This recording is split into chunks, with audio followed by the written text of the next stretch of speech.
Welcome back to the Play Your Way podcast. I'm your host, Johnny Murr here, and we are back finally after a long hiatus. And honestly, this is the first time back on this channel. We had that little excursion we all did, if that's even what you would call it, on the other channel where we started a separate thing, but that is no longer happening. So we're back here, and it's been a while, number one, for just content in general, but also it's just been a while for a lot of things. It's been a while since a podcast. It's been a while since content. It's been a while since we've had this guy right here joined by Mob Axu. What's going on? What's good, dog? It's been, oh man, it's been a while. It has like way too long. Bro hit me up a long time ago asking me to come on, and unfortunately, this year's been kind of crazy for me.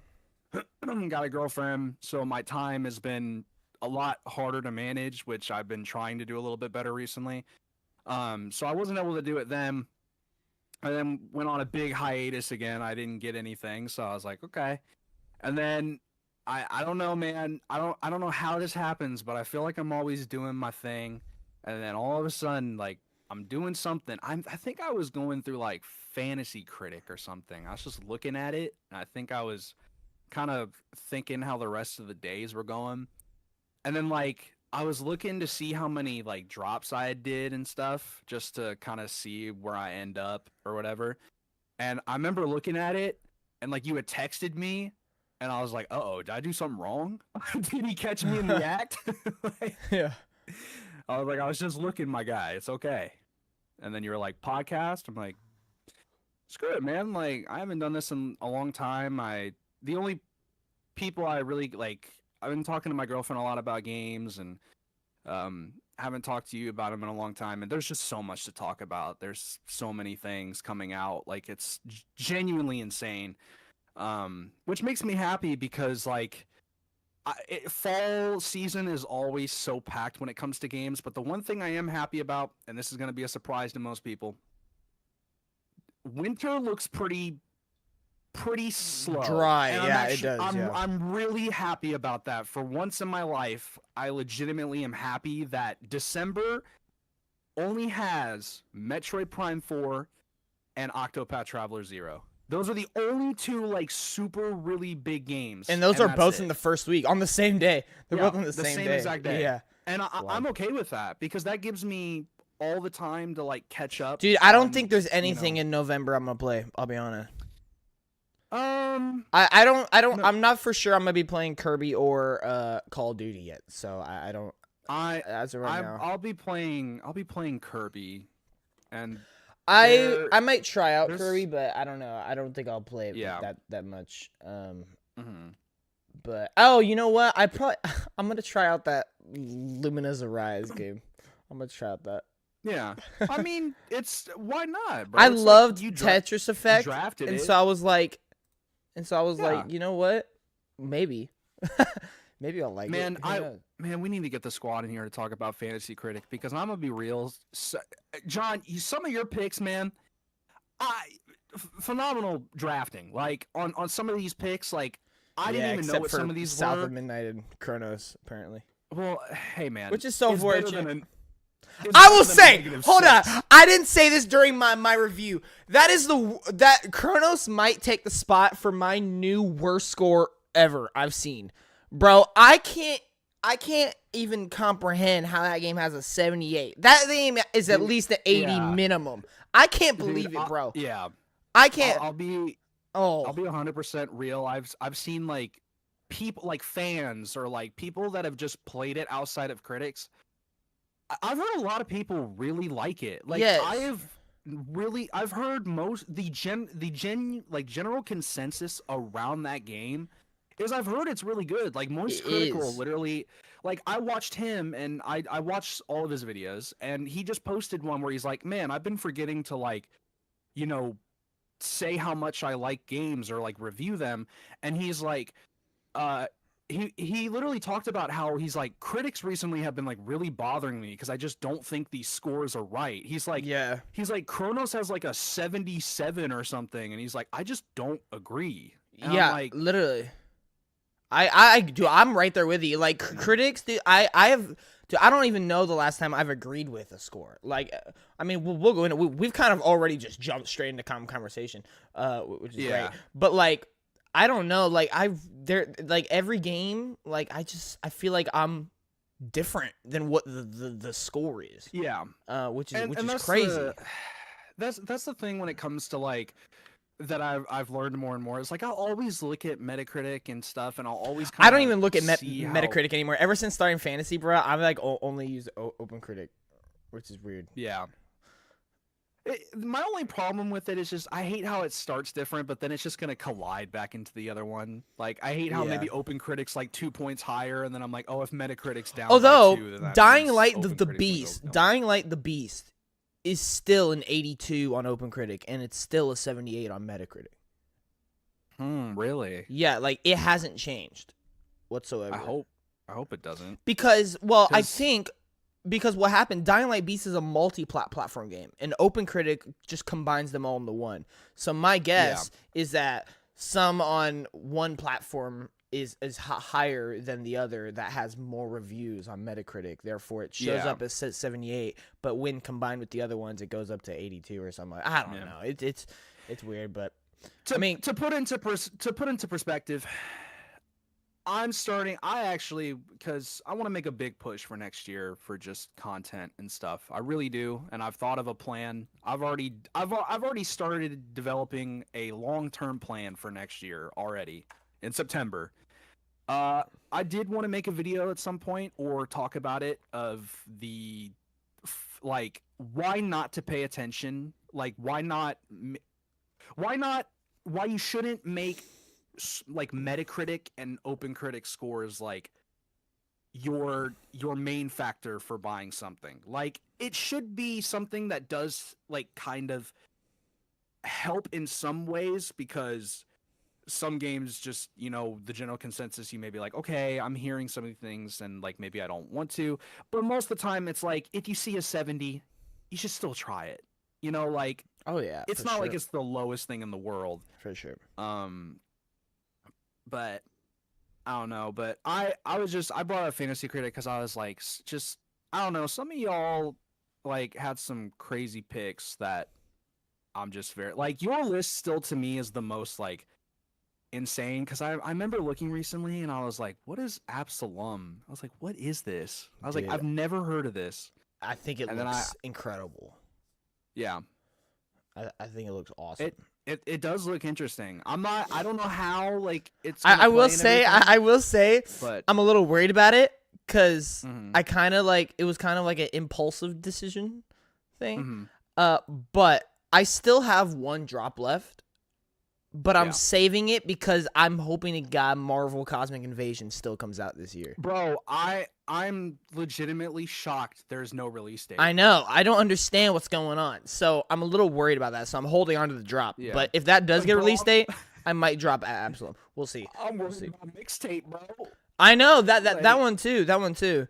But Absalom, the only reason I like it, I heard this and I was like, I'm gonna pick it up because I thought it already looked awesome. I was like, oh, dude, this is great. Which, by the way, that's a whole nother conversation. Indie games this year, dude. I have fallen in love with freaking indie games this year. Oh yeah. But I was looking at Absalom and then like after I watched the trailer and I like added it to my Topsters and like added it and stuff. Then I found out afterwards that it's a roguelike as well, and I was like, yeah. Oh. I was like, oh snap. So and roguelikes just, I feel like roguelikes just score well. Like roguelikes are just a high scoring genre. And so I was like, you know what? I'm gonna do it. I think it has potential, but no. And then the Luminous Arise pick is literally just I don't see it getting a bad score, so it's literally just made by the Tetris Effect team, and it looks like more Tetris. Like, I don't know how you could go wrong. Right. I forgot what that game was even called, and then I remember looking at it. I was like, wow, this dude, like, I like when people do their research. That's what I like. Yeah. And you did your research, and I'm just like, bro. I'm surprised no one went for Octopath Traveler, because I didn't even pick it up the week it was announced. I picked it up like 2 weeks afterwards, because I was just like I thought about it, but I was like, I'm not gonna go for it. But then I like remembered how good the other one scored, And then I was like, no one has picked it up yet, huh? And I was like, you know what? I'll just put $1 on it, and I got it for $1. Yeah. So I was like, you know what?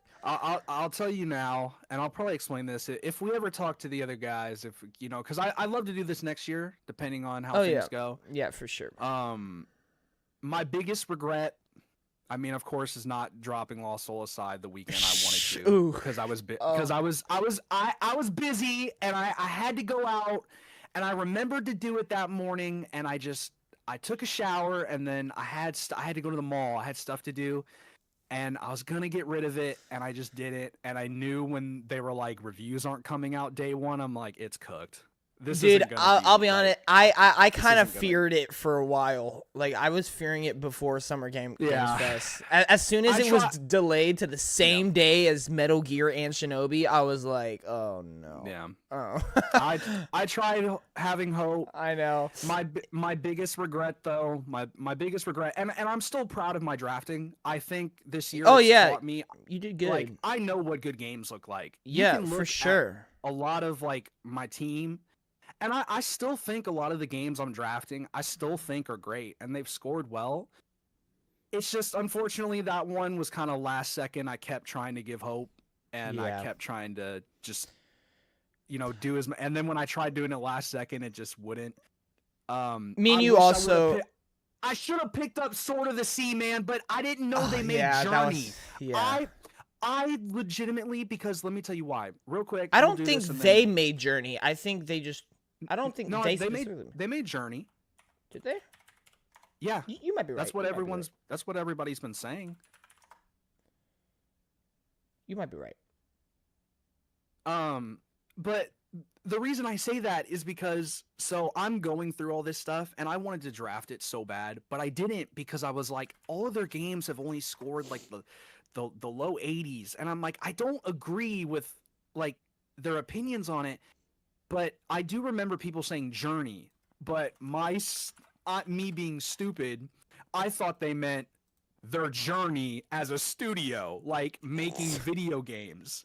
And so I didn't draft it, and then everyone was comparing it to Journey, and I'm like, what is Journey? And I look up Journey, and I see the score. It's like, it's regarded as the best indie story of all time. Yeah, and I was like, it has like an identical art style with different gameplay, and I didn't draft. If I would have known that, I would have drafted it. I would have done it like instant. Oh, it got me like 87, 88. So they did not make Journey, because I didn't think they did. Journey was published by Sony, and it was developed by that game company, which is an indie studio. Giant Squid? Giant Squid did not make Journey. Giant Squid has made Sword of the Sea, The Pathless, and Abzu. That's their three games. Then why do they say Journey? So here's the kicker. Sword of the Sea was directed by Matt Nava. Sorry if I mispronounced that. Who worked as the art director of Journey. So that's why a game also set in a desert, which is okay. So that's why it looks so similar. Okay, that makes more sense, because I'm like, why are they? So it's more of just like the director having a hand. Yeah, it just takes really heavy inspiration. Yeah. Yeah. Okay, that I'm not as like beating myself up about it too much, because if it's not actually like really made by them, it's like, how was I supposed to I will say, like, there's no way I could have predicted this, but I wish I picked up blueprints way back when. There's no you would have had to be like an insider to know that. Yeah, I know. Man, part of me and Final Fantasy. I know. I don't know why I didn't do that. I don't know why I didn't. Like, it's like I don't know why it never crossed my mind to pick that up. I really don't. I didn't think it'd be that high, but I don't know about Tactics. I know literally nothing about it. So. And I will say, bro, Isaiah honestly didn't do bad. It's just he had Grand Theft Auto, and he counterpicked Clair Obscur. Yeah, like, still, in my opinion, Game of the Year. Oh yeah, we're gonna talk about that. My personal we're gonna opinion, talk about that. Have you even finished it? It's on the list. Okay. It's on the list, man. Like, I'm telling you, like, I love it. It's gonna get finished, like, at some point. It's just there's so many things I've wanted to play. All right, outside of Fantasy Critic, tell the people where you been. All right, we're back. All right, so there you go. There was your opening monologue from us both, Fantasy Critic talk. Yeah, so I've been on a little bit of hiatus content wise. I did the big reactions because there's no way I'm missing those. Gamescom, Nintendo Direct, State of Play. Granted, State of Play, like, I started doing content again like the day of the State of Play. I did a final Ghost of Yotei video. We're gonna talk about that. Or not the video, but Ghost of Yotei, of course. And then I did my first review. I have literally, kid you not, this isn't me saying I'm gonna do them. I literally have 8 reviews in my computer, file recorded. I have to edit. I just have to edit them, make thumbnail, do all that, and then so within like the next 2 weeks, you're gonna have. I mean, probably even more because I'm gonna be doing Silent Hill F now and Ghost of Yotei as well. So I have like 8 reviews to do. So even though I have not been doing content, I have like still been playing games, and I'm probably honestly playing more games because I haven't been doing content. And so I have not taken a hiatus from gaming whatsoever. I've just only content. So yeah, you're gonna be seeing a lot of reviews coming out here very, very soon. As well as just a bunch of other content along the line as well. I'm going to be doing a reaction to certain trailers that I didn't cover. There was one event I did not do a reaction to, and that was the partner direct for Nintendo. I did not do that, and there are 2 games that I really wanted to like talk on and do a reaction for, and those are both the Square Enix games, the 2D HD whatever games. Which is Octopath Traveler 0, which I'm super hyped for, and then The Adventures of Elliot. Elliot, yes, the Millennium something. So yeah, I really wanted to talk about those because I thought that those looked really, really cool. Honestly, especially Adventures of Elliot. I think that one has mad potential. But other than that, man, just been doing a bunch of life stuff, really. Started my next semester of school. I don't know if I told you this. I figured out what I want to do with my life. Yeah, I heard about this, and I was like, whoa. Yeah. This is never what I expected this man's career path to go down. No, I completely agree. But what's so weird is ever since like that mindset, I've been like super motivated to like go to school and do classes, which is really cool, and which for me that's like a good sign that is like a good path to go down. So I want to become a chiropractor. Just saying it out loud. It's crazy. So I think I want to become a chiropractor, and so I definitely am. I'm going back full time to school next year, which is definitely a little worrying in terms of the content side of thing, but we'll see how I can figure it out. And so, yeah, there's just a lot of things I've been doing. There is one huge thing I've been doing this last 2 months that I really haven't told anybody outside of this specific group in my life about. I have really, I don't even know if I want to. Yeah, you know what I'm gonna say. I have really gotten into my faith these last 2 months. I have really. I have joined like 3 different Bible studies that I go to every single week. I am signing up for conferences to go to. I have met so many people. Like, I have 8 different people that text me every week, like asking how they could pray for me, and it's been a huge blessing. And it's crazy because if you would have asked me a year ago, I would have told you I didn't care, but.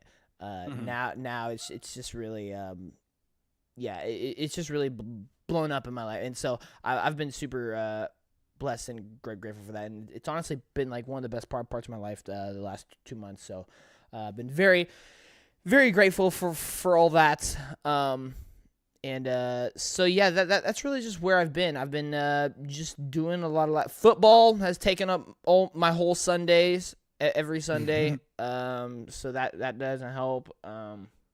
but yeah, no. Other than that, I've just been doing everything outside of content. Literally, content is the only thing I haven't been doing. That is literally the only thing I haven't been doing.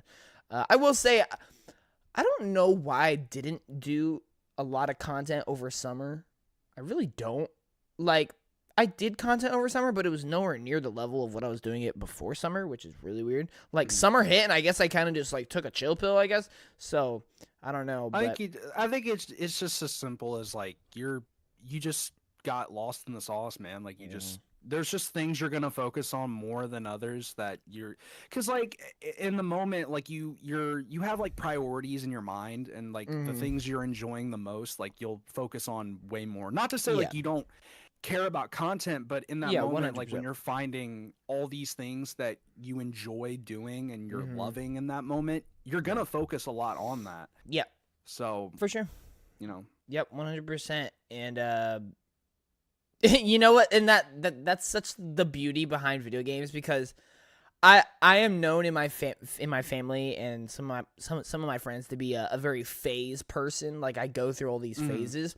But tell me about it. But there is there was one phase that has never left me, and that is video games. No matter like what I'm into, no matter what I'm doing, like I'm always just playing video games. So that's like just the beauty behind it and why I love it and stuff like that. And I mean, we're gonna talk about it later, but right now is like dream level of schedule for me, like in video game. Like, I couldn't have lined up some of these games more perfectly than how they're coming out.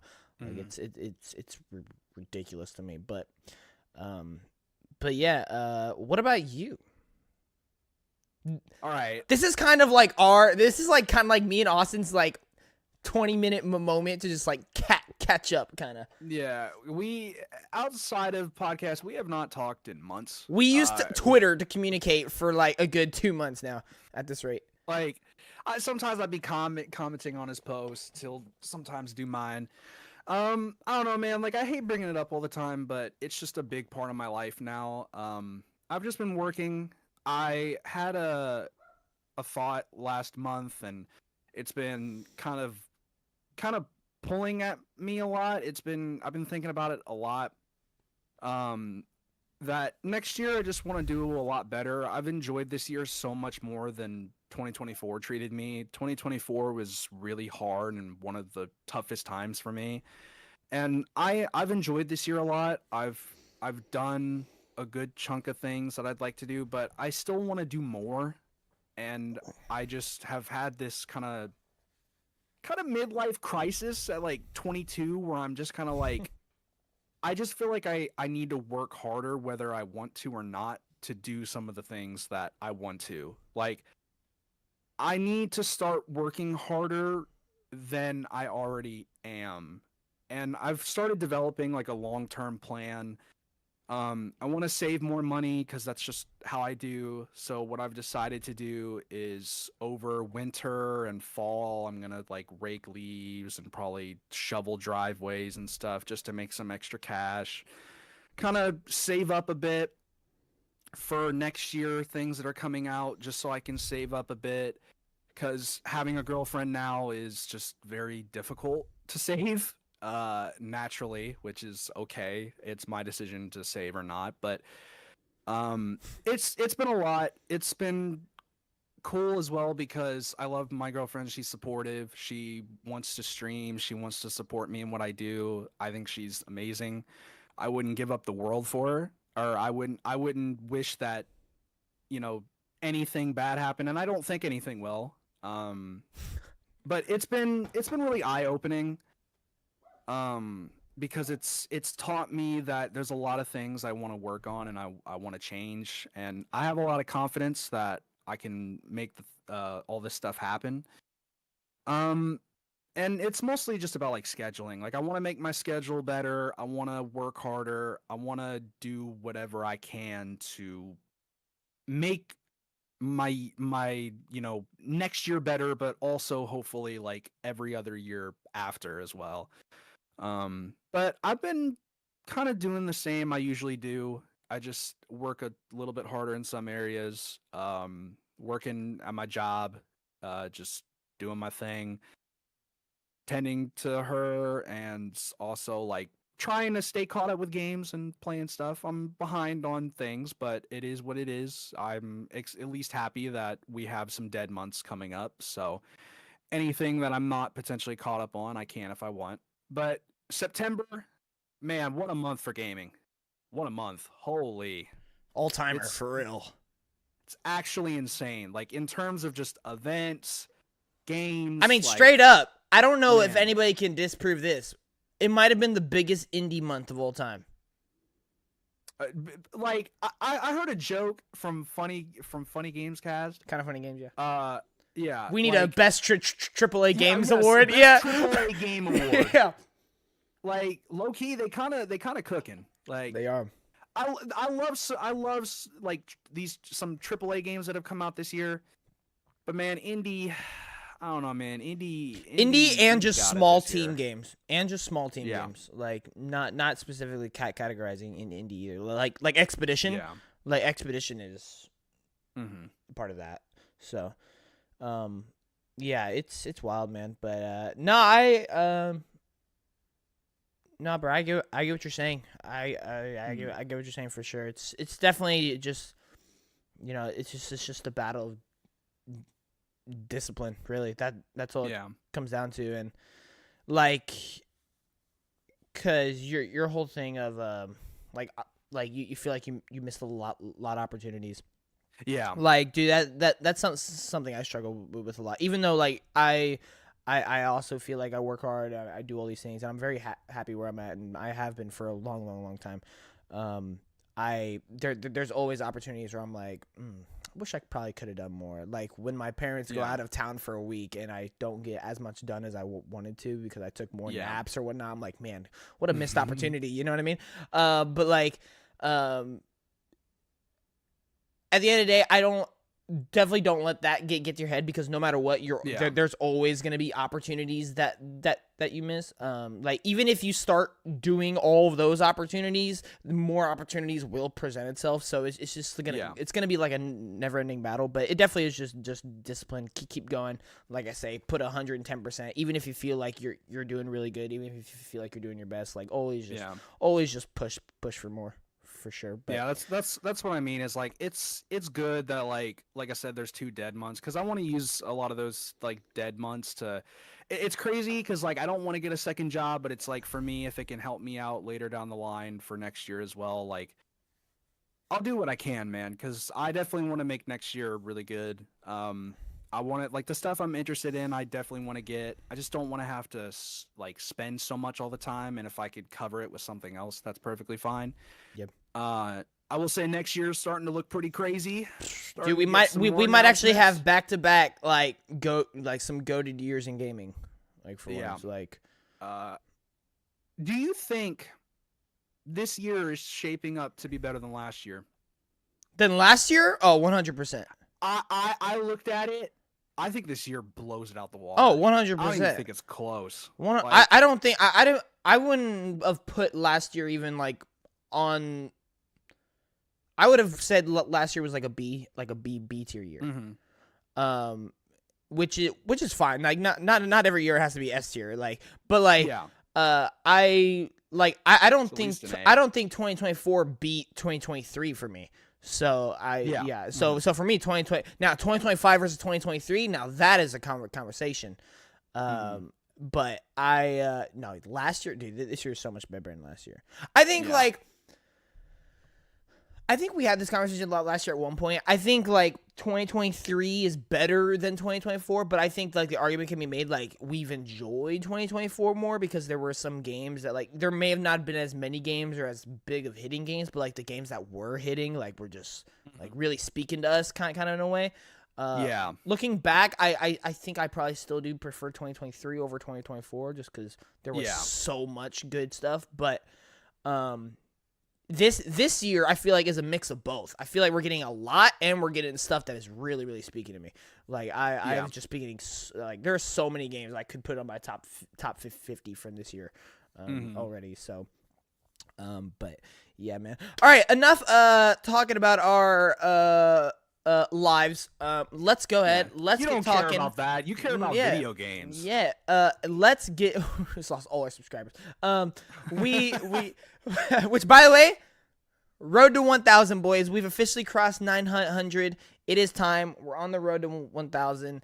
Man, I'm ready for it. I'm ready for it. But at the same time, I'm just glad I'm here. So anyway, thank y'all so much for support. If you guys love video games, this is the place to be. This is the Player Way Podcast, where we talk about video games every week. And so I appreciate y'all being here. Doesn't matter what you love, man. PlayStation, Xbox, Nintendo, third-party PC, VR, indie, whatever it may be. Consider subscribing and share with your friends. We love video games. That's why we're here. We're going to talk about it. We're going to start right now. Appreciate all the support, especially support on this podcast right now. But without further ado, man, let's get going with the podcast. And honestly, for episode 1, for the return from hiatus, we don't really have a schedule, because the bottom line, we want this episode to be exactly what this podcast is for. We are just going to talk games. So I don't care if the conversation spirals into, like, we keep going back to a certain thing or whatnot. Like, we're just going to go, we're just going to go off. So the first thing I want to do, though, because me and Austin really haven't talked about this, I want to know, well, Austin is unfortunately on the better side of this, because he can watch my content to kind of understand how I feel about certain games. But I haven't heard his, like, review or his thoughts on, like, a bunch of games. Like, I haven't even heard his, like, final thoughts on Expedition 33 until, like, 5 minutes ago, and like more like 20 minutes ago, where he was like, by the way, I still think Expedition 33 is game of the year still. So I am very curious to just go through, like, all the games that happened throughout summer and so far in August and September, and I kind of just want to talk about all those. And then definitely September and August, we definitely need to do a recap on, because obviously we weren't podcasting throughout all that. So, but yeah, so Expedition 33. Final thoughts. Everyone knows my thoughts. Everyone's heard my thoughts multiple times. Yeah. Okay, so unfortunately, this is around the time I kind of fell off of, like, playing a lot of stuff, but I just know in my heart, I know when I finish it, I know how I'm gonna feel. I don't know, man. Like, there's a huge discussion on, like, game of the year, and, like, whether or not it doesn't matter whether or not, like, it doesn't matter who wins, in my personal opinion. Like, at the end of the day, like, it'd be nice. I'm champion who I think. I still think at the end of the day, I care a little bit, just because it's interesting to see how people think. I still think, regardless of wherever I'm at, because I have been playing Silksong, which is one of those contenders. I've beaten Act 2. I am now in Act 3. I beat it like a week ago or so for Act 2. And I'll be doing Act 3 at some point. I haven't fully decided. But I still just think, just based off, like, everything, yes, Hades 2 came out of early access and is this big, phenomenal launch that I'm waiting till November now, because the physical release doesn't come out till November, which sucks. But whatever. Don't have much going on, so I don't need, I can be tardy to the party, don't always need to be exactly, like, there at the moment. I don't know, man, just in my heart of heart, I still just think Expedition 33 just sounds and feels like the game of the year. It just feels like the project that just, it's the Baldur's Gate 3 effect to me. Yeah. It just feels like that thing that comes out of nowhere, that in every department and every area just sounds like it is that game. It is just that thing that has pushed our media forward the hardest. Like, it not only just in terms of, and also just, I think it's just the story behind it. I think it being a new IP, the amount of people that worked on it, just the whole package, I think, is what truly makes the game special.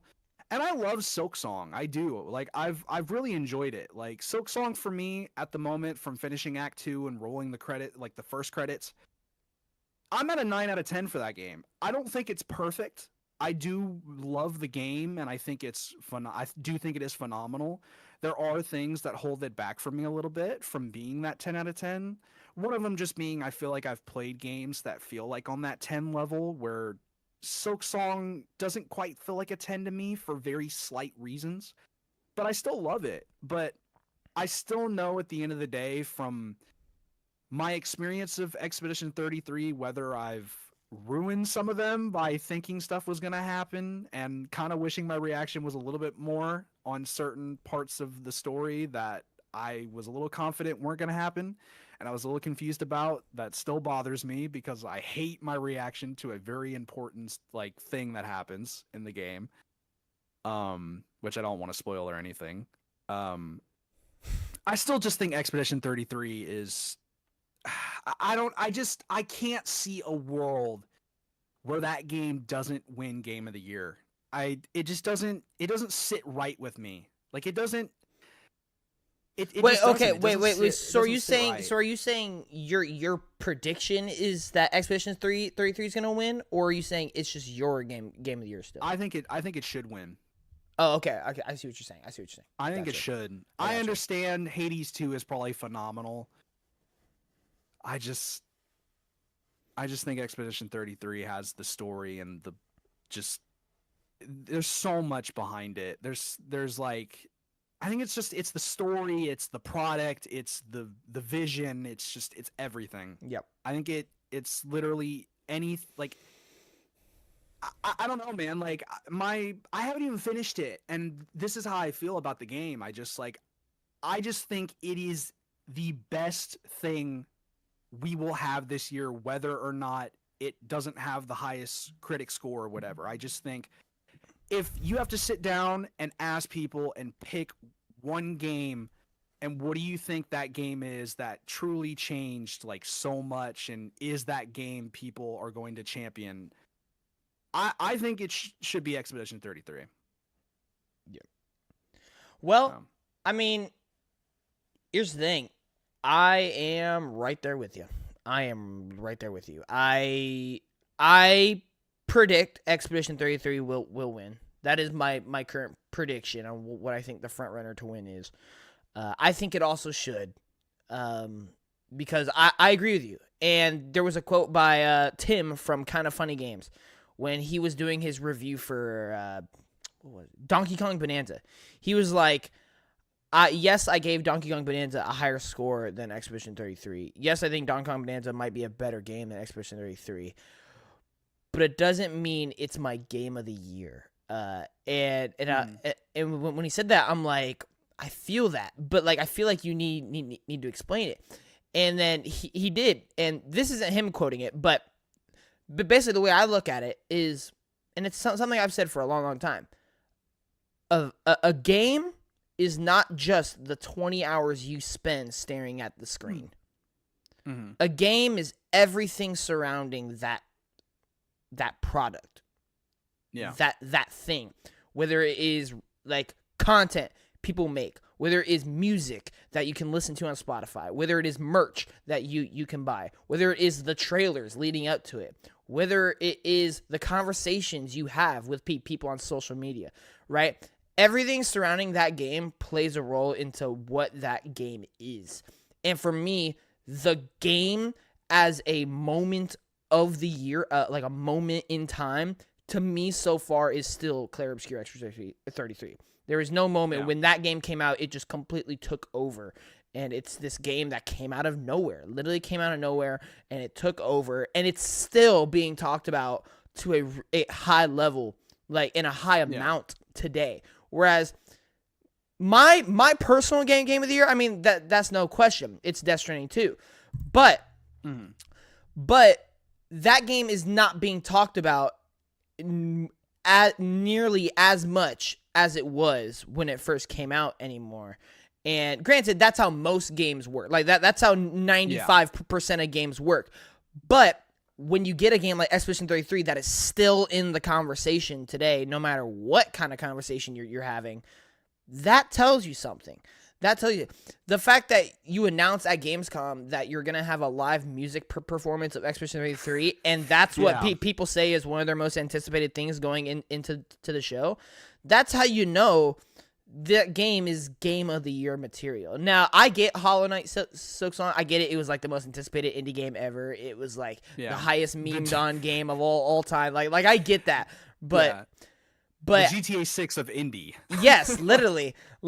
And so I get all that, but to me, I agree with you. Like, it's really hard to argue against Hollow Knight Silksong. There's just something about Expedition 83 that I think takes it over Hollow Knight Silksong. Now, I personally have not played Hollow Knight Silksong yet. That is like That's one game. Crazy. That is the one game I have not touched. I'm not shocked though. I'm not either. Crazy. I'm not either. I'm not shocked because I've never really heard you talk about Hollow Knight, and also, there was probably other things coming out like Chronos. I was like, you're probably gonna pick Chronos just because that's your type of thing, like your type of game. It is crazy, but play your way, man. No, for sure. I probably won't get to Hollow Knight until after. After Yote, I probably won't. That's fine. Like, and it does go back to what you said. I am not the biggest fan of Hollow Knight 1. To me, Hollow Knight 1 is like a 7.5.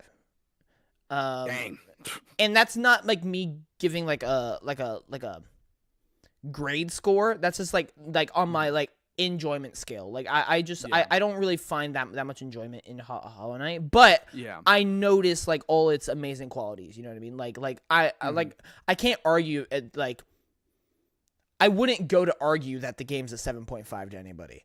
But if somebody asked me how much I liked Hollow Knight, I would tell them like on 7.5, right? Yeah. I enjoy it, but I don't like love the game in any way really. And so Hollow Knight Silksong. Hades 2. I had the same effect with Hades 2 though. I wasn't really the craziest fan of Hades 1. Hades 1, granted, I would say it was like a 8.5,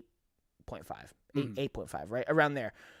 But I still wasn't like in love with the game. But Hades 2 completely like flipped the script. Hades 2 is now like, shoot, it might be I don't know. It competes with Death's Door for sure for what my favorite indie game is. Oh man, Death's Door. Man. Yeah, amazing. Where is that team, bro? Like, what's going on? I have no idea, but whatever they make next, bro. I mean, I would like a sequel, but no matter what they make next, I'm interested. I want to know what they're making. Oh yeah, I'm in. But yeah, so Hades 2 really flipped the script. So I'm hoping when I play Hollow Knight Silksong that kind of happens. I don't feel like it will, but I hope it does. And the only reason outside of, the fact that it's been super busy, and yes, Chronos came out pretty much the same day, and survival horror is my favorite genre, right now, at least, I had to play it first. I was just so excited for Chronos. And I'm glad I did, because that is now like in my top 3 games of the year right now. Chronos, The New Dawn. And so, outside of like all that and the fact that just timing was awful and that my history with Hollow Knight, I just know Hollow Knight's going to take me a good chunk of time. And so I'm just waiting until I actually have the time to like focus on it. Like, so I'm not just like doing it in the background, or I'm not kind of like, not giving it like a fair shot. Right. Cause I don't like doing that with games. It's like, I have like an hour to kill. I'll just put an hour into this game. No. I would much rather like sit down for like at least 2 to 3 hours to like get a good chunk of a game in where I can like sit and focus. And so for me, definitely Hollow Knight is also one of those where I know it's very lore heavy. And so I would like to just be able to really consume it rather than just like play it in a way. Yeah. And so, I'm waiting on that. I will get to it, but I mean, I've just been playing so many other things. It's so hard to do it, but I agree with you though. Expedition 33, man. I think right now it's the front runner to win. I really do. And I think it should. Would I be mad if it didn't win? No. I wouldn't agree. I wouldn't agree is all I'm going to say. I don't think anything else though is going to come out like soon that's going to even change my mind on that. I wouldn't be mad if, let's say, a Hades 2 or like a Silk Song or like a Donkey Kong Beat It. I wouldn't agree. Okay. Is all I'm saying. Okay. So this is okay. So let's go ahead. Let's go into this conversation before we start talking about the games individually. How are we looking at the game of the year conversation right now? All right. I think there's 5 easy locks. Okay. And the thing is, it's so funny because, okay, I'm going to say the 6, I think, right now. Yeah. This is me being very genuine. Like, all right, Expedition 33, Hades 2, Silk Song, Donkey Kong Bonanza, Death Stranding 2. I think those are the 5 easy locks. I agree. I think those are. I think those are the 5 you need to have. Yeah.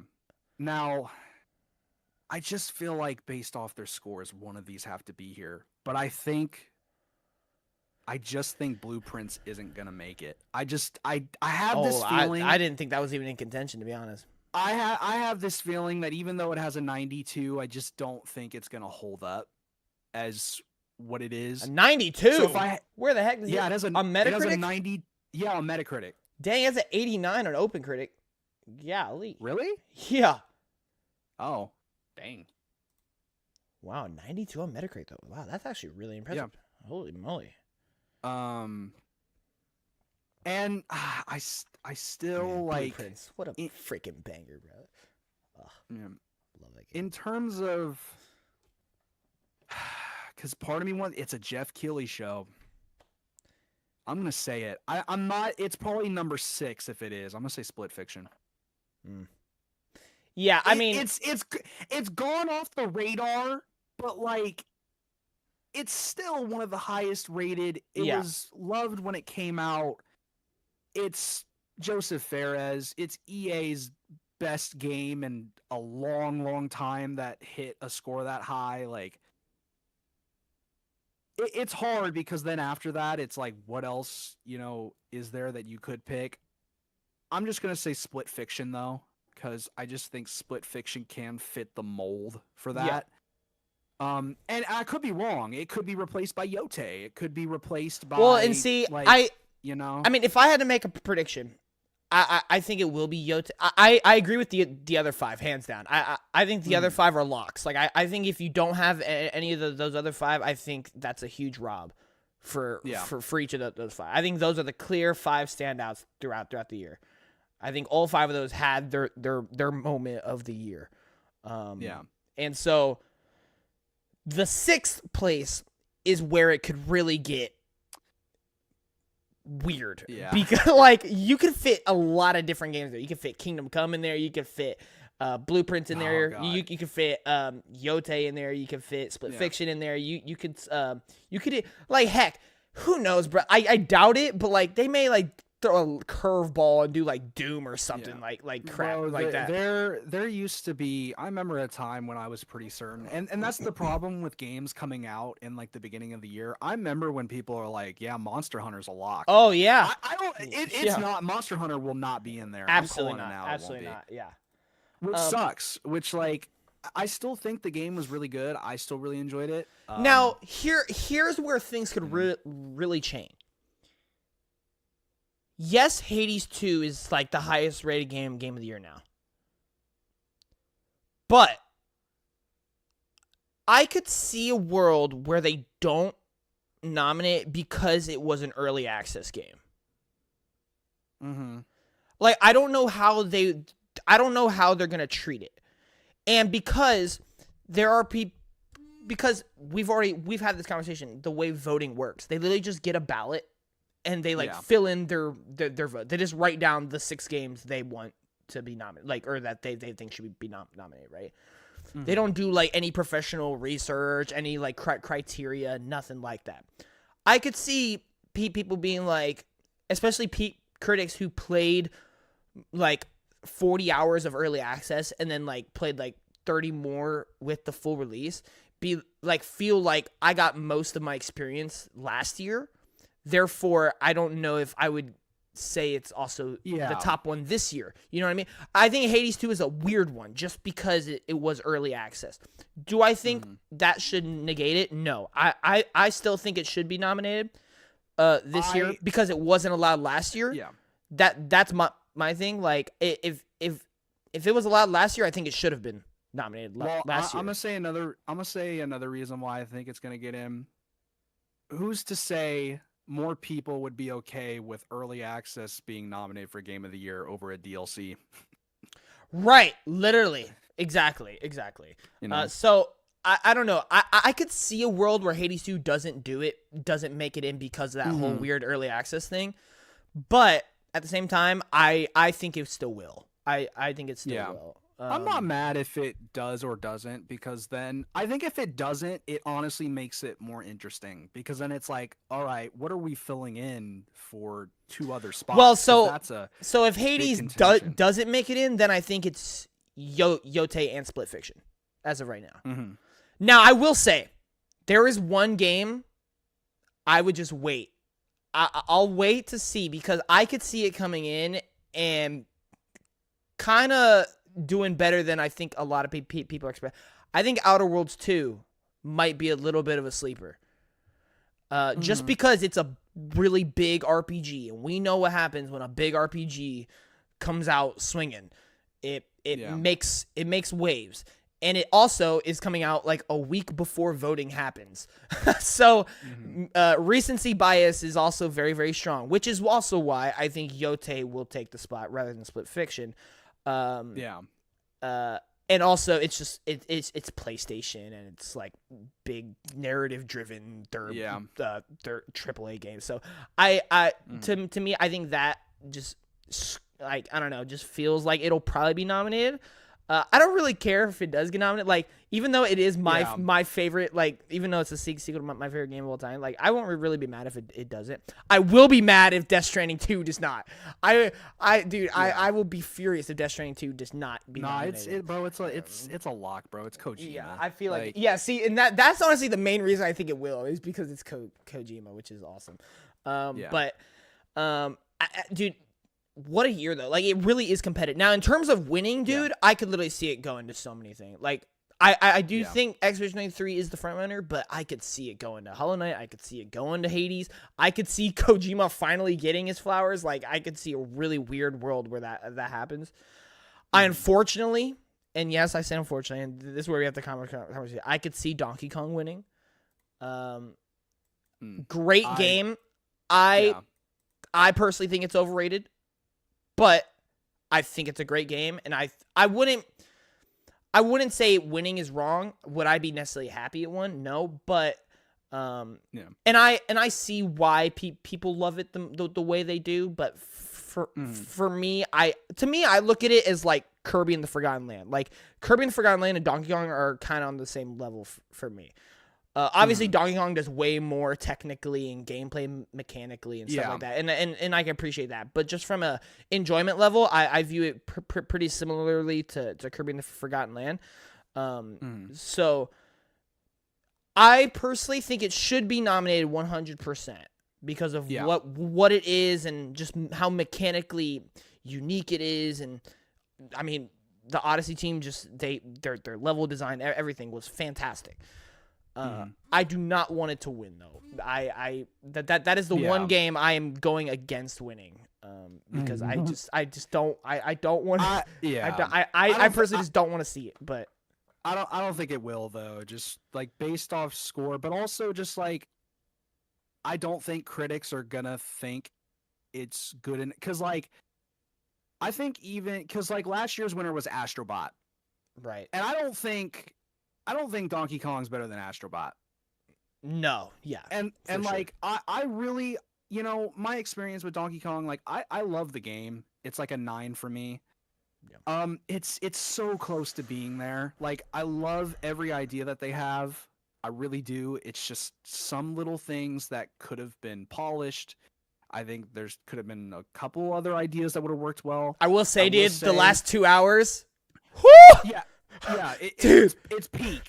Even I got like emotional, bro. I was like, this is peak Nintendo right here. Yeah, this is amazing. It's peak. Like, Yeah. I love the ideas they have. The one thing I will say though is like I remember seeing your review of it, and it's just a preference thing for you on like the braking mechanics and gameplay. Yeah, I just found it really uninteresting. I agree. Sometimes it does get really repetitive, and they made some of these like bananas pretty hard to find. And sometimes I feel like the only way I can find them is I literally have to just go into a giant form and start breaking everything until I just find something. Well, that's my biggest issue with the game over the fact that the braking feels repetitive. I just didn't find like a craving and trying to find the bananas. Like I like when I found them, I'm like, oh cool. When I saw one, I'm like, oh, how do I get up there? I'm gonna go. But like I'm not looking for bananas. I'm not searching for bananas because they don't really. There's not really an incentive to do it unless you're like a completionist. It's just to do like the skill tree and unlocking more like of your abilities and stuff. Yeah, That's the one thing that I like because we have very different opinions on certain things. Like your Odyssey take is one that I've never agreed with, and it's not like I think you're wrong or anything. What I think it's the best 3D Mario. Yeah, because like I have my gripes with Odyssey because that's where I struggle in Odyssey, where I don't struggle in Donkey Kong, where I never had the incentive to want to get all the moons because all it did at the end of the day was just get you to the next level. Right. And well, see that's what I like actually, which is so interesting. That is the weird like difference we have is when I saw that was the name of the game, collecting bananas. I was like, oh, okay, so you're gonna have to collect enough bananas to get to the next level. I get it, but that wasn't the case. I literally like there was like a couple levels in Donkey Kong where I literally just beat the whole level without collecting a single banana because I just like it was not necessary. It was not necessary, and like to me the whole banana thing felt like a side quest. Yeah, because at the end of the day, you could get like almost 0 bananas, right? And you would be able to beat it, right? So it was just a really interesting, like I don't know. Like, on a control level, on a gameplay level, on a music level, visual level, technical level, everything, like, I was super impressed by it. Like, it's a very impressive game, without a doubt. But I, like, just the, like, structure of it and the way, like, it just kind of, like, hit me just didn't really do it for me. Yeah. Which, by the way, makes a lot more sense, you know. Which, by the way, I have a giant poster of it if you want. We'll have to see if I can find some time or whatever. I don't mind. But yeah, I've always wondered that because like I thought maybe you'd have the same issues with Odyssey because I think with it's just weird because like I love Mario. You know me. I literally it's not my #1 franchise anymore. It was. It's still in my heart, though. Feels like my #1, even though it's not. Even though it's number 3, isn't it? Yes, it is. Man, it switches every day, man. It could be 1, it can be 2, it can be 3. Do you know the thing you said one day that made me go like, I don't care what he says. Mario's 3, Sonic's 2, is. When they announced the price for Sonic Racing Crossroads, you were so upset it wasn't cheaper than Mario Kart World because you wanted it to have that advantage over it. And I'm like, bro wants Sonic to win. Bro wants Sonic to win. Because man, like, it's the story. I just love Sonic, dude. Like, I love that character. I love and they've been trying. Like, they genuinely, like, I think Sonic is in the best spot he's ever been. And speaking of Sonic, I'm going to ever been is crazy. Yeah, I think so. Like, over the Genesis days? Whatever, man. Those are in the past. We don't think about that. I mean, he was better back then. But, like, in terms of 3D, I'd say. Like, 2D has been fine.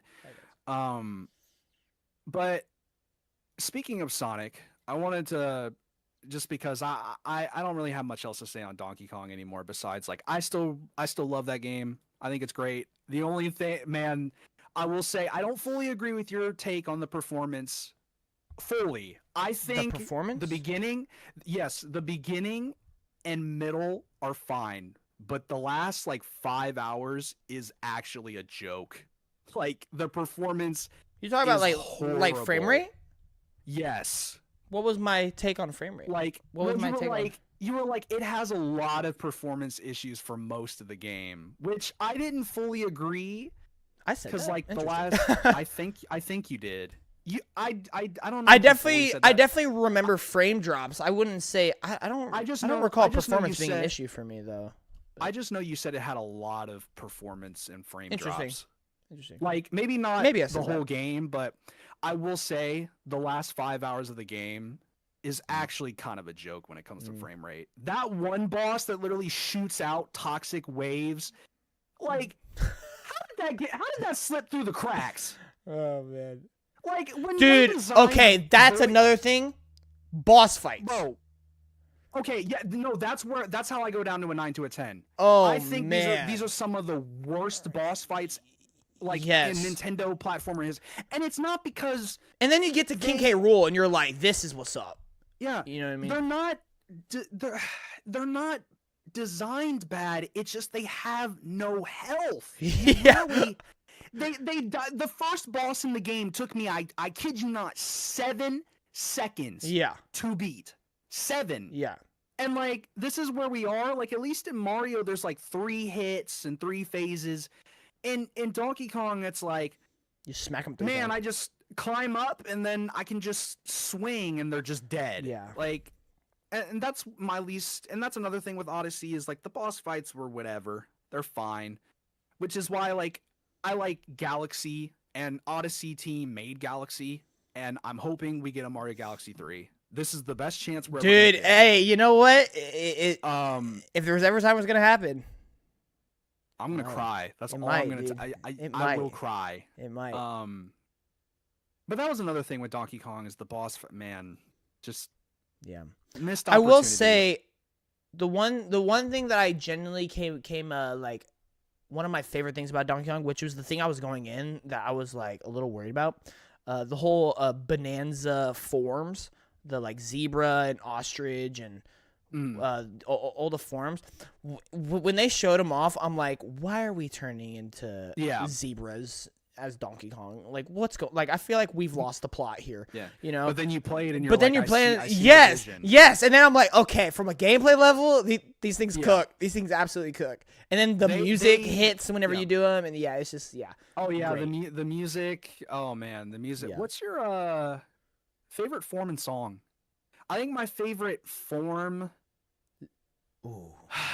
I think is probably just the normal gorilla. I think just being able to be bigger and break things is cool. My favorite song, dude, I would say the snake. I actually like the snake a lot. I think my favorite song is the hippo. For the the hippo. Yes, the hippo. Yes, yeah. I forgot about the hippo one. That one, some about that one. It goes hard. Yeah, no, I agree with you. All right. All right, go ahead and go to the next game you were about to talk about. So I was gonna say Sonic because I brought him up. Oh yeah. And eventually, I mean, we're gonna get to the state of play. We're gonna get to Kojima. Right. I definitely want to talk about Kojima at some point. And then we're just gonna go through August and September and just talk about. All that. I'll make it real quick. You know, I love Sonic. Y'all know me. I still will never give up on Sonic ever, and there is a reason, of course, why. I do think Sonic is ahead of Mario because I'm going to say this, and this has happened a lot, and I've realized this, and it's why I just want this series to keep getting better. I split Sonic Cross Worlds with my friend Axel, and I'm going to go ahead and tell you how I feel about Cross Worlds, okay? I feel as the same way as I felt about most of the recent games that I've played. I think it is good. I still think we have a lot more room for improvement. I like the game.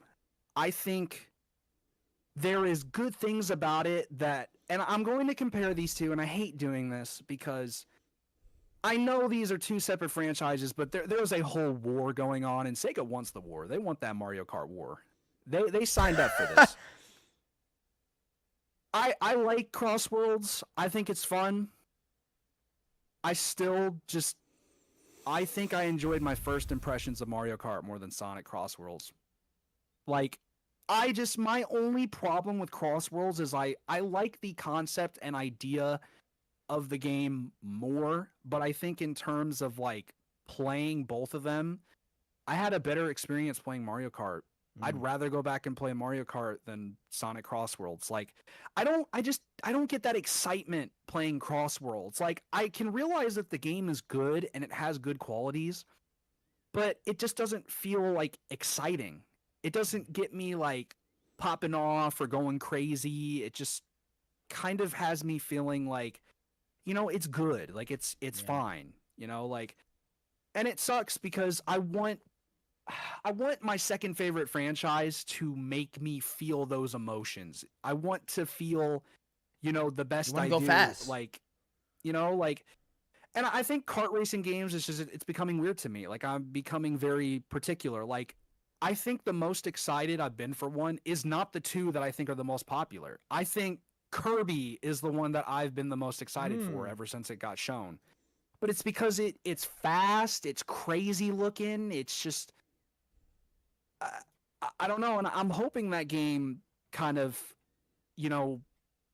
hits the mark for what I'm looking for in terms of both of these, because I think if Mario Kart World and Sonic Cross Worlds combined into a game together and put those ideas all in one package, I think I would definitely like it be what I'm looking for.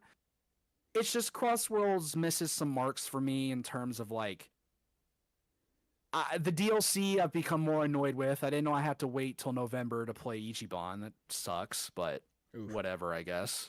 I mean, it's your own in-studio characters. Didn't know I'd have to wait 2 months just for it. I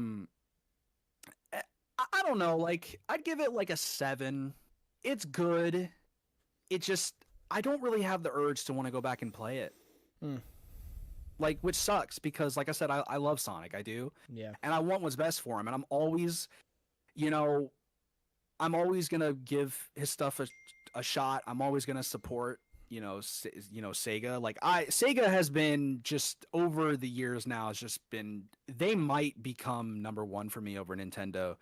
I love Nintendo with all my heart, even though they make questionable decisions. But Sega recently has been just making games that capture my heart so much. Another game they came out with this year that has captured my heart, Shinobi. Love that game. That game is phenomenal.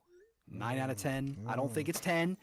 My only complaint with Shinobi is I wish the final boss was a little bit more. I wish it would have been a little bit harder and like it would have had more to it.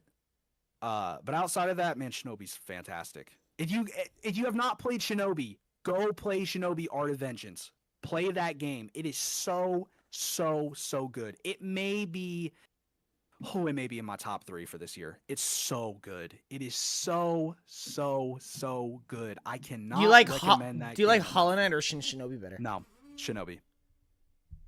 That's right. I like Shinobi way more. I love Silksong. They're both 9s to me. Shinobi, though, is just the game that, oh my god, it's the art style, it's the music, man, the music, it's just, oh my gosh, it's so good. I love it. Like, I got way more excitement personally, like, playing Shinobi for me. And I still love Silksong. I got excited. I love playing it. The boss fights are exhilarating, but Shinobi, okay. Man. I kind of like what we're doing right now. I say we each just pick a game and we'll just talk about it. Yeah. So I have nothing to add on Crossroads. Literally, I have nothing. Sounds good. Mega Man's cool though. Yeah. For Crossroads. Shinobi, what a banger! Oh my gosh. Yeah, it's dude. I agree with you. I love Shinobi.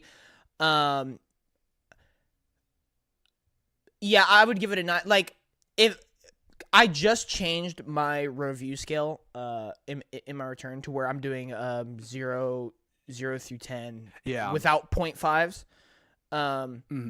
And the reason I'm doing that, let me just clarify real quick. The reason I'm doing no 0.5s is I feel like 0.5s sometimes are there to just give an edge or just to knock something a little bit more right? Like, I feel like, oh man, I love this game. Like, it's one of my favorite franchises. So, you know, I can't quite give it that 9, but I can't give it 10. So I'm just give it a 9.5. You know what I mean? And so I feel like I want to get rid of that, and I just want to, you know, just give a more like authentic review, kind of, right? And so work harder, not like stop trying to take shortcuts, you know. Right, that's literally what it started to feel like. Yes, you yeah, know? exactly.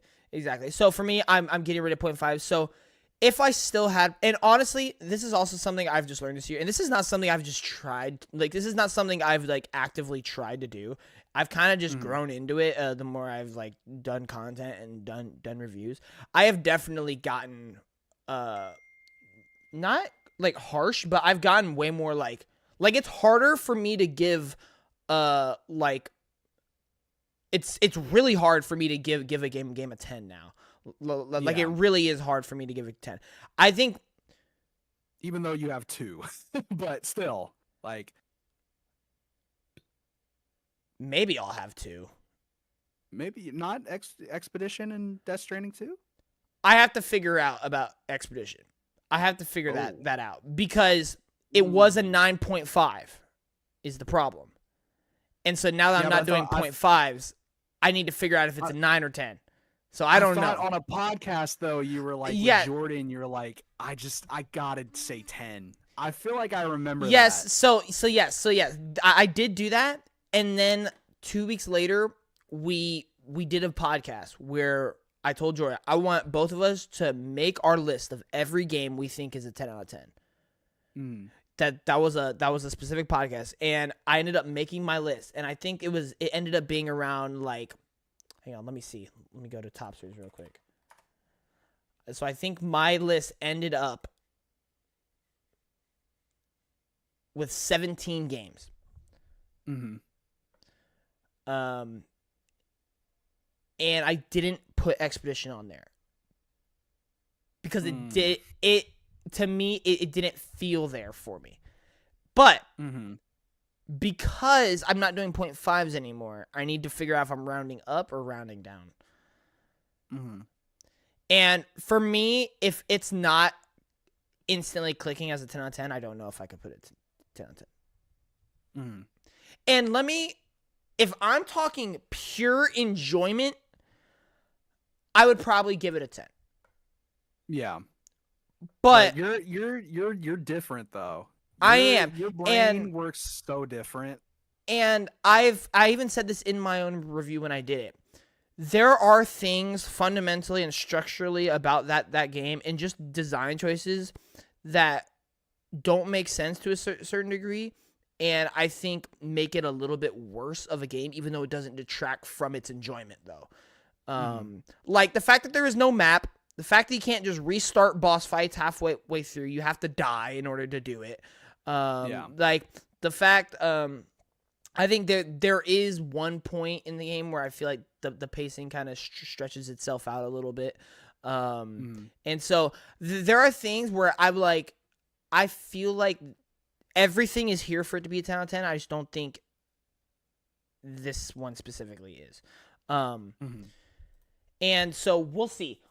I don't know. I kind of want to replay it because I will say as again. Yeah, for my 4th time.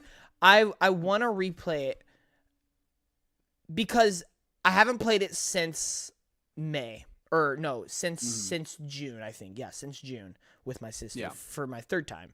And the more I've sat on it and the more time has gone on, I've kind of started to not necessarily like feel more biased towards it, but I've started to gain so much more respect for it as time has gone on. And so I feel like if I played it again, that respect that I have for it might shine through the game a little bit more. And so it may end up being a 10. So for me, right now in 2025, there may be 3 10 out of 10s. Yeah. Hades 2, Death Stranding 2, and Expedition 33. I'm not even going to say anything about Ghost Yote. We'll see, bro. I don't know. I really don't. All I know is that it sounds like it's better than the first one, which is exactly what I was expecting. Yeah, we'll see, man. I mean, I don't know if you watched my Ghost of Yote video I just posted. Okay. Do you want to talk about Yote? Yeah. Well, let me talk about Shinobi first. Okay, that's fine. That's fine. Before we do that. All right. So, yeah, and by the way, I said Hades 2. I have not played 1.0, but it was already dang near a 10 out of 10 from early access for me. So I have no doubt in my mind that the 1.0 is gonna solidify it as a 10 out of 10. Yeah. And so yeah, Shinobi, man. I had it at an 8.5, but it's definitely a 9 for me now. Now that I'm not doing there's no way I'm giving it an 8. So it has to be a 9. It doesn't feel right. No, absolutely not. The art style is way too great.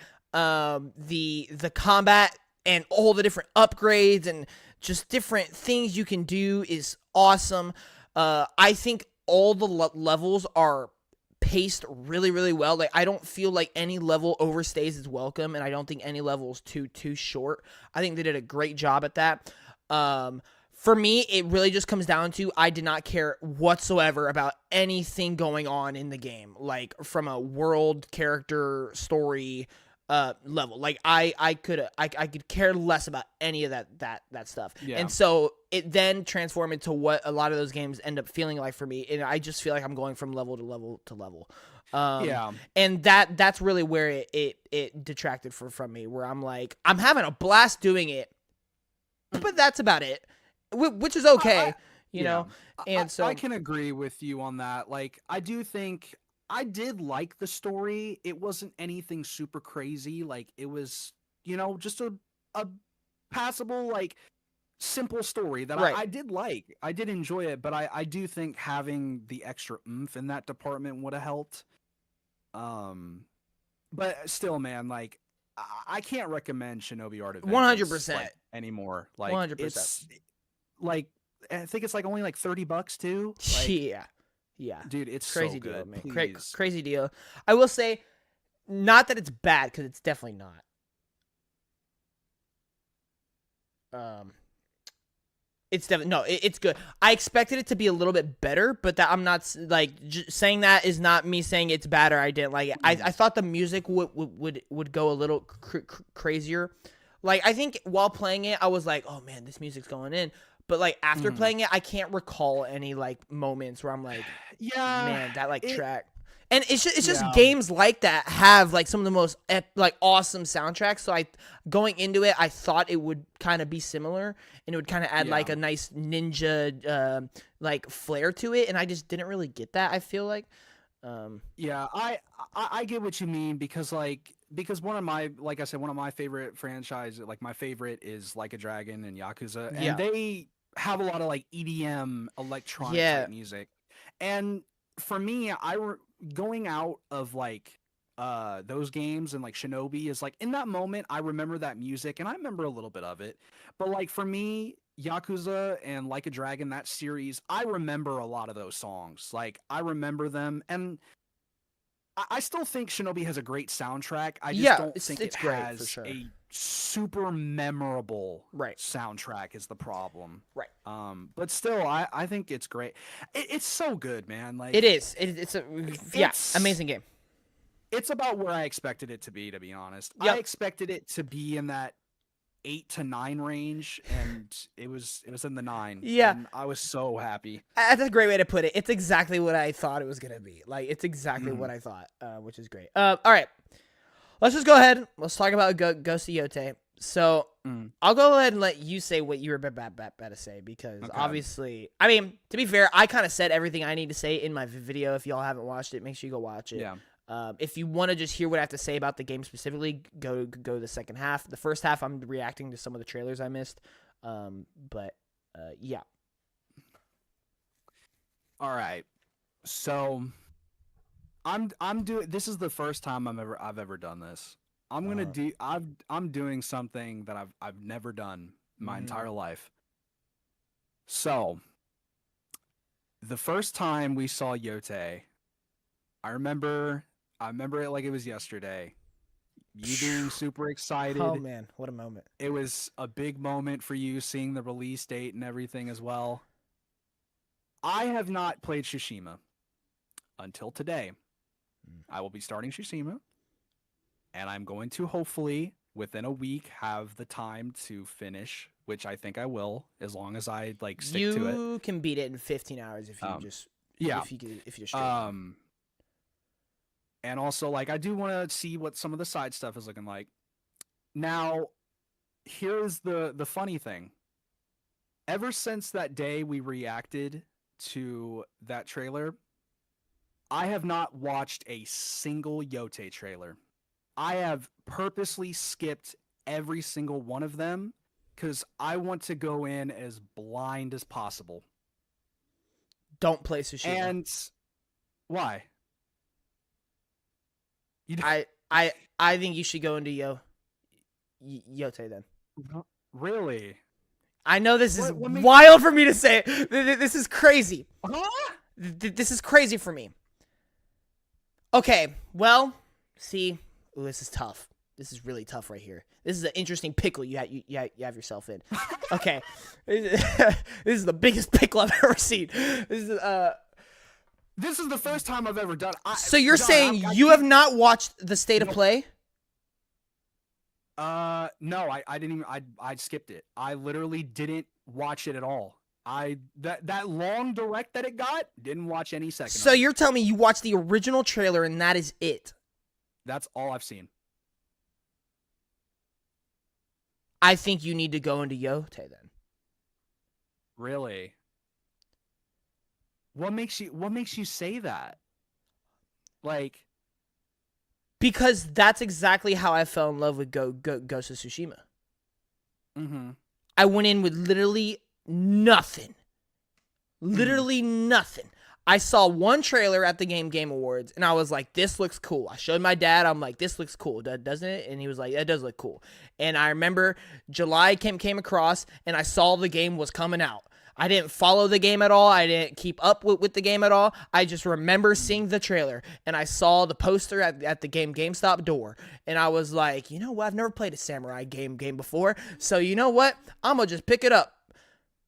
And history's history. Mm-hmm. When you have like zero expectations like that, when you are just expecting the unexpected, like, it will go crazy. And the reason I'm saying don't play Tsushima now, because I think here's what's gonna happen. I think if you do decide to play Tsushima, I think you will like Tsushima more than Yote now. Mm-hmm. Because, and I think, and I'll go into that in a second. But if you just go into Yote, I think you are going to love Yote. And the reason I say that is because one of the things I've read a lot in the reviews is Tsushima and Yote play almost like the exact, like, there's not much separation, like, in terms of, like, it feels completely different, like, gameplay wise. So for me, the way I look at it, and this is just the way games work, it's just the way games and our minds work. If you spend 20 hours doing something and then you embark on another 20-hour journey doing something, it could lead to a little bit of repetitiveness or feeling like I'm kind of tired of it, or like I kind of get burnt out of it. When I feel like that's not what the game's it's supposed to be, just that like 15 to 20-hour journey, unless you do all the side stuff and explore and all that stuff. So I think what's going to happen is, if you are already so blind and so just not paying attention to Yote whatsoever, and you're just going in with literally no expectations, you may walk out completely blown away, right? Yeah. And if you play Tsushima, I think you are going to love that game as well. But there won't be like the magic of like the sequel, because it's kind of like you may end up liking the sequel worse because you get burnt out of it during it. Yes, I get that sentiment, because like I think you could say the same thing for, and this is a topic we've had before, of like Breath of the Wild versus Tears of the Kingdom. Yes, first impressions are everything. Literally, everybody can agree Tears of the Kingdom is better than Breath of the Wild. 100%. But Breath of the Wild, everyone talks about still more to this day, because it's that first impression. It's when it first dropped, that feeling you got, And Tears of the Kingdom was just that, but more. Yeah. And a lot of people will, like I said, literally 90% of people will tell you Tears of the Kingdom is better, but their experience with Breath of the Wild was better. And I do understand that. You know what? I'll trust you, man.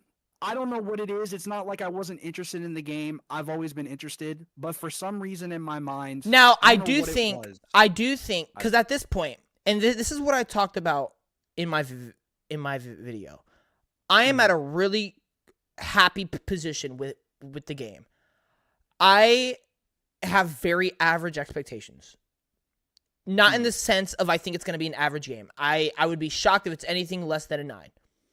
Yeah. But I am not going in expecting it to be on the same level as Tsushima. I am not going in expecting like it to instantly become my favorite game of all time. I hope it is. Like, oh my gosh, I hope so. And like that would be great. But I have not viewed it that way in all the trailers. And maybe that's just they haven't had like the greatest of trailers of all time. But I have just not viewed it that way. And what I've grown to look at Yote is I don't look at it as the Ghost of Tsushima sequel. I just look at it as Ghost of Yote. Like it's just a part of the it's like Final Fantasy 16 to 15. Like I don't look at it as like the direct sequel to Tsushima because I don't know, that's just not how my brain has clicked with it yet. And that's why I wasn't like feeling as much excitement as I thought I was going to until that state of play, because once I watched that state of play, I was like, man, when I think of Ghost of Yote, I don't think of Ghost of Tsushima 2. I just think of I just see Ghost of Yote now. Like I don't think of Tsushima instantly when I think of Ghost of Yote. And so for me, I've kind of now altered my mindset to I'm just expecting whatever Ghost of Yote has to offer. I don't know what that is. I know what it's going to offer in terms of gameplay, visuals, music, all that. I know what that's all going to be. But the thing that I care most about Ghost of Tsushima is its story. And that's the one thing I just don't know how it's going to be with Yote. Now, I've heard it's, again, the best part of the game. And so I have hope, and I'm looking forward to it. But for me, giving advice to you, the gameplay is not the greatest gameplay you'll ever play in your life. I'll be the first one to tell you that. Even though I love it, it is not the greatest gameplay you're ever going to play in your life. And the visuals, for how amazing they are, after 20 hours, it's not like every corner you turn, you're going to be completely blown away, right? So for me, if you are getting your first impression, your first experience going in blind, and you have already gone so blind into Yote, I think you just go straight into it and see what it has to offer. And I think if you do end up absolutely loving it, I think you could go back to Tsushima for sure. Because, like I said, those are two very separated games in my eyes. And so I think if you like that, I don't think, because at this point you're already so late in for Tsushima. Like I don't think playing Tsushima will do anything for you. You may love the game, but I think even while you're playing it, you'll be like, just have Yote in the back of your mind. Even while you're like, no matter, we're humans. That's just how it's gonna work. You're gonna have Yote in the back of your mind, and then when you get to Yote, you may be burnt out with the gameplay by then. So for me, I would just go straight in, first impression Yote, and if you love it, Ghost of Tsushima still looks beautiful in 2025. So it's not gonna feel like you're playing a dated game. I would then give it time and then go back to Tsushima, and you may like Tsushima more than Yote, but I'm saying in terms of, I feel like playing both back-to-back right now might hinder your experience with one or the other. Yeah. If that makes sense. Yeah. No, but you do what you want, you know? Like, if, like... I'm going to try... You're a business salesman in front of me right now. I'm just speaking from somebody... I'm just sold. speaking from somebody who's played the game 17 times. And I am talking, I'm speaking from the perspective of like Ghost of Yote, dude. Not even like it's my most anticipated game. It's like been my most like nervous game of all time. Like, dude, the amount of nerves I felt like the hour before reviews dropped. Because me and Jordan had this talk. We were like, what if it's just like average?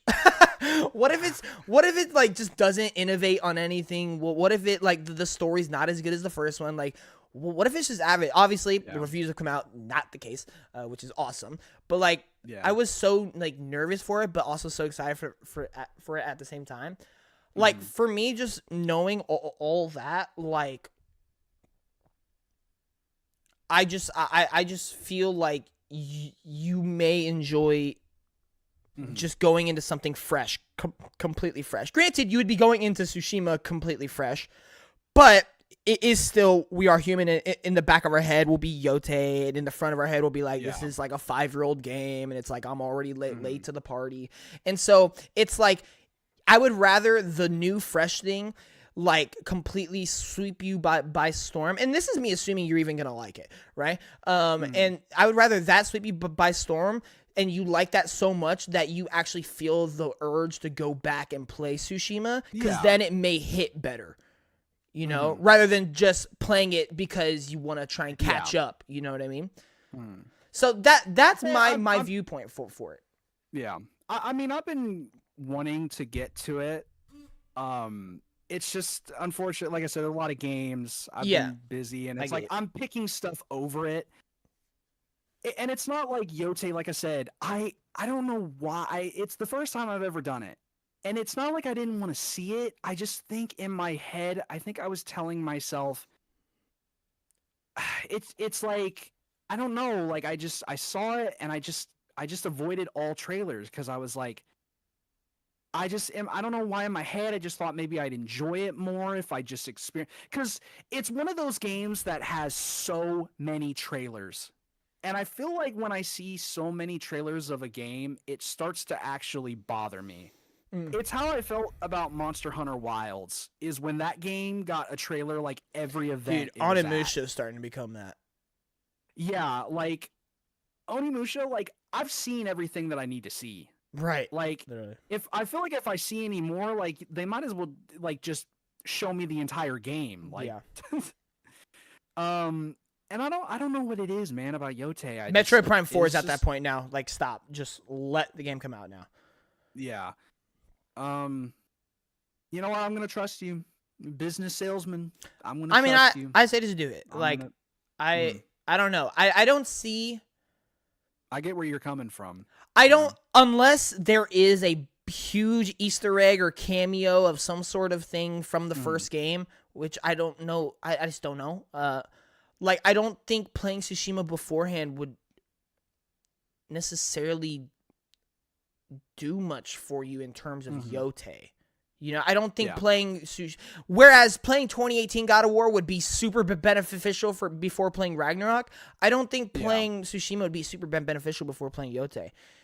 The only worry I have with this new strategy that I'm kind of advertising is Yotei is going to have so much more gameplay stuff compared to Tsushima. Like, Tsushima, the only weapon is a sword.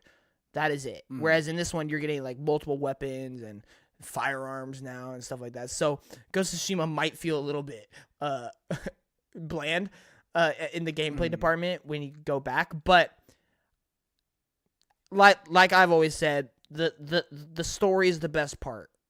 And so I think if you end up loving Yotei, specifically for its story, I think there will be enough incentive to go back and experience Tsushima's story. So we'll see. But I mean, I've already said everything I need to say. Make sure you go watch that video of Ghost of Yotei. I mean, I can't wait. My collector's edition should be coming in maybe even the day before.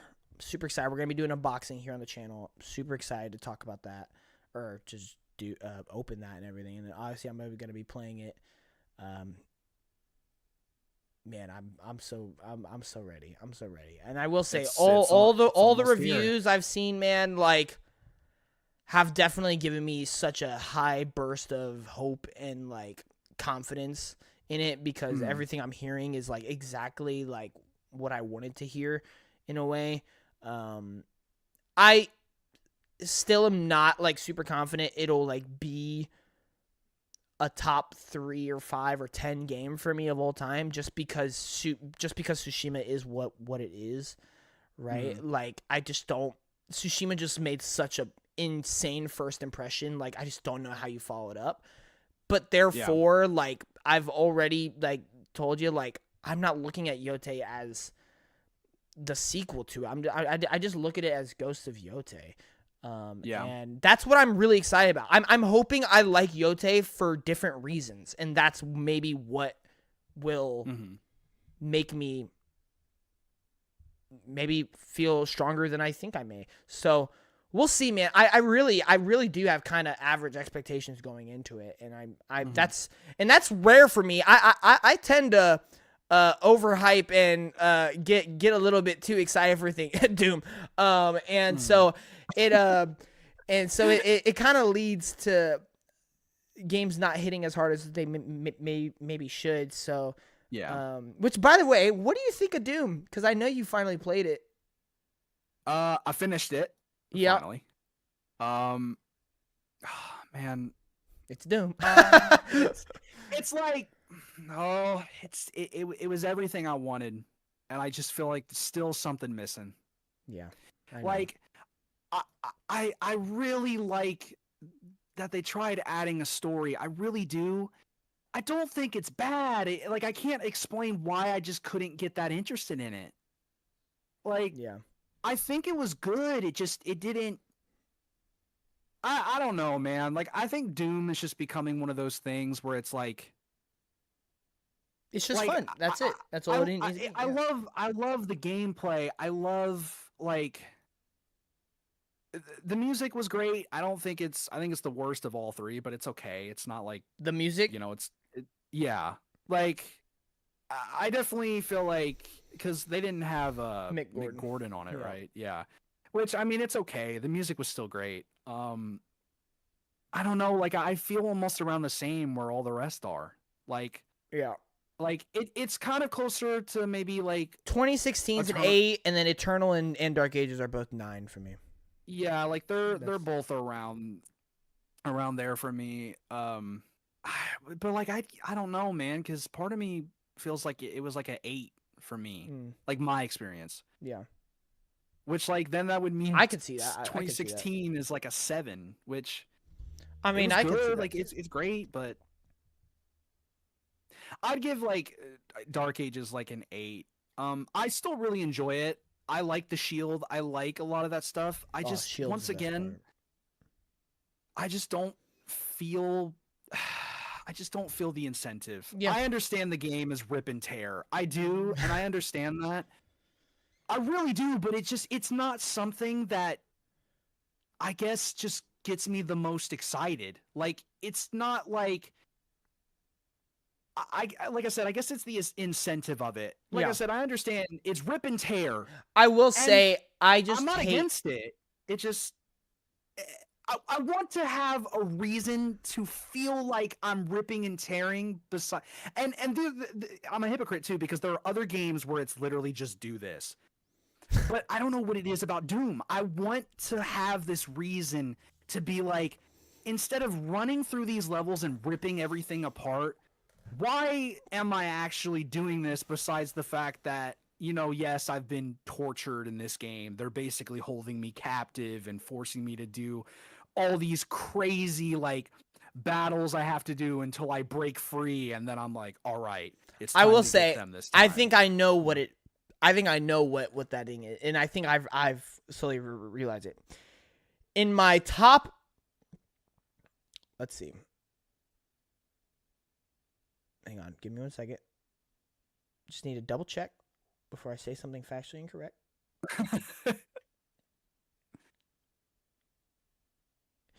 In my top 50 games of all time, I only have one first-person game. Wow. I think first person is really hard for me to like truly like love. Mm-hmm. Like adore, like anywhere near like a 10. Like I think it's really hard for me for first person game to do that for me. And it's not even like I find it sickening or I find it boring. I don't know. Just first person games just never really hit for me for some reason. Like hit on like the 10 level. I have plenty of 9s. And by the way, the only first person game in my top 50 is Dying Light 2. Everybody just unsubscribed right there. Where's BioShock? Where's Fallout? What's going on? So see, because BioShock 1's in mine. Yeah. It'd be in I see. To be fair, there's a lot of first-person games I would love to go back and play because I haven't played them like in a while. Like BioShock is for sure one of them. But so for me though, for sure, like Doom: The Dark Ages, like, and this is another thing. I just don't like. It's so hard for a game to be a 10 when it's just levels. Like, yeah. I just, like, because to me, I love the immersion, I love the experience, and when I just, after every level, then I have to go select another level, and then there's, like, this really, like, just stupid cutscene in between them, I'm like, all right. Like, you're not helping the game in any way. And so, as soon as, like, Doom: The Dark Ages had that, like, level select screen, I'm like, oh. Oh, well. But I still love the game. Like, I mean, I have the statue still behind me. I had to collect it. Like, I don't regret being as hype as I was for it, but I thought it would be better than it was. But at the same time, I think I still prefer it over Eternal. Like that's how much I loved it. So, like, from a gameplay and aesthetic perspective, I loved it more than Returnal or Eternal. I do think the music department, it was the worst, but yeah, still a really, really fun game. All right. Let's go ahead. Man, this is a long podcast already. It is. All right. Is there any game specifically you want to talk about? Anything that I've been playing. I mean, talk about Lost Soul Side. No, I did not. That man, what a pain. What a game I was so excited for, and then as it got closer and closer in the weeks, I remember it was the month of, and I just remember thinking, like, I can still hold out hope. There was no trailer for that game for all of summer until the week before it came out, and I'm just like, oh no.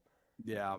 I just got busy. I wish I would have dropped it because it would have really helped. You're lucky it didn't go worse than what it is. Yeah, I know. I'm quite frankly lucky that I things could have gone more south. Yeah. Honestly, off the top of my head, like, there's not. I feel like I've played mostly since I've last been on here. I've played most of the stuff that. Have you? I don't think you have, but have you played Death Stranding? No, I'm going to get when I have more dead time. I will get to it though. Gotcha. I promise on that. That is 100%. I bought it the day of. Well, so that one is different. You need to play the first one. That one I almost think is a necessity. I'll try. I will see. I will for you. I will genuinely try it. I will take the opinions out. I will stop. I will ignore what people say. I will just try it because I trust you. People love the first one. It just took a while to figure that out. Well, it took a lot of people. It took a lot of people like a long time to grow into it. But like, if you ask majority people now, then they would say it's good. Like, they're not gonna say it's like one of the best games ever, but But I would like if you don't play the first one, it's just it's just gonna be like impossible for 2 to hit on the level. Yeah, like it's just truly impossible. So, but if you do, then you do. I mean, if you do just go straight into 2, like I'm sure you'll still like it. But yeah, I've been all over the place. I'd say the only last game I haven't talked about, because I was gonna start Borderlands 4, but I ended up not getting it because I'm so tired of these performance issue games. Like, it's so frustrating because I want to play them so bad. Were you gonna play Borderlands 2 or 4 on Wednesday? So 2. Okay, when I read that, I was like, did he mean 4? No. So I actually started 2 with my friend Dre. He just asked if I wanted to play it one day. And I was like, you know what? I don't know if I want to get 4 because like I just don't want to have to turn off my PlayStation every hour because you can't optimize a game. That's so dumb. Like, why do I have to restart and turn off my PlayStation every like hour and a half? That's stupid. It's like I'd rather just sit there and wait. Like, all right, Randy, like do your job, bro. Like, God. Bro, so Randy, that I'm eventually gonna get. It's on my list. I have a list of games like that I'm creating that I want to like save up a little bit of extra money for and eventually get to, like whenever there's some dead, like November, December, and specifically focus on those. I've been all over the place playing random things. I'll play old, some new, depending on how I feel. Yeah, so freaking I see I don't like stalk your account or anything. Yeah. But when you load up your PlayStation, there's like that notification at the bottom. It's like this friend played this for the first time, or this friend played this game the most this week. And some of the games I be seeing you play, I'm like, what? Like there was a week it said, which I know why, but there was a week it said, Mom actually played Hogwarts Legacy the most this week, and I was like, I know, I know what it is, but that's my girlfriend. Yeah, I know, but when I read that, I literally was like, I was like, yeah, what? Like this guy, Harry Potter fan? Hello? No, that's mostly my girlfriend. She loves that game. She's in love. Cult of the Lamb. Was that you? Yes, that's both of us. Okay. That has, oh my God, oh man, that's opened me up to something.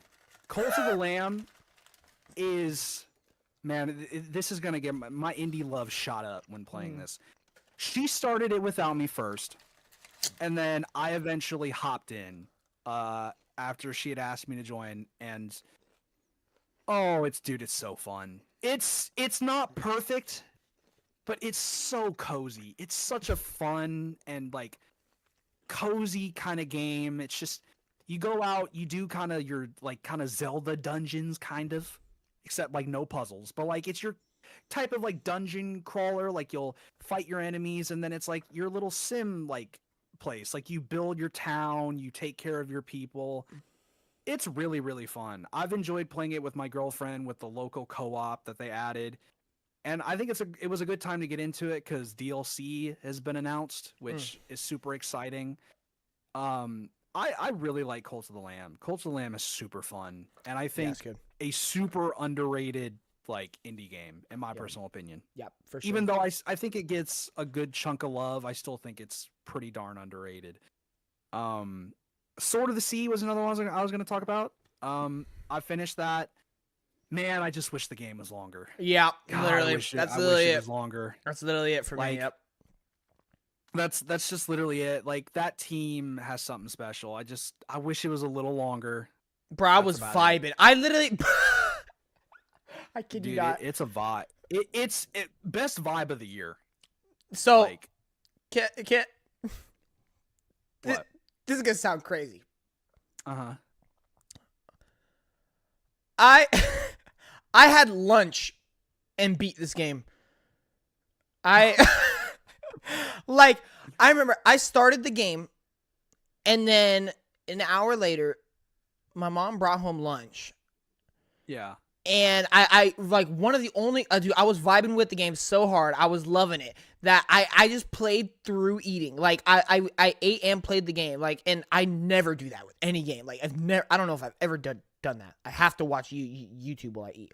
But for some reason, I just kept playing Sword of the Sea. And so I literally like I played another hour, and then like 30 minutes after I finished lunch, I ended up rolling credits. And I was like, is this like the first act? Like, what's going on? And I was like, and then it just brought me back to the main menu. And I'm like, no way. I just did this in like 2 hours. What's going on here? And then I was like, wow, that's it. And then I like got up and threw away my trash from lunch, and that was it. And I was like, wow, all right, well, that was an experience. Yep. But yeah, but for how short it was though, slapper, bro. Absolute slapper. I ended up then going to play an indie game called Herdling. Yeah. Love that game. That game is awesome. I actually might like that one more than Sword of the Sea a little bit. I mean, I think both are like the same for me. I think both are eights. I think for me. But yeah, I've been playing a lot of indie games this year. A lot of indie games. Hey man, I may have to join the train soon because there's been a lot of good indies and like it's just more stuff I feel like I may want to try later down the line. There's so many I'm looking forward to. That's why I'm just so happy there's 2 dead months because I want to catch up on just a lot. Like there's still some Xbox games I want to catch up on. You'll have like probably hopefully by the time Borderlands 4, oh yeah, South of Midnight. You never played that, huh? Yeah, it's still downloaded. I've had it downloaded forever, and I still Avowed. That's another one I still need to get to. I will get to it. I promise you I'll get to it. I promise on that. Oh, dude, no. Honestly, bro, you're gonna play Outer Worlds 2, and then you're gonna go back to Avowed, and it's just gonna feel like so bad. It's gonna be so bad, dude. Oh my god. It's a shame because the combat is so good in Avowed, and then everything else around it. I mean, the visuals look great, but like the story is just like, who cares in Avowed? Like it really is. But like I said, I'm super happy that November and December are not because I also want to go back and try Chronos at some point. Oh, dude, I will say if you go back and play one game, I am telling you, bro, do not let that 78 detract anybody watching this podcast. Oh yeah. I think that game, like genuinely, if I could change the critic score to whatever, I would give it an 87 at the lowest. Truly. Dang. I think that game is fan freaking tastic. I really do. I love it. I get it. There are things that it's like, yeah, we've seen it in other horror games. I get it. There are things it's like, I wish they took this a step further. But when you look at a survival horror game and the elements you want, it literally has everything. And my God, I'm telling you, bro, if you can play at night with the lights off, it is terrifying. Dude, there are some terrifying moments in this game. Truly. I've heard it's pretty Dude, scary. I loved Chrono. I really, really did. I will be that game's biggest supporter for a long, long time. And I will be Bloober Team supporter for a long, long, long time. Absolutely. I respect it. Champion what you like, man. Dude, I really, really The only thing it sounds like I'm not going to like is the dang inventory system because everybody hates that. I love it. I love it. Really? Dude, I do, because I love that feeling of you only have so much space, so you have to like utilize it to the best of your ability, and you have to like be like scarce with your resource. Like, oh, should I use an ammo here or should I save it? Like, okay, so if I use this many materials to craft this, then I'll only have this much for healing. So I gotta be careful. I love that. Like, it makes it feel like a survival game. I love it personally. It can be annoying because it's like, oh, I can't put that in my inventory. Crap. Do I have to drop something? Like, but then you go through that like mental debates. Like, would I rather have like 2,000 coins here, or would I rather have 5 ammo? Yeah. And it's like, I love it. I love it. But I can get where it becomes annoying. But like, that's survival horror to me. That's how Resident Evil is. That's how Alan Wake was. And I love that. The inventory management is like one of my favorite parts of survival horror games. And I think they do a good job at it. But I never looked at that from that perspective, because that was one thing with Resident Evil that can be annoying sometimes. Is I love Resident Evil. They're fantastic. 4 is still my favorite. I've also been playing through 2 with my girlfriend. Saw that. My girlfriend loves horror games, and I couldn't be more happy. Holy crap! W, like, dude, such a W that she just loves like just horror anything. So the fact that we're playing, like she's gonna play play Silent Hill F with me is fantastic. I want to actually convince her, hopefully, to play Little Nightmares 3. Oh, dude, that'd be so fun, and it's co-op. That'd be awesome, dude. She says she's interested. She's gonna think about it, but I definitely want to try it with her. Dude, that'll be so fun. That'll be awesome. But it's so. Have nice. y'all played Split Fiction together? No, I haven't really said anything. The reason I haven't is just because she tried playing It Takes Two, and okay.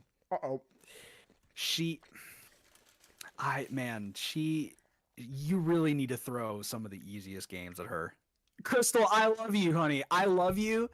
It's okay to struggle at video games. There's nothing wrong with it. I will never judge you for how you play. You don't play as much as a lot of other people. You can't expect to be as good as other people. She tried jumping into Silksong, and she was like, I was like, how far did you get? She's like, I beat the game. And I'm like, okay, but I'm like, how did you, you beat it? And she's like, I mean, I played, I like the exploring, but I had my ex at the time or whoever, fight the bosses and stuff. And I was like, okay. She gets really frustrated, very easily. And she's a rage quitter. She will get very upset very quickly if she gets stuck. It's like y'all are meant for each other. No, I put in that work now. Liza P taught me differently. I go at it, bro. I want to say this right now, real quick. The real quick tangent. 1 minute. Silksong reviews. I hate that the one reason most people give it a 9 out of 10 is because it's too hard. If it's too hard, every FromSoft game needs to go down a couple points because that's ridiculous. From Software makes a hard game, but because it's made by From Software, it's perfectly okay. All of a sudden, Silksong is a 2D Metroidvania, and that's too hard, and so it has to go down in points. Okay, buddy. But basically, my girlfriend couldn't even beat the first boss and basically gave up in 10 minutes, and then I beat it first try, and she was like, this sucks. And I'm like, I beat it for you. I did exactly what you told me to do, and you're getting upset at me. And she's like, you're too good. I'm like, I played so many games for my life. I play so many different things, and I've played harder games than this. Silksong is nowhere close to the hardest game I have ever played. It's hard, but it's not impossible. And one of the hardest things for me wasn't even a boss. It was is it harder or easier than Returnal? Probably on the same level. Interesting. Okay, cool. I think it's probably on the same level. Okay. I think Returnal's a little bit more forgiving because it really is more luck based with Returnal. Yeah, true. I don't think Returnal really. Silksong, it's more of just having there's ways to go around it, and there's ways to figure out how to help yourself become stronger. Cool. I would say they're kind of even. My second act, it took me 21 hours to beat, but I also had to go around and figure out where I was going, and I had a couple hours where I was lost. But it's probably on the same level as Returnal, I'd say. It's not as hard as people say it is. It really isn't. Liza P is still probably one of the harder games I've ever played. Did you finally beat it? You finally beat it, right? Yes, I did. I haven't played Overture because PlayStation. I saw it. They hold me. They literally. I bought the game. I loaded it up for 2 minutes. I kid you not. I didn't even press play. And PlayStation's stupid refund policy is if you load it up for literally 1 second, you can't get a refund. And then a month later, they put it on PlayStation Plus. Man, I hate the refund policy on PlayStation. They need to be sued. All right. Okay. Out of everything though, there's other, like I said, the games I wanted to catch up on. That's it. I want to talk about the PlayStation event, Kojima, and our specialty. We always be looking forward to the next year. Okay. Well, hang on. All right. So let's go ahead. Let's just go ahead and go through it real quick. Let me okay. Pull up this thing.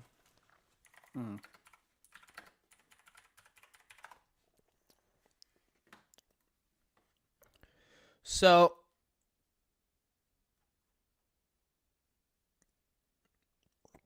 I'm getting there. We're good. We're good.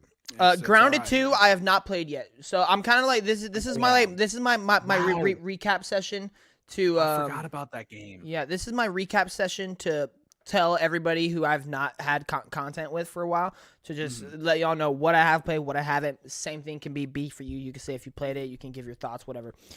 I have not played Grounded 2 yet. I want to, but that's like specifically a co-op game, and I haven't had anybody. To be fair, I don't play co-op games, period. So I just haven't really found anybody to play that with. You'd have to get Christian for that. I hate bugs, man. In the game world, I'm out. Yeah. Like, and they're bigger than me. Hell no. Ninja Gaiden Ragebound, I also have not played. Oh, dude, I gotta go back and I started it. I'm like I started it when it came out. Like I'm like 5 hours in. It's pretty dang good. Yep. Jordan, I didn't know that team had the sauce. I was like, this is a random game. I didn't know if it has that sauce. It's dude, I know it has. Dude, and it's hard. It's a little hard. I loved their last game. I think it was like Cyber Shadow or Cyber Shadow Ninja Shadow. Didn't they make like Blasphemous? Yeah. They did, but their last game though was Cyber Shadow or something like that, and I really like that game. Then we go into August. Oh yeah, Metal Gear. Mafia: The Old Country. It's a game. It's a game. It is.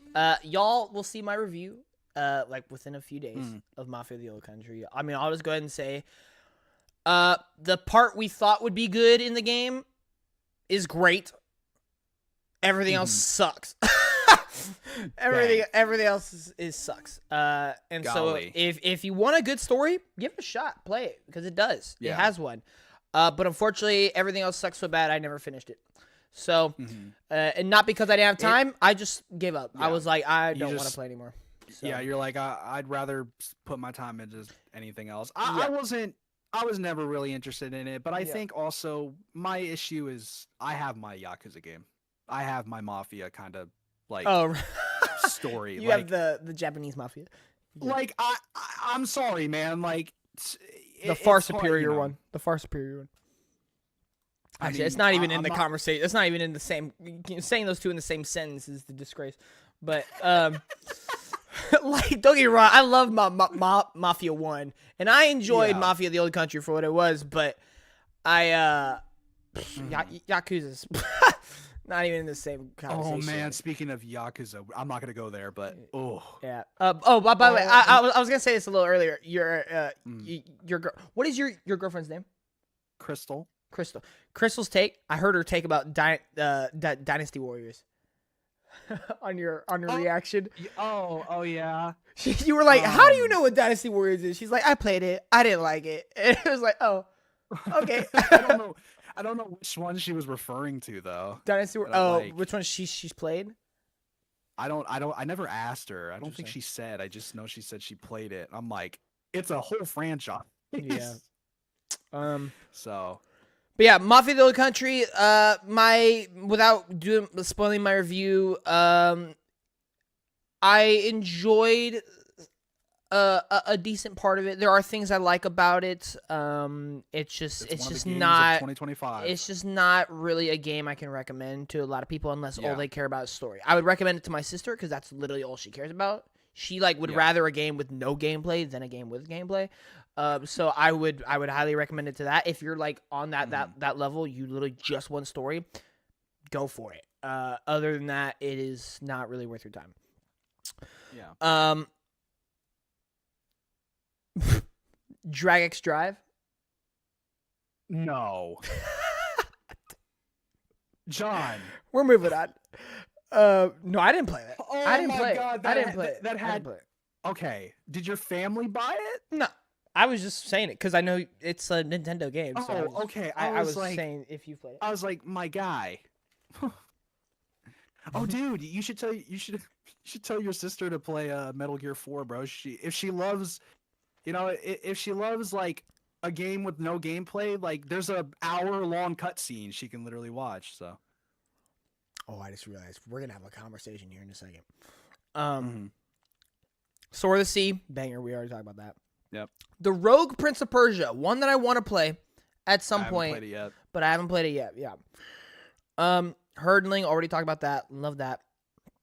Gears of War Reloaded, I still, dude, I have so many games I want to play. I need to make November and December the grind month where I just catch up.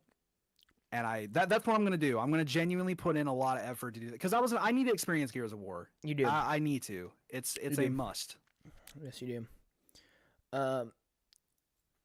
But yeah, Gears of War Reloaded. Unfortunately, I just had awful timing. I literally replayed Gears of War 1 in December of last year. And then they announced the remaster, and I'm like, I'm not trying to play it again, I'll be honest. So, yeah, so that was that. Kirby the Forgotten Land plus Starcross World. Did you play that? I don't even know if I have it. Okay, cool. Did I? No, answered my question. No, I do have it. But I think I do have it. It's the timing just sucks though. Yeah. Like everything around it came out day before these 3 games we're about to talk about. Yeah. Then Shinobi, we already talked about that. Fire. Lost Soul Side on fire. Yeah. That's sad. That whole story. I was rooting for it, and I feel bad for that one guy who spent so much time, and now it's like, yeah. Literally the definition of style over substance. Literally, it's literally what it was, which is so unfortunate. They literally only focused on combat, it looks like. Everything else looked like it had a budget of like $10. Which is really sad because, I mean, even, you can go back to our reaction. When they showed that trailer with its release date, dude, it looked really cool. And even I was like, yo, this looks really cool. But then, reports started coming out, then it got delayed, and then we haven't saw trailers in a while. And then I went back and rewatched the trailer, and I was, just analyzing it, and I'm like, I don't think this game has much that does it. I think it just looks really stylish. I think that might be it. And well, that is exactly what happened. Yeah. Metal Gear Solid Delta Snake Eater. You play it?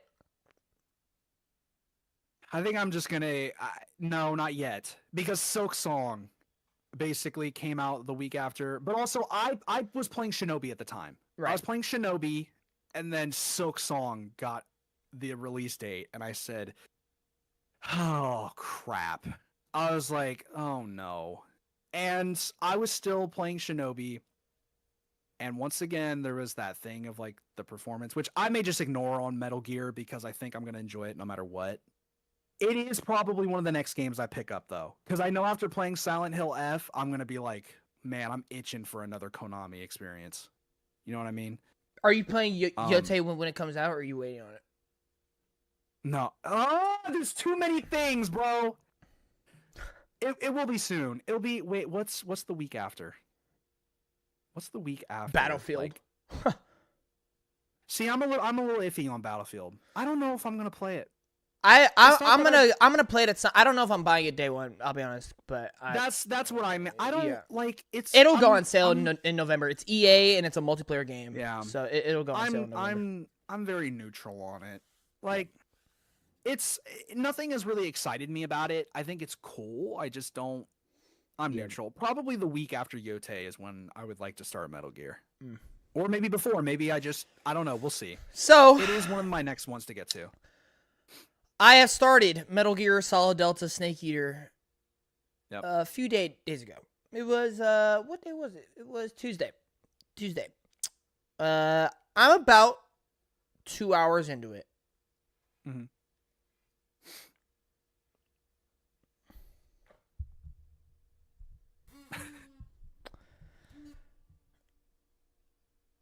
What? What's happening? I don't... Bro, I am. That's just the Kojima experience. I am holding my opinions on this game back for the moment because I fear I am very mixed on the game. I, so far, am not really liking it.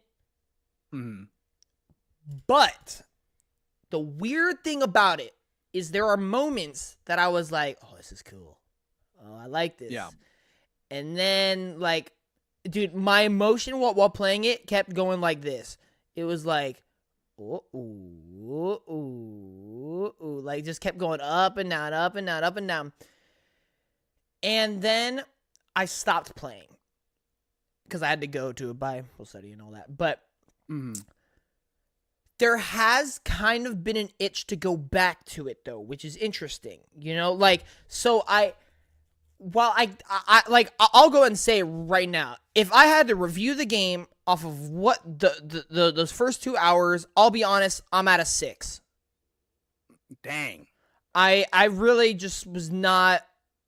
And granted, I've never played 3 before. I've only played like the first half of 5, and each Metal Gear Solid is really different from all the others. So playing 5 has nothing to do with 3, not even from gameplay perspective.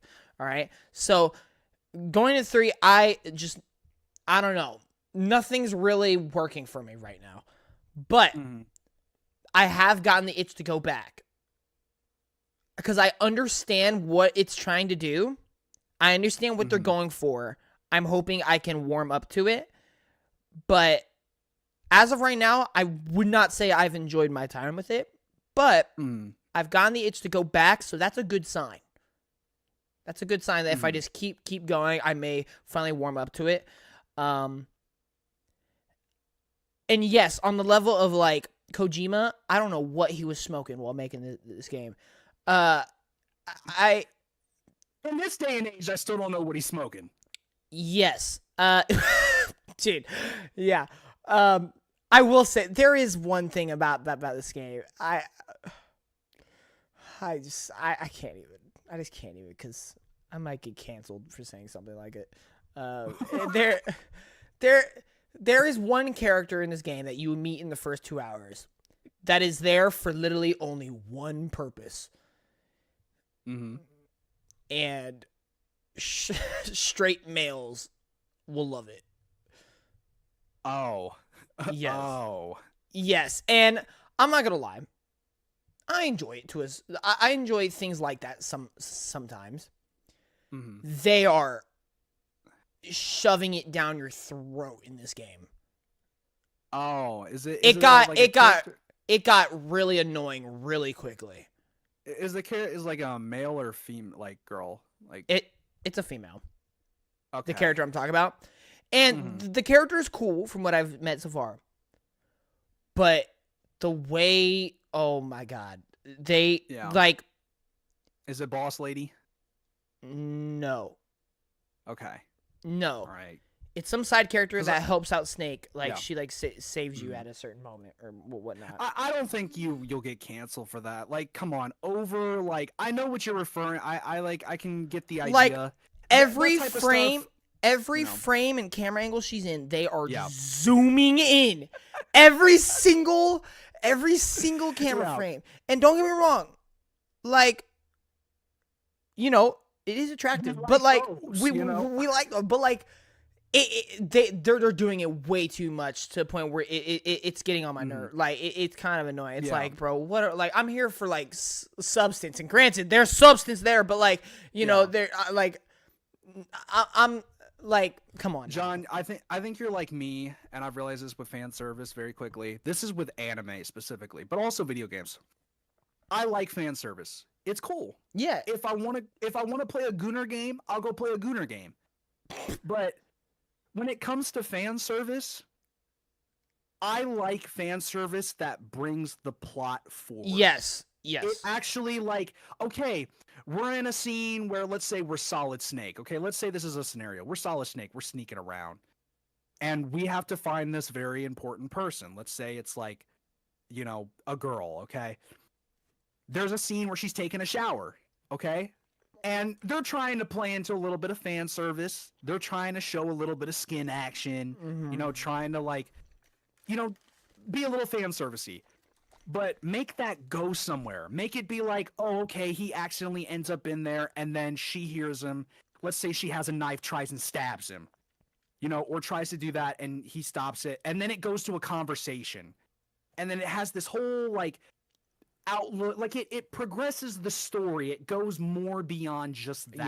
Yes. That is the type of fan service I am okay with, is if it makes the plot and world building better. It actually progresses things forward instead of just feeling like filler. You know what I mean? And that is exactly my issue right now with Metal Gear or with that thing specifically, is I feel like they just keep doing it and it doesn't mean anything. It's literally just for like gags or like just because it appeals to a specific audience, and I'm like and especially the first 2 hours of this game, you only play the game for like 10 minutes.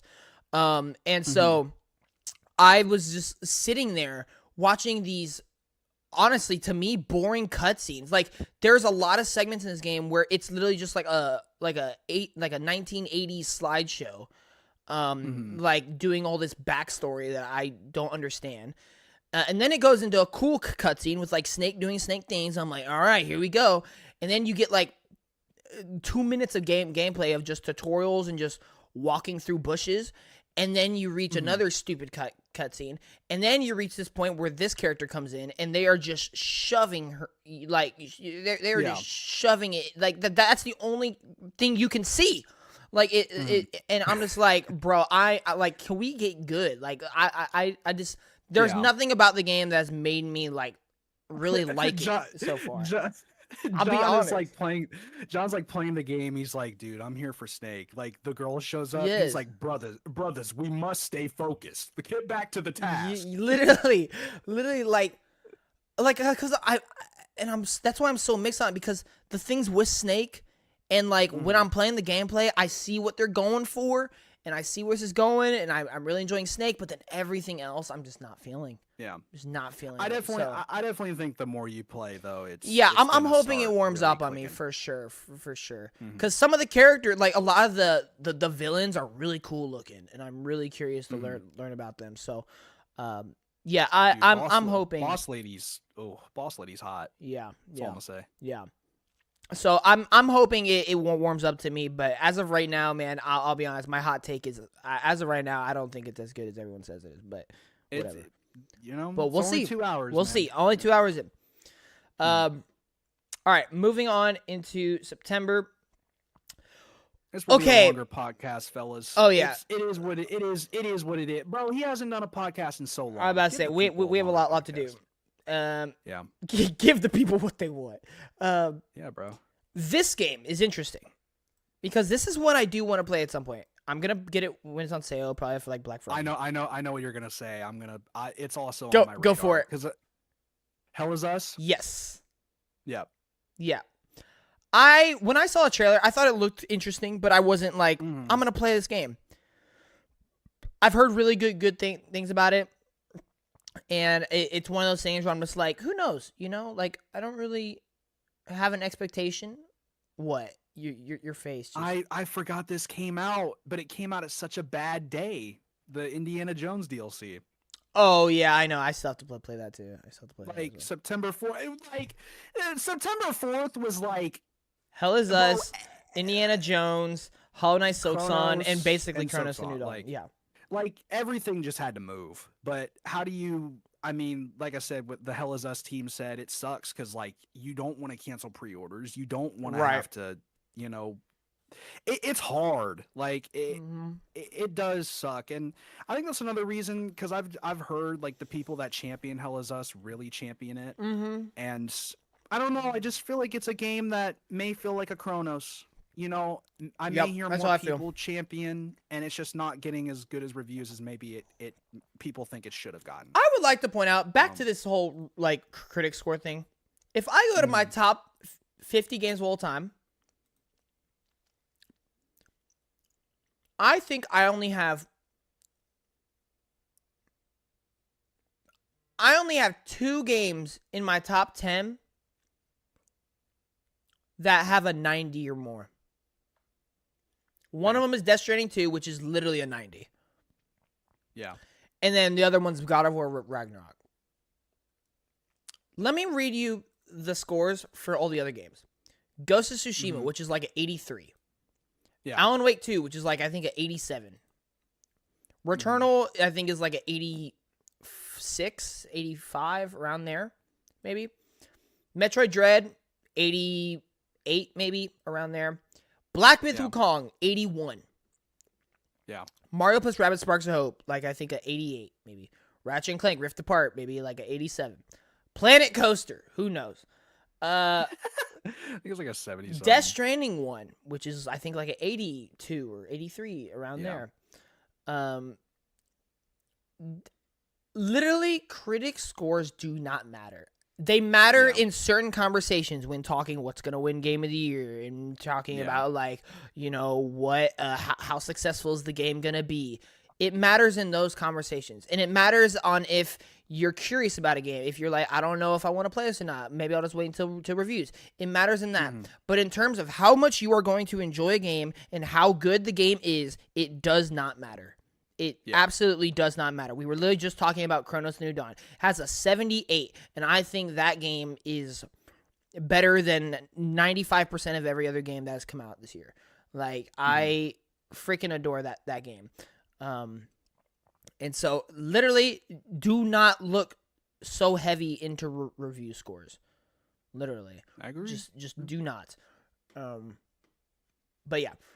All right, moving on. So yeah, Hell Is Us, want to play at some point. Indiana Jones DLC, want to play it at some point. Hollow Knight Silk Song, you've played it. I'm gonna get to it. Chronos of New Dawn, I've played it. You'll get to it at some point, I'm sure. Everybody's Golf Hot Shots, no thank you. Garfield Kart 2, did you hop in that? No. Okay. Borderlands 4. Borderlands 4. So I've played about 5 hours of it.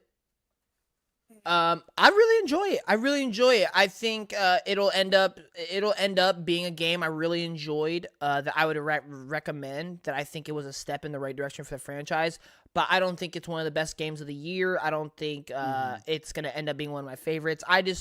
Overall, I think it was just a really, really I think it's just a really enjoyable time. So that's my first impressions of it so far. It could change. I could end up loving it even more than I think by the end of it. So we'll see. I'm hoping they can fix up the performance stuff, because it definitely is something I want to pick up later. I just don't, like I said, it just really bothers me that Randy basically tells me, hey, you got to turn off your console every hour and a half. Like, that's beyond ridiculous. Like, at that point, why even, you know? Yeah. I will say PS5 Pro looking like the biggest waste of stuff. That PSSR like 4 whatever update they're talking about, like, no, it's not even that. It's just give the option to turn off PSSR. It's not that hard. There's no way, because that's what is Silent Hill F is the same exact problem. It's about the same in terms of frame rate for like the normal PS5, but PSSR apparently has, I don't know what artifacting is, but it makes it worse on the Pro. Like, there just needs to be a toggle to turn it off. Like, it would be that simple. Did you hear Ghost of Yote literally has, like, in the game a PS5 Pro mode, and it's like it's 60 frames per second, the same resolution as the other performance mode, but it also includes ray tracing and improved, like, visuals. It's just like, why can't other games do that? You know, like, I don't know. That makes sense. I don't know either. Lego Voyagers. What I've learned this year, real quick, UE5, we need some work. We need some work to be done. We need some help. Like, it's been real bad. You know what else I learned this year?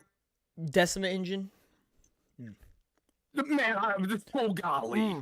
Oh my god. Best engine in the game. 100%. 100%. Lego Voyagers. I heard some solid things. I may play it at some point. Maybe. We'll see. Skate. Man, I want a little bit more. Yeah. I heard people talking about it, and oh man, I love Skate 3. I played Skate 3 a lot when I was really young. and I want to do it, but it just doesn't sound like there's enough. It just sounds like you'll be done like with the mission stuff in like a couple hours. And I like normal skating around, but I think I'm just gonna wait. Yeah, to be fair, it is early access, so yeah. But it sounds like it went into early access a little too early. Yeah, in my opinion. I agree with you. I've put in like maybe 2 hours into it. I'm not gonna lie, bro. It's fun.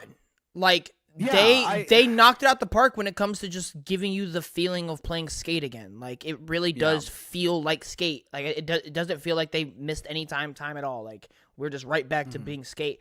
But outside of the gameplay, like it is just not a good game. Like there's no customization, there's no progression really. There's a bunch of microtransactions. There's not enough content.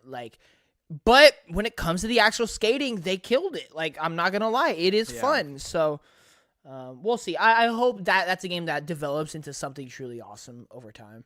But I really hope so, because EA is really banking on this, and I worry about the longevity is my problem. Yeah. And like I said, I've heard it's good. I've heard there is a lot of potential for this early access. There is so much potential, but I think launching it this early with as little content is a little scary, you know? For sure. So but I hope later down the line they give more content, and I do want to hop in. I really wanted to, but then when they said you'd only be like doing 2 hours of missions and the rest is just normal, I'm like, I feel like I'd rather just kind of wait it out a little bit, because there's other things I'd rather play then, if that's the case. Yeah. Even though it's short, it's like I'd rather spend like 15 hours playing something a little bit more exciting. Yeah, for sure. Dying Light the Beast.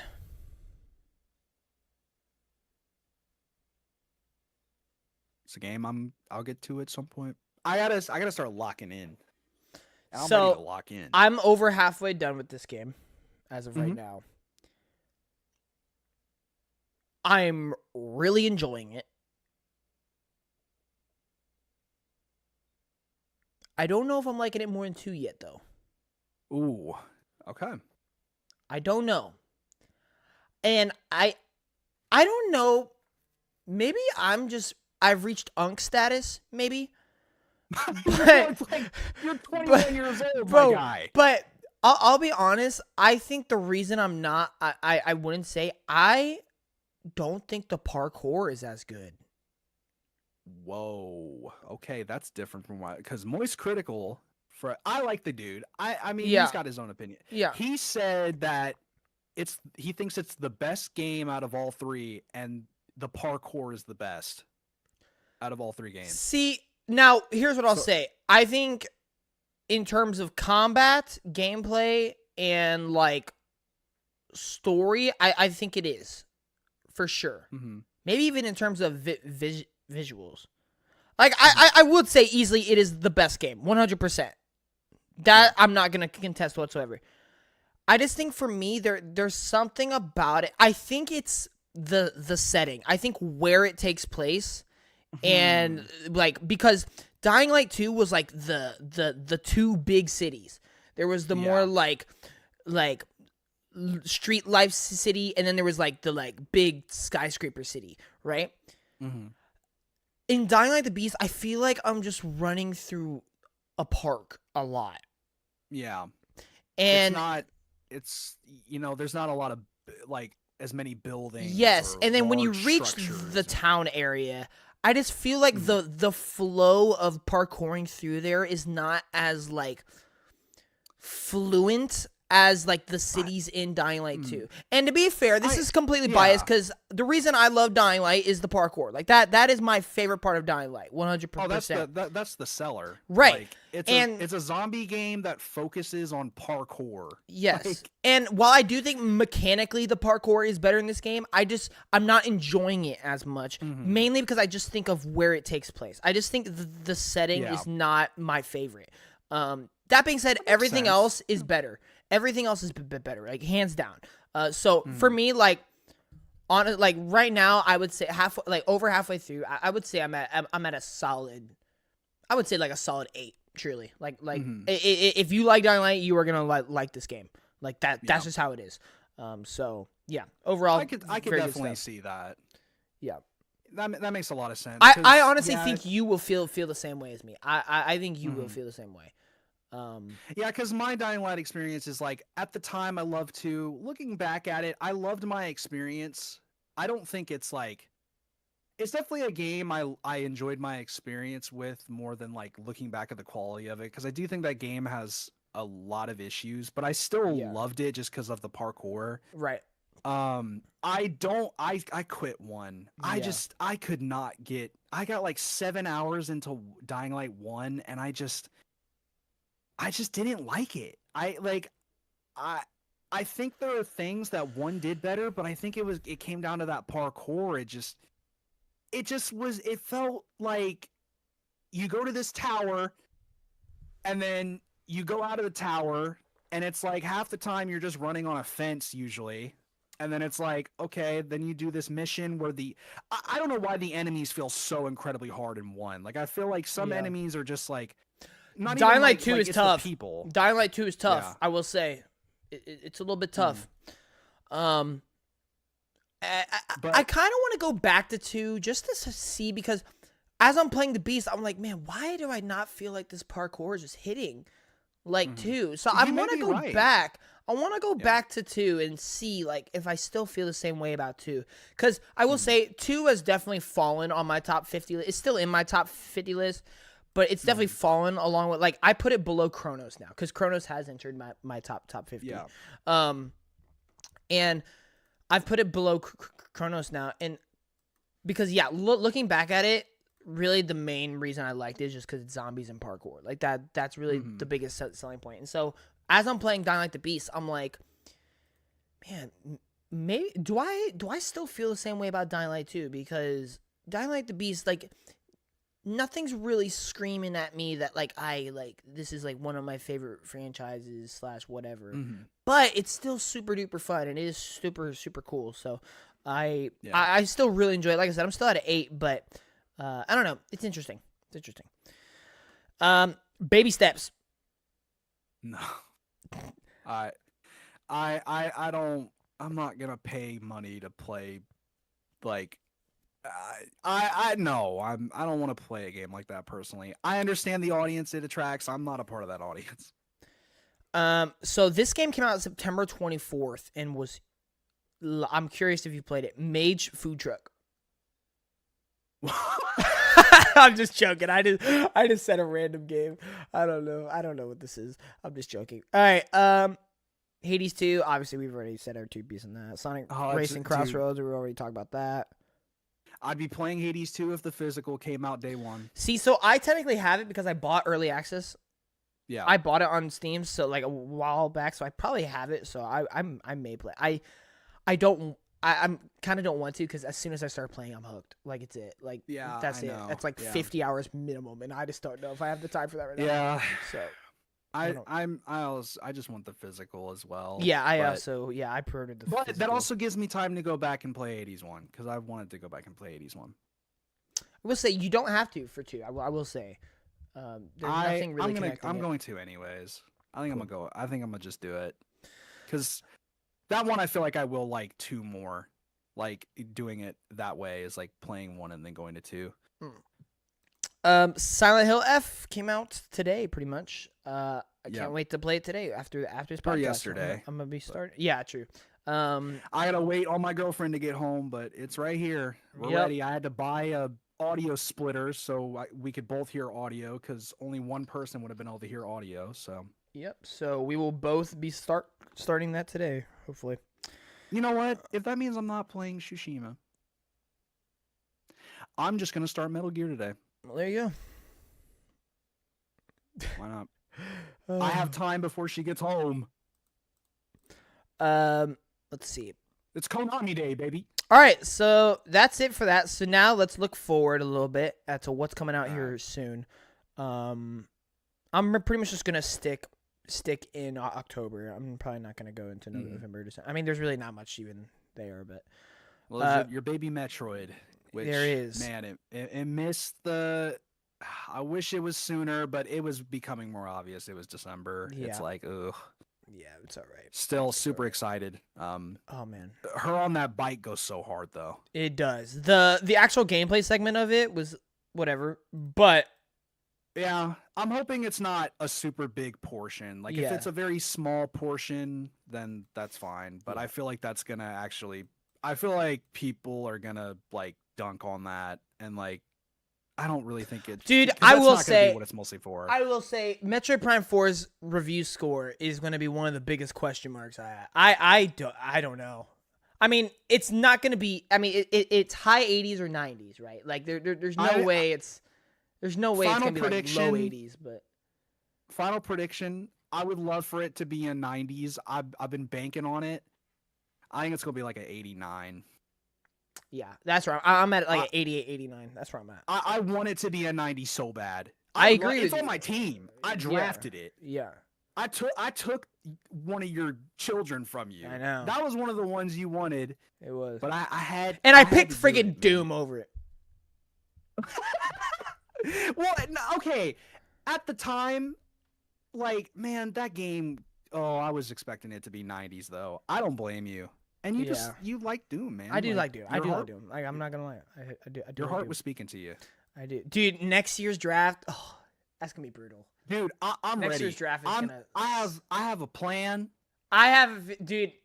I want to draft so many games next year, and so it's gonna like be an emotional war. Because I don't know if I pick my darlings or if I pick the things that are gonna win or if you know what I mean. So see, I've realized some darlings just have to sit on the back seat. You got to really look and be like, what? I already have a bunch of games though where I'm like, if no one drafts it, I'm picking that sucker up for $1 because it's gonna be a steal. Like there's a lot. I would like to get maybe like one more player in it, just to make things a little bit more competitive. That way we have to like dig deeper for some of the smaller games or whatnot. But yeah, I would like for it to be at least one more player, maybe two if we can find two, but because odd number is really weird. But I just wish Christian would join, but I feel like Christian said he just doesn't want to. But I'm like, bro, just do it. It's fun. We may just stay us four. Who knows? We'll see. Yeah. But yeah, it's gonna be crazy. Clay, dude. At this point, dude, I don't know what the easiest number one pick is. You know what I mean? Yeah. Like, it could be GTA, which is like obvious. I'm not picking it. But does it come out? I'm not picking it either. But does it come out? I'm not picking it. But does it come out? Jordan or Isaiah will take it for sure. Then there's Resident Evil, which is obviously going to be a bit banger. But then you got, if Mario didn't happen this year, then like you would think Mario has to happen next year, right? And then you got Sorrows, you got Forza 6, Wolverine. Dude, there's so many that's like just Fable, like, Gears E-Day, bro. Like, oh my god, it's ridiculous. It is absolutely ridiculous. So it's a little crazy. I just like if I have the number one pick, like if I'm the very first person and I have to pick, I don't know what I'm picking. As of right now, I don't know what I'm picking. I think I know what the. I have a front runner. Yes, I think everyone's. But I'm not convinced on it. I'm not sold. I think everyone's front runner. I think the first pick will be potentially if it's. I think it'll be Resident Evil. I think Resident Evil is like the front runner for what like people are most excited for that people want to pick. Yeah. That is my front runner for sure. Mm-hmm. Like if I have the very first pick, that is what I'm gonna pick. Yeah. But at the same time, that's some good options. It is. There's some really good options. I personally really want the fourth pick. I want to be fourth. That way I could pick two back to back. Yeah. Like to me that's the best because there's so many good options. It's like just getting the very first one necessarily isn't the greatest thing in the world, but yeah. Well, our person that went first is probably going to win. Yeah, so that is true. That is true. If that statement holds true. That is very true. But him getting Expedition 33, Monster Hunter Wild, and Split Fiction. He just played such a consistent game. Like, he just played such a good outside of Mafia. He just played such a consistent game. Yeah, and I thought for a while I was like, he's not drafting anything. It's like he didn't have to. Yeah. He just picked up all the stuff we left. Yeah.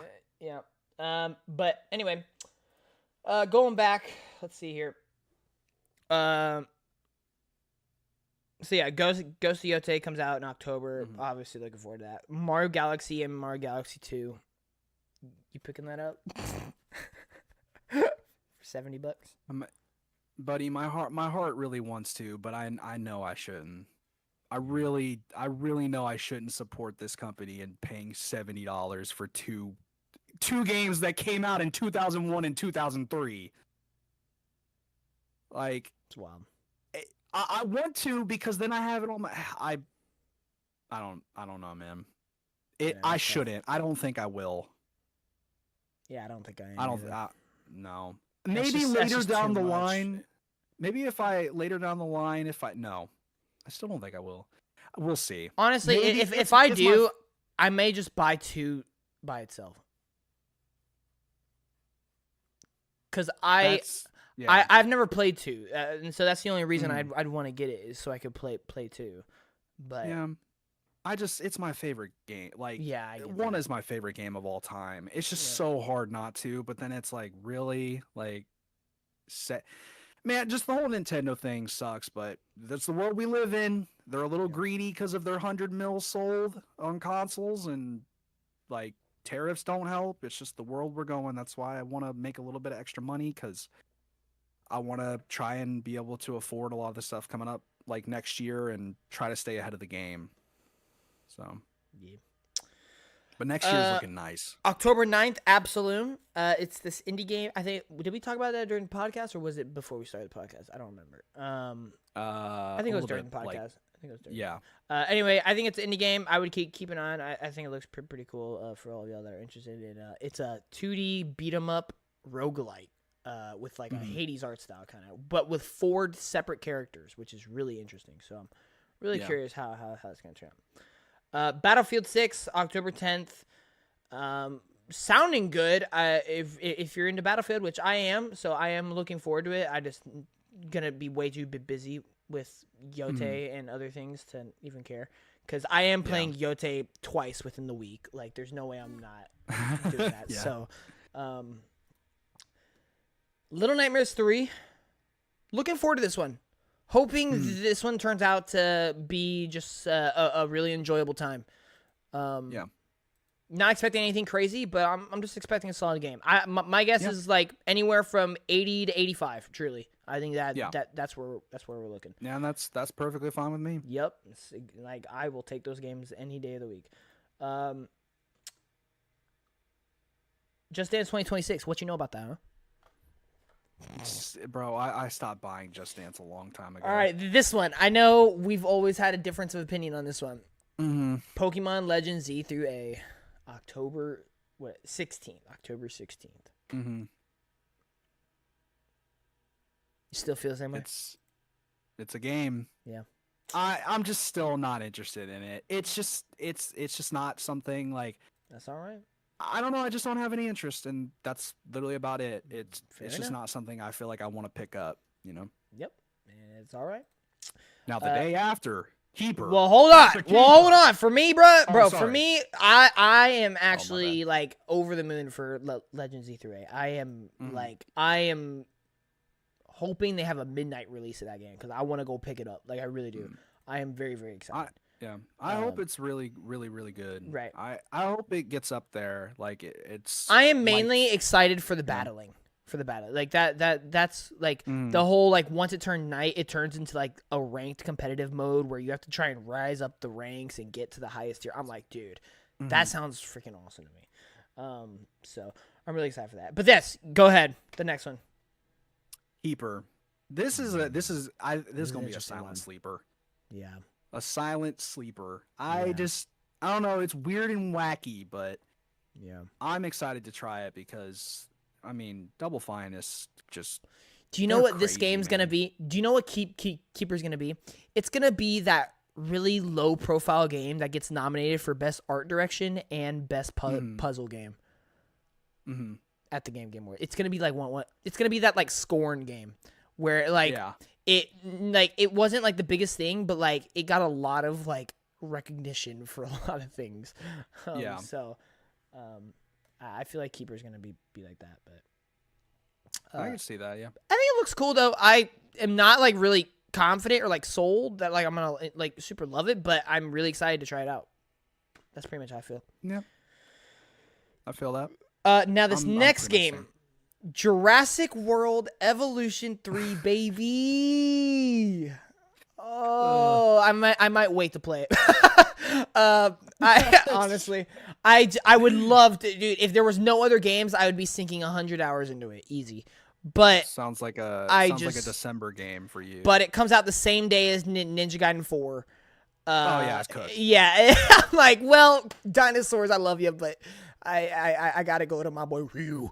So Ryu Hayabusa. Yeah, so it's just really unfortunate there, but although you know what, you talk about sleeper picks, one of my most anticipated games for the rest of the year, Plants vs Zombies Replanted, bro. I am so ready to hop back into it, bro. I am ready to see my boy Crazy Dave have a bunch of new game modes, get those pea shooters, and get that bro, I'm ready. I am ready, bro. I'm ready to plant. I'm ready to take that trowel. Is that what you call those little shovels? Trolls? I don't know. No idea. Trolls? I don't know. I'm ready to take that shovel, dig up with some holes, put those thingies in the ground, kill them zombies. Oh, bro, it's gonna be oh boy. Yeah, y'all ain't ready for it. Y'all ain't ready for it. Let me tell you. But yeah, anyway, that game was cool. And then in my opinion, this is the last big AAA game that has any shot of doing anything like critic wise, outside of Metroid Prime. But it's not in the game award conversation. Outer Worlds 2. Obsidian. Ninja Gaiden 4. Oh yeah. Sorry, we didn't talk about Ninja Gaiden 4. My opinion has not changed. I'm just ready. I'm just ready to play. I am too. I feel like action games an action game really has to be out of this world for people, like for especially critics to like really consider it to be. I think honestly, Black Myth Wukong, the fact that it got nominated last year is still like shocking to me. Because critically, I would have never expected to get nominated, but they know if they didn't nominate it because of fans and how many people enjoyed it, yeah. Well, it's the same thing we were talking about Expedition 33, right? Like, a game is way more than just the amount of hours you staring at the screen. Yeah. The impact and the moment of Black Myth Wukong is one of the biggest gaming moments ever. So it's like, how can you not nominate this thing of the year? Of one of the best things of gaming of the year, you know, so that's really that. But Ninja Gaiden 4, I personally, if I had to make a prediction, I think it's gonna be like an 86. Yeah, I like that prediction. That's kind of where I think it's gonna land. I would love for it to just be come out of nowhere and just be like absolutely incredible and just be like like an 89, maybe even like 90. But I just doubt it. Action games are hard in that department. Yeah, sure. And I don't think the story is going to be good enough to put it up at like a 90 level. I think that's because you compare, because this is Platinum and Team Ninja, and like Platinum makes fantastic action games, but they're also known for putting out fantastic stories. And I haven't seen in this game yet a story on that Platinum Games level that is going to like push it up there, you know? Yeah, for sure. So. But I'm still really, really excited for it. Now Outer Worlds 2. Now Outer Worlds 2. I think this one genuinely has a chance of being a 90, and I don't think we're expecting it. I think from every preview I have watched, and they've had multiple previews. It's not just one preview. There have been multiple demos, multiple previews, multiple interviews. This game was the follow-up direct to the Xbox showcase. In everything I've heard about this game, from all the Kind of Funny members, like every time they talk about it, they're always like, they think this is going to be Obsidian's best game ever. Dang. And so if you're saying that, you realize what studio you are talking about.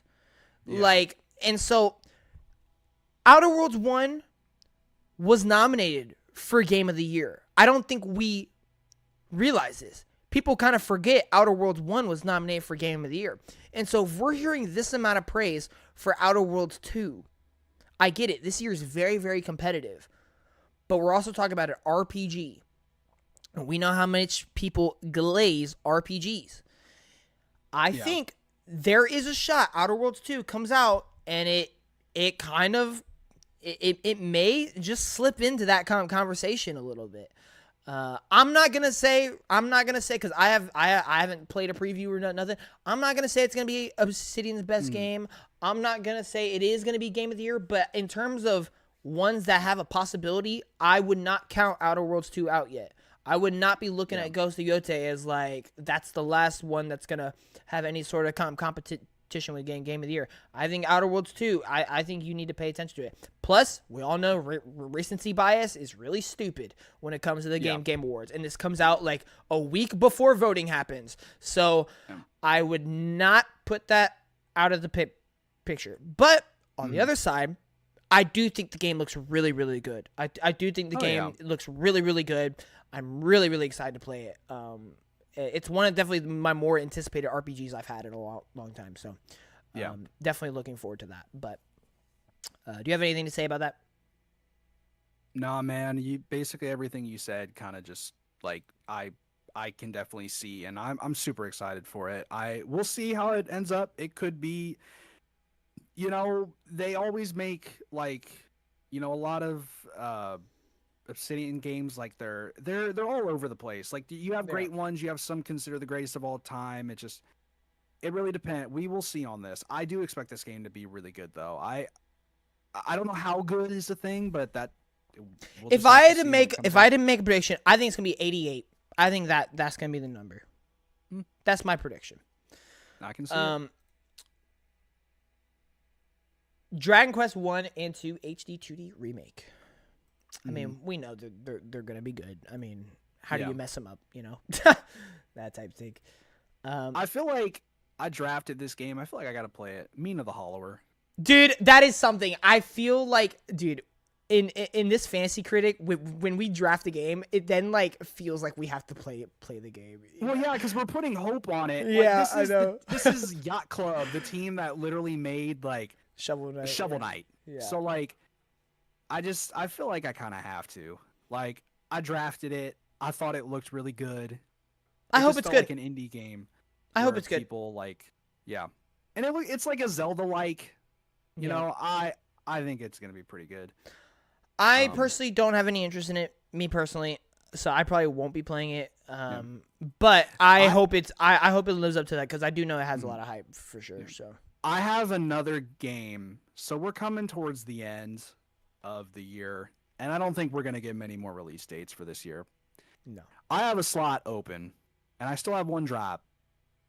There's a game that I am. I say all of us have our slots filled up, so you don't really have any risk of anything. Yeah, there is a game that's dropping. I'm not gonna say what. I know what it is. What is it? What do you think Unbeatable. I'm drafting? What makes you say that? Because I saw you play it. Oh my god, bro! All right. Also, Barrett from kind of funny. Barrett Courtney from Kind of Funny talks about it a lot.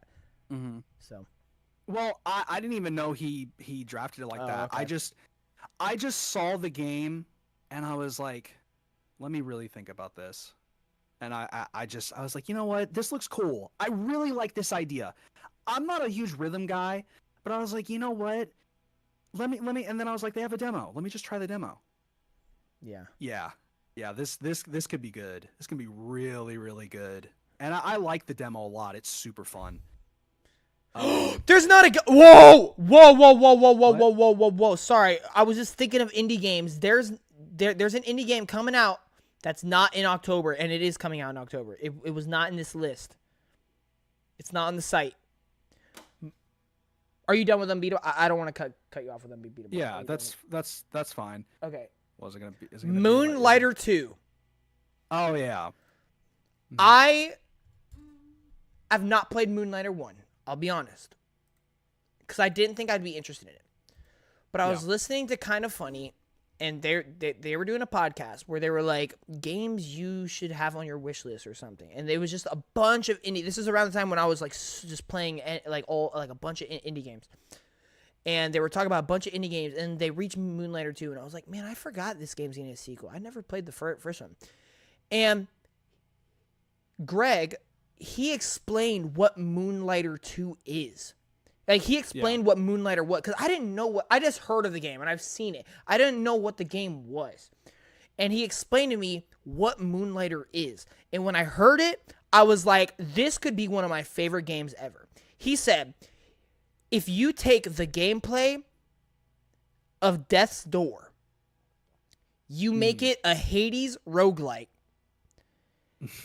and you make it where you basically run your own shop, where the roguelike mechanic, at the start of each day, you go out into a dungeon to where you fight enemies, you do all these things, you do all these abilities, where you then you kill enemies to collect like artifacts and resources, to then when you're done, you go home at night and you sell them in your shop to then upgrade and do it again and again. And I'm like, oh, dude, I could see that being so addicting, because Death's Door gameplay is awesome.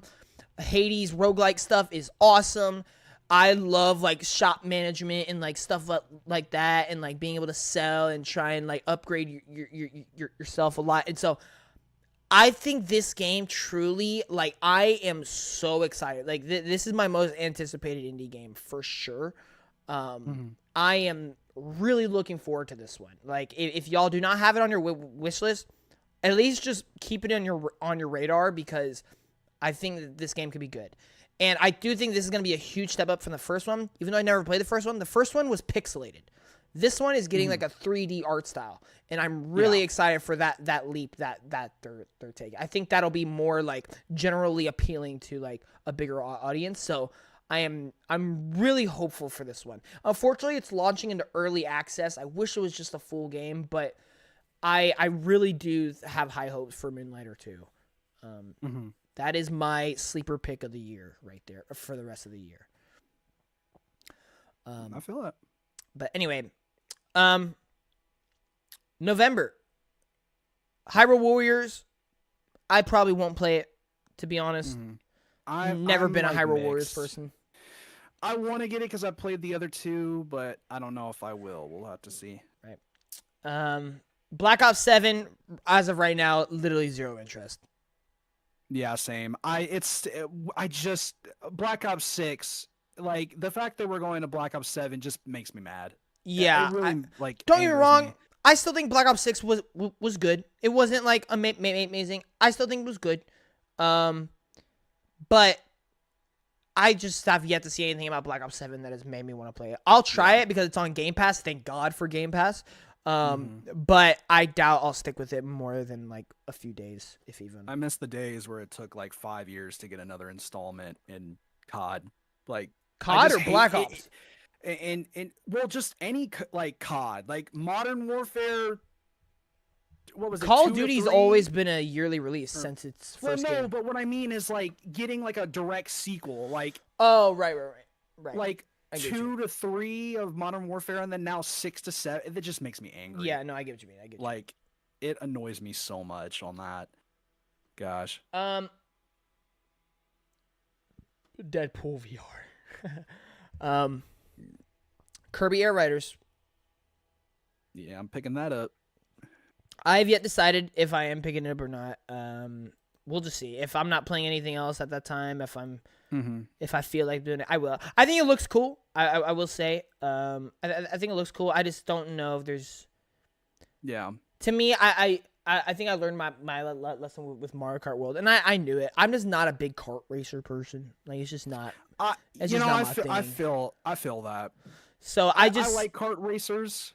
But I feel like we're getting to a point where we want to spend more time in these kart racers if we're going to pay like $70. Yeah, and that's the big problem for me. If this was a $50 game, bro, I'm in there. Like, I'm not paying $70 for a kart racer that I'm probably going to play for. You know what you can't pay $50 for? Those amiibos.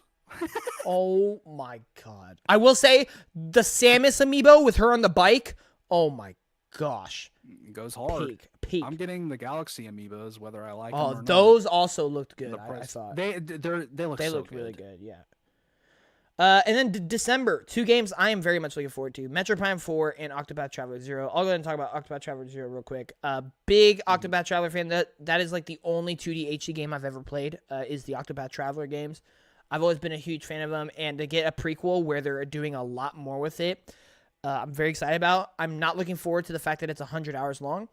But holy God, yeah. How does Square Enix do? How do they do it? I don't know. Like, I don't know. Maybe they've been working with AI this whole time and we just didn't know it. But I'm looking forward to it. I'm not gonna finish it. I don't think I've ever finished an Octopath Traveler game, but I just enjoy playing them for however long I do play them. So I'm just looking forward to it. And it's gonna review well. Like there's no question about it. And then Metroid Prime 4 Beyond. Every time I see this game, it's exactly what I hope for. So I'm just ready. I'm just ready. Yeah, that's really it. Yeah. So, all right. What a long podcast, but we're not done yet. Let's just go ahead. Let's go. You said you wanted to do Kojima and State of Play, right? Yes. Okay. And plus, we like talking about next year. Okay. Next year's looking pretty nice. Okay. So we'll just do Kojima. What an absolute madman. Okay. This guy is not human. No, he's wild. But I'm so glad he exists. Can you explain this to me? Because I feel like you're gonna know. Because you're more when it comes to a lover of Kojima. I love Kojima. This OD situation. Because there's nothing really to say on There's nothing really to say on Fizzant. Here comes the feeling. That's so far like away. But here comes the feeling. The feeling hasn't hit me yet. It's so far away. How's that feeling gonna hit me, bro? The picture it's like, did look cool. It's like I moved to France and I start in America and there's a snail that can kill me. It's like that's how long it's gonna take to get Fizzant. Like, so OD there are different versions is what it's being considered, but it's the same. It's being made by different people. OD Knock is Kojima and Jordan Peele is another portion. They're not different games. Okay. Right? All right. So this is. I'm glad you're asking because this is the exact conversation I want to have. Because this is what everyone's trying to figure out. And unfortunately, Kojima's Kojima, and he doesn't give answers. Yeah. Like, nobody knew what Death Stranding 1 was, truly, until it came out. And so, that's probably what's going to happen with OD. We're probably going to be asking the same questions over and over again. Where it's like, okay, so, who did this? What is this? Because, for the longest time, we all just thought OD was just going to be one game, like just a horror game in collaboration with Jordan Peele and a bunch of other actors and Kojima and stuff.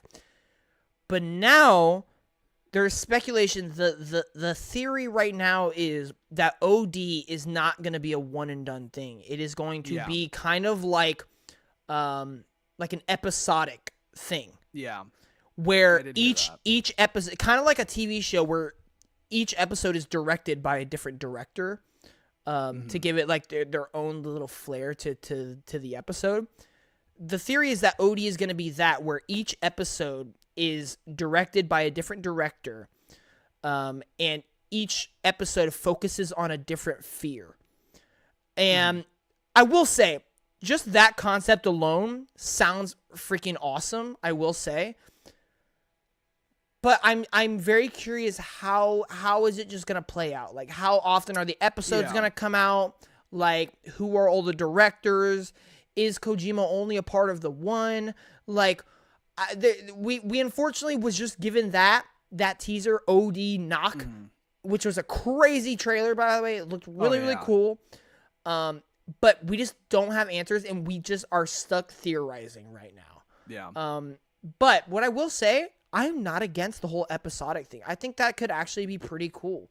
If And it depends on this. Yeah. How good and how long are each of those episodes going to be? Because if it's only like an hour-long episode and then we have to wait months for another one, I'm just like, all right. Like, and it kind of... But if we're talking like a full, like, maybe like 4 to 5 hour experience with just Kojima taking like one of his biggest fears, because he even said like the reason he did knock is because he finds the loud sound of knocking like scary, and so he's doing that. And I would love for it to be like a nice 5 hour experience, like just like giving tackling an interesting concept of like what one of your biggest fears is, and in this case it'd be knocking, and then you get somebody else perspective doing that, like Jordan Peele. He'll maybe do like, I don't know, like drowning or something like that. Like who knows? Like I feel like that could be really, really cool, but it all comes down to like how long are the episodes, how often do they come out, and how much do they cost and stuff like that. And so I don't know. It's interesting though. It is, because like my only issue with episodic is just episodic has gone down a lot. 100%. Like Walking Dead was like the peak, and we've never been close. And like that's something I kind of worried about with Dispatch a little bit. Oh yeah, that wasn't on this list too. That game's coming out October 22nd.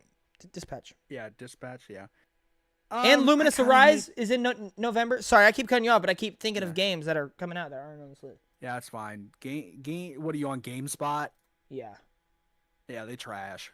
And Marvel Cosmic Invasion should be coming out this year, but who knows? Bro, that's gonna be December at this rate. Yeah. If they're gonna wait this long. Yeah. Shadow drop at the Game Awards. Yeah, right. But yeah, anyway, go ahead and continue about OD. Like, I'm a little skeptical, but like I'm so interested because this feels like this is gonna be like the PT that Kojima never got to finish, and it's like I'm always down for more horror based things. I just hope it's like a decent length. I really hope it's not super short. I hope there's substance and it's not just like style again. Yeah, like I like the concept and idea. I just think it's all gonna come down to execution, and who's to say Kojima's like really messed up with execution. I'm about to say it's hard to doubt Kojima, to be honest. Like it really is, but we're doing something completely different than Kojima's ever done before. Like, so we just don't know. We just don't really have any. We're just left theorizing. Yeah. I just know from the teaser, man, those graphics, those visuals, golly, top tier. I tell you what, I don't want to happen. I don't want this to be like a Silent Hill short message thing. I don't think it will. You know what I mean? Where it's like this like really 1.5 hour like just really bland horror experience that looks cool and has a lot of cool ideas, but just doesn't really execute on it. You know? Short message, man. Cool trailer. It looked better than the first Silent Hill 2 trailer, and then it came out. Quite the opposite. Polar opposite. Yeah. Better trailer, worse game. Worse trailer, way better game. Yep. So, I'm curious. I'm definitely interested. And then like Fizzant, that's just so far away. Yeah. I love that he's going back to action espionage, but that's like 2030. Yeah. And I will say, like, the picture looked cool for sure. But yeah. Cool art. Definitely dope. But we got to talk about these credit cards because I'm really curious how. I need to know, how can I get one? As an American citizen. Where can I sign up? What bank do I have to go to figure this stuff out? If you guys didn't know, Kojima is starting his own credit card line, where you will actually be scanned into his upcoming games if you buy one of these cards, and he will actually. He will actually analyze your spiritual well-being, and he will create an AI for you to live on afterwards after you die. Great stuff. I mean, he's really pushing the medium forward here. I really like what he's going for. Might win Game of the Year 2026. We'll see. Yeah, the card alone. Yeah, the card. Dude, bro, Pokemon cards are about to go out of stock. Bro, accessibility, innovation and accessibility, bro. Like, ain't nobody doing it better, you know? Unbelievable That's still stuff. So crazy. Oh, man, what a guy. What a guy. That dude, I don't understand. I don't understand his brain. I don't understand anything. That's what makes But him so it. good. I love it, dude. I love it. What makes him so good and so And talented. and you have yet to even play Kojima games, so I can't wait for you to, especially if you, oh my god, once you experience Death Stranding, you'll be like, I don't know life right now. I don't why baby and dude ear? What the heck? Yeah. Why what's baby going on, here? man? Oh what man. the baby doing there? Oh man. Yeah, but all right. State of play, man. The fact that we're 3 hours and 10 minutes in, we're just now talking about state of play. It is what it is. It is what it is, man. So right. I know we have different takes on how much we enjoyed the state of play, but it all comes down to I am very biased. So, oh well. That's fine. Can't help it. You want me to say mine first? Yeah, go for it. Okay. I'm just going to be honest. I don't want to give it an 8. I know a lot of people are saying 8. I'm going to say 7. And the reason I say 7 is, yes, I'm really happy that it feels like we got more than one first party in something. Like, I would have hoped to get maybe one more little thing. It's okay. That maybe is a little knock for me, but I feel like third party was lacking this event. Like third party just felt really non-existent to me.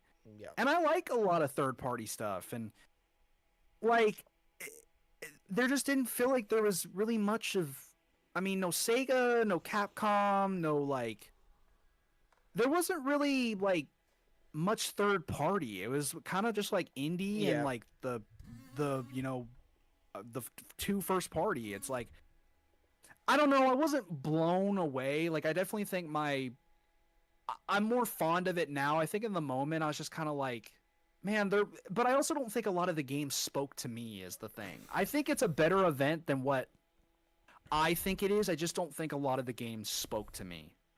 You know? I'd give it like a 7. Yeah, that's fair. I definitely think I've enjoyed some of the other couple state of plays more than I enjoyed, I think, like the last 2 over this one personally.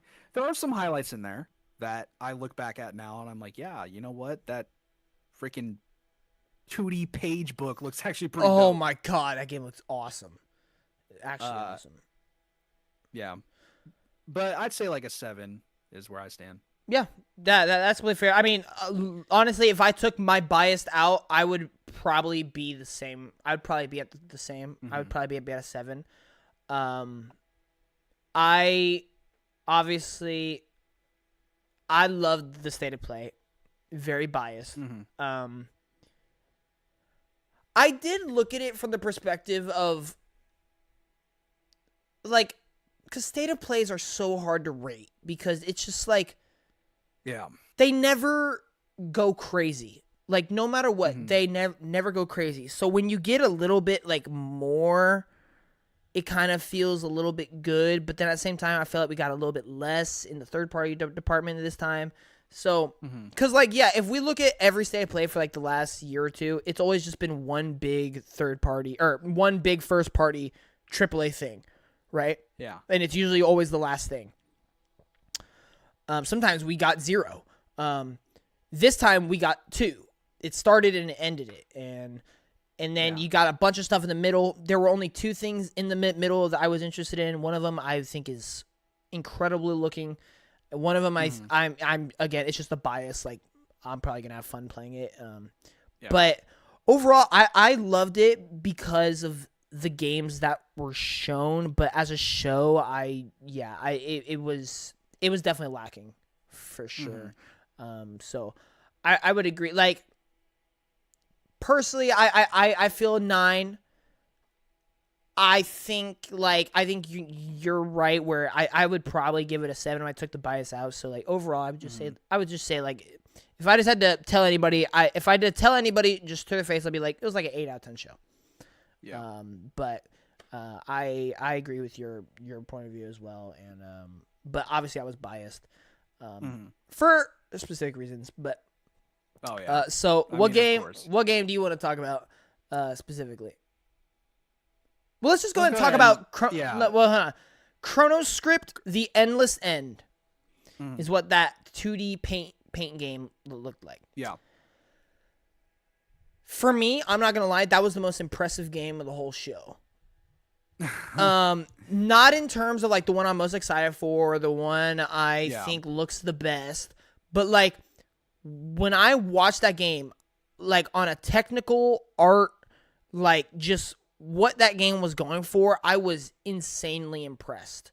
Like, I was genuinely like, wow, like I want to know how they made this game. Like, I want to know like their inspirations behind this, because it looked so unique. It looked super just beautiful. I loved, like, they were kind of doing like a Plucky Squire thing a little bit, where you travel through the ink a little bit to get to another book.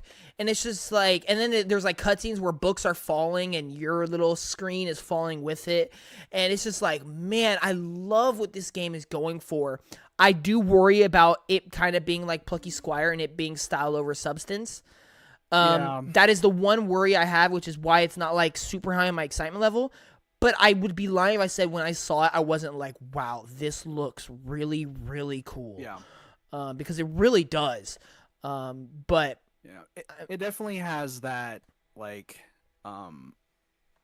that Plucky Squire level of potential, but can they execute on that? And like, I still enjoy Plucky Squire. It's just when they showed all the cool concepts in multiple genres, I just wish they went a little bit harder on that. But it's also a game for kids, and you know, this one doesn't really look like it. But yeah, looking back through the event, man, I think just my biggest issues was like, would have been nice to get one more first party thing. Third party was kind of lacking.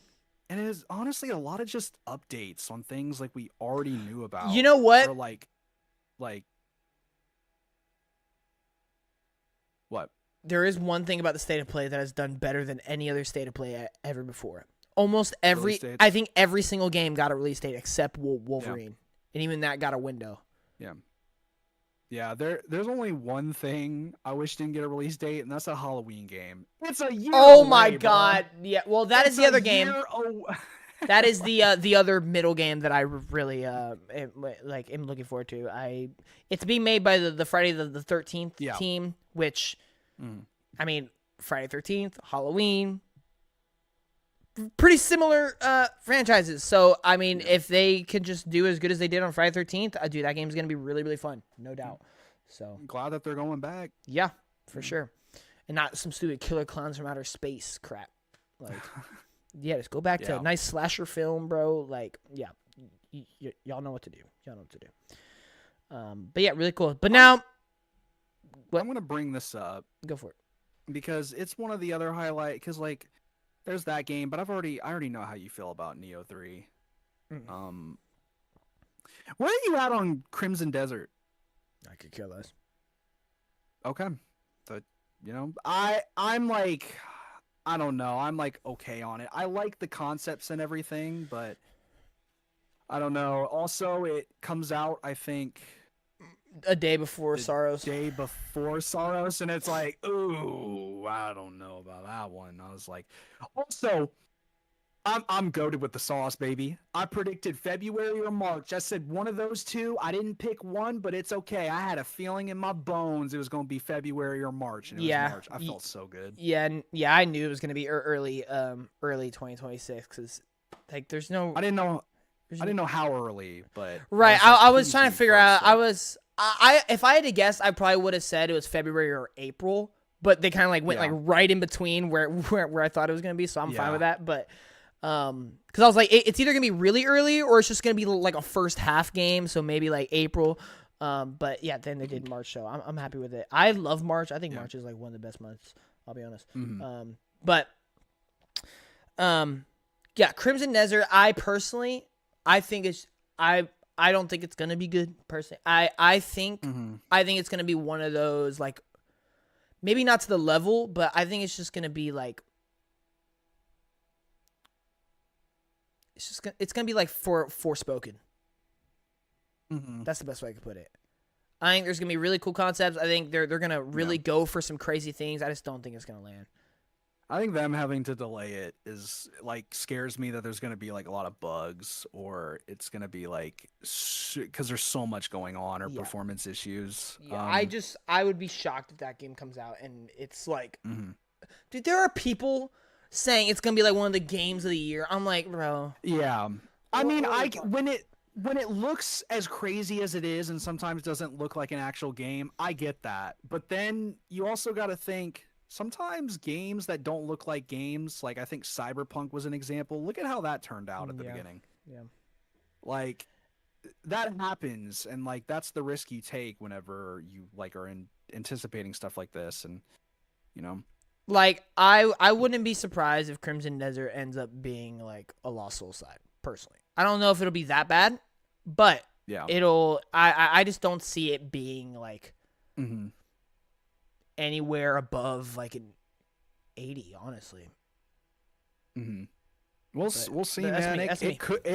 You could be completely. It could be a Baldur's Gate 3 thing. Like who knows, bro? And if that happens, then I'll be happy to try it out. But as of right now, I have no interest in it.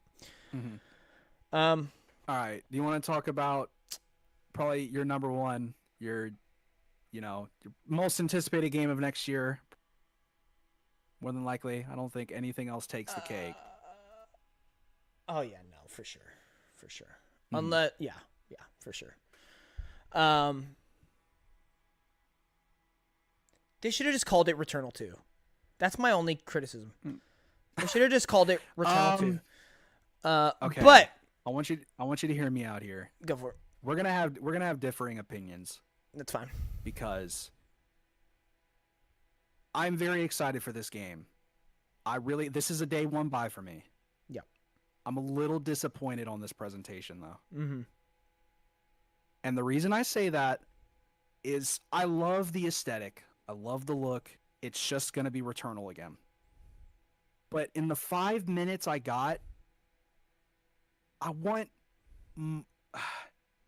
don't know. Like, I feel like I didn't get much new. It's just, I have a shield now. And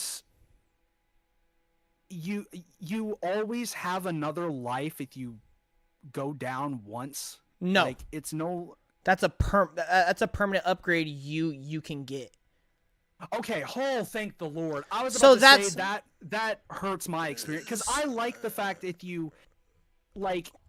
they were gonna make it permanent where you have like one final stand, I kind of feel like it lost a lot of its magic. Thank you. Right. Okay, that makes no. sense. Yeah. So the whole thing of Saros, right? The whole like kind of like big thing that they're changing about it is now every time you die. I don't know if it's gonna be like a skill point system, if it's gonna be like a currency system, an XP system. I don't know what's gonna be, but every time you die, you'll have the opportunity to equip and unlock like permanent upgrades. So every time you die, you get better. So it's not just like you keep dying, you just have to start from ground zero over and over and over again. It's like even if you die, you're always going to get a little bit better. So you're always moving forward kind of in a way. Okay, that's man. And yeah, the second chance is like one of those it was just an example that they gave that one of the permanent upgrades. Well, when they said permanent, I'm like, "Oh, so you have a second chance every time." I'm like, that kind of defeats the purpose for me. It's like I really liked.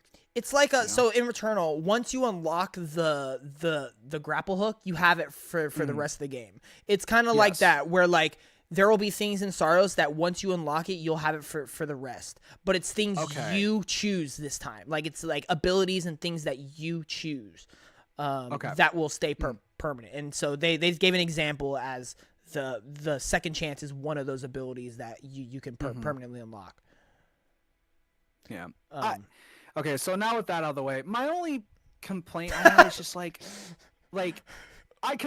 was a really big complaint for me if that was the thing. I thought that was you always have that. I was like, man, that's gonna make the game so much easier. Like it's not gonna feel as like exhilarating and as fun. But I like what I see. It's just I wanted to see more of why this one's going to be better. Like, how much more is there? What new are we getting? And I don't mind if it's pretty similar to the first one, but it's like, I do want to know how this one is going to be better. Like, And I feel like that's what was kind of missing for me is like it looks like Returnal, and I'm not against it, but sell to me why this one is going to be, better than Returnal. Yeah. Like, what are the things that like they're going to improve on in this game compared to Returnal? Yeah. And maybe there's not a lot you can really, maybe I don't know. It's like I left feeling I wanted more. Like I liked what I saw, but I wanted more. I wanted way more out of it.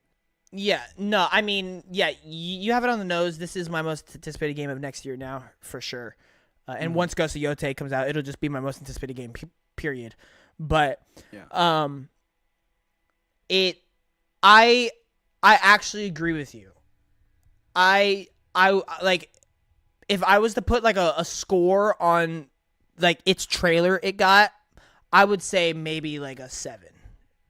Mm-hmm. At most. Because I agree with you. I wanted more, but that's also just the like greedy side of me. Because what this trailer did, it did not. It confirmed what I wanted. It didn't show things I didn't know I wanted. Yeah. If that makes sense. Like, to me, this game, this trailer just confirmed, okay, so it's pretty much just Returnal 2. Awesome. That's what I wanted to know. Now I'm looking forward to seeing whatever else y'all have to show. And unfortunately, they just didn't show a lot of that other stuff during this trailer. Yeah. So to me, this was more of just like a confirmation trailer rather than a like, we're going to sell you this game like right here, right now. Like, you are going to figure it out. If I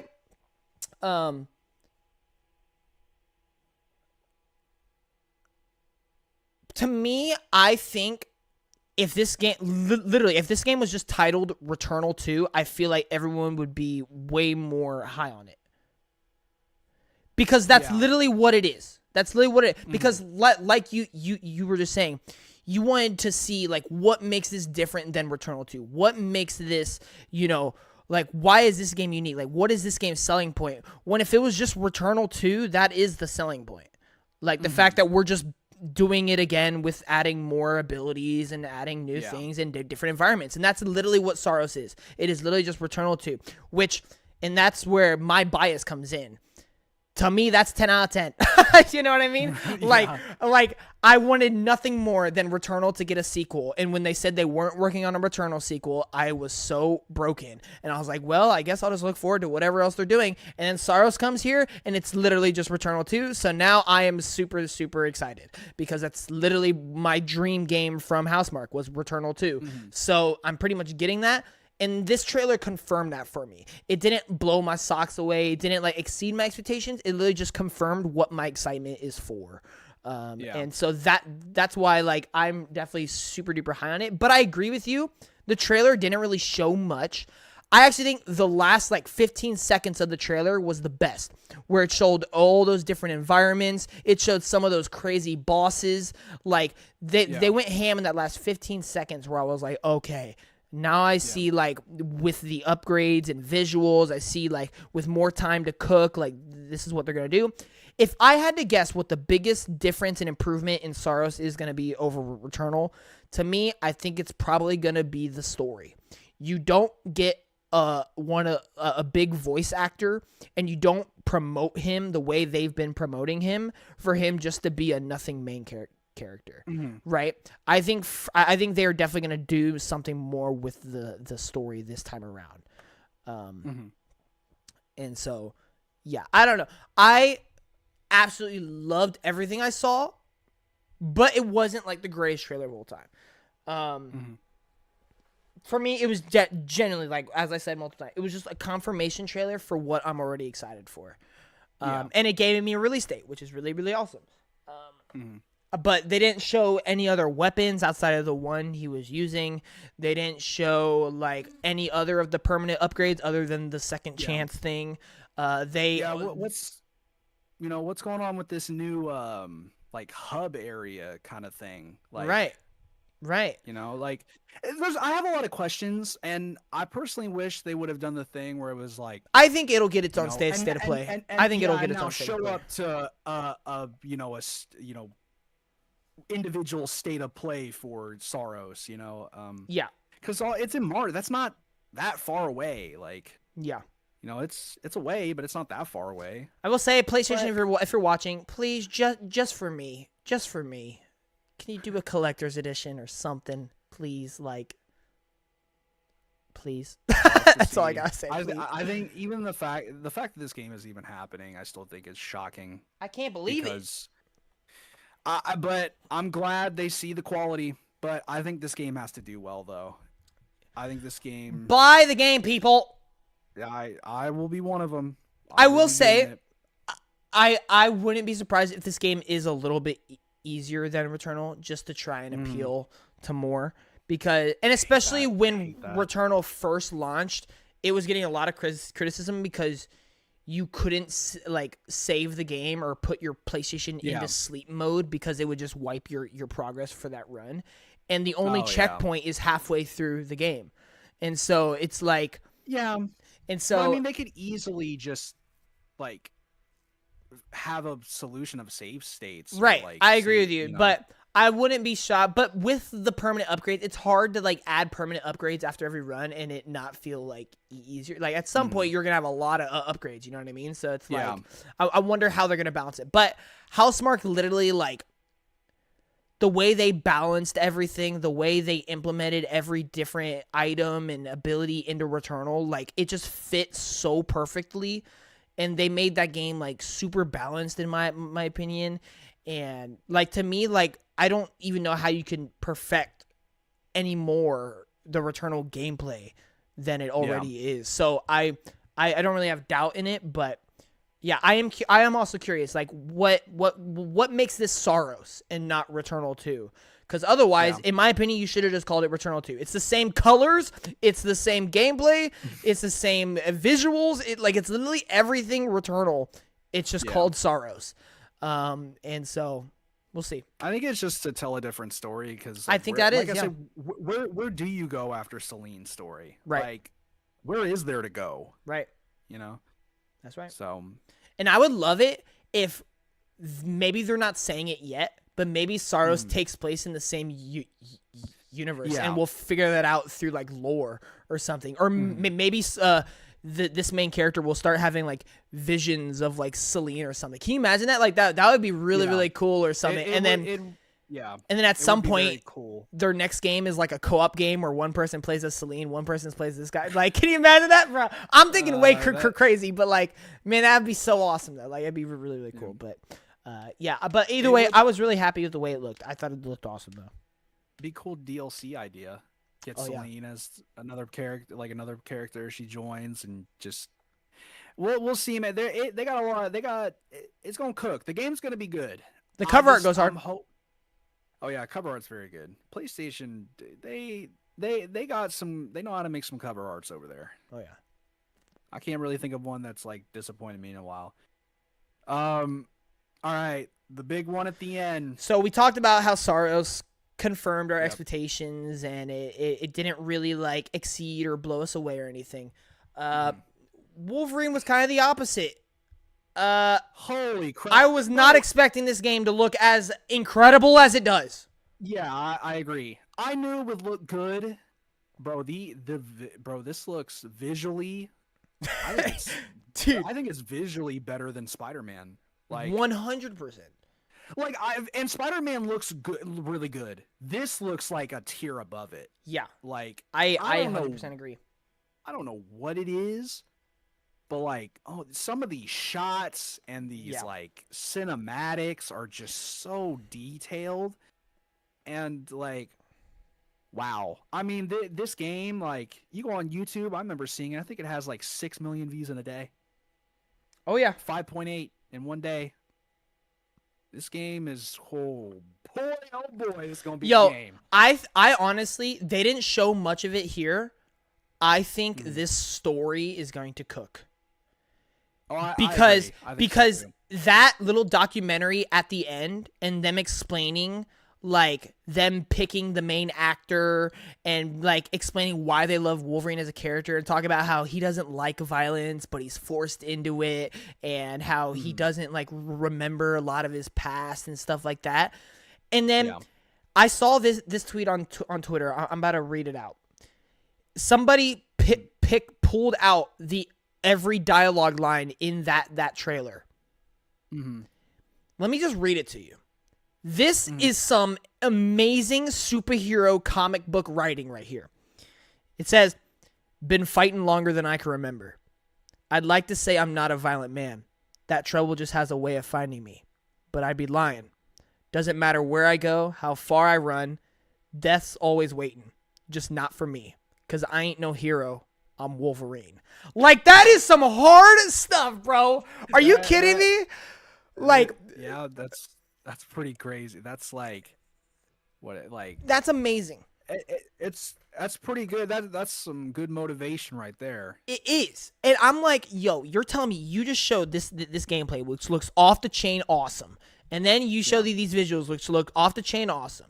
You're telling me there's more characters into this that isn't just Wolverine. We got Mystique in there. You got Omega Red. We got like a giant Sentinel at the very, very end, which is really, really, really cool. Man, like, this trailer hit all the right boxes this trailer needed to hit. And it hit even more. There's like the motorcycle scene, which looks crazy. Oh, like, gosh. man, Bro, him running on rooftops and stuff like that. Oh, Bro, it's actually like perfect. It's exactly what I think everybody wanted, and I'm so glad I never saw the leaks. I actually just saw the leaked like footage recently. Yeah.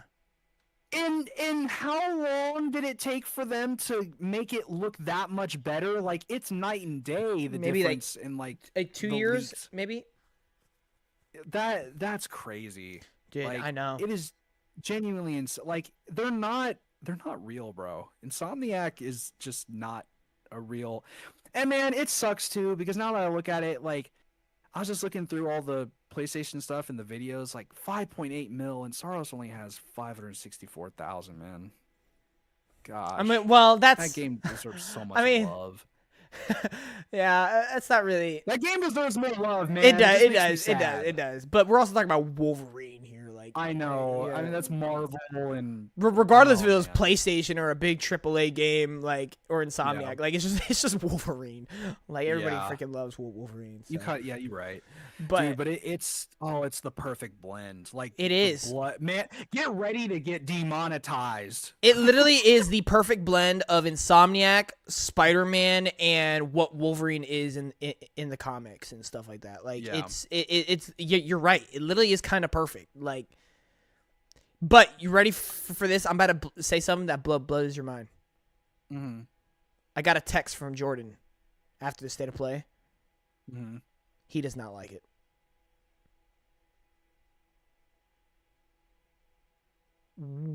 Why? I think his main critique was the actor they chose to play him. Bro, I think he's. I think he's perfect. Yeah, Look, I love the guy and his explanation. His voice is perfect for it. I don't agree with that. Jordan, I love you, man. You're great. I've never watched a Wolverine movie. Except Deadpool and Wolverine, but that's more of a Deadpool movie. I only know a little bit about Wolverine. I think he's great. I think it's a phenomenal casting. I agree. Unless you were to get the actual actor, it's like, I think they had a really good pick. Yeah. Like, I agree. Yeah, Jordan, if you're watching this, bro, your take is completely valid. I may not agree with it, but it's valid. You know, like, yeah, like that. That's completely fine. Yeah. I just So I here, disagree with it. Here, so I'll read what he sent me. He said, "I might be a minority, but I didn't love the Wolverine stuff. I'm not saying it needs to be Hugh Jackman, but I didn't like the face or the voice. Gameplay looks cool, and it's like going to be linear levels and a forced story mode experience, which is perfectly fine. I think it has to be. Wolverine doesn't work as an open world experience. I don't think so anyway. So I don't know what it is really. Just wasn't digging it. That is something I'm a little worried about.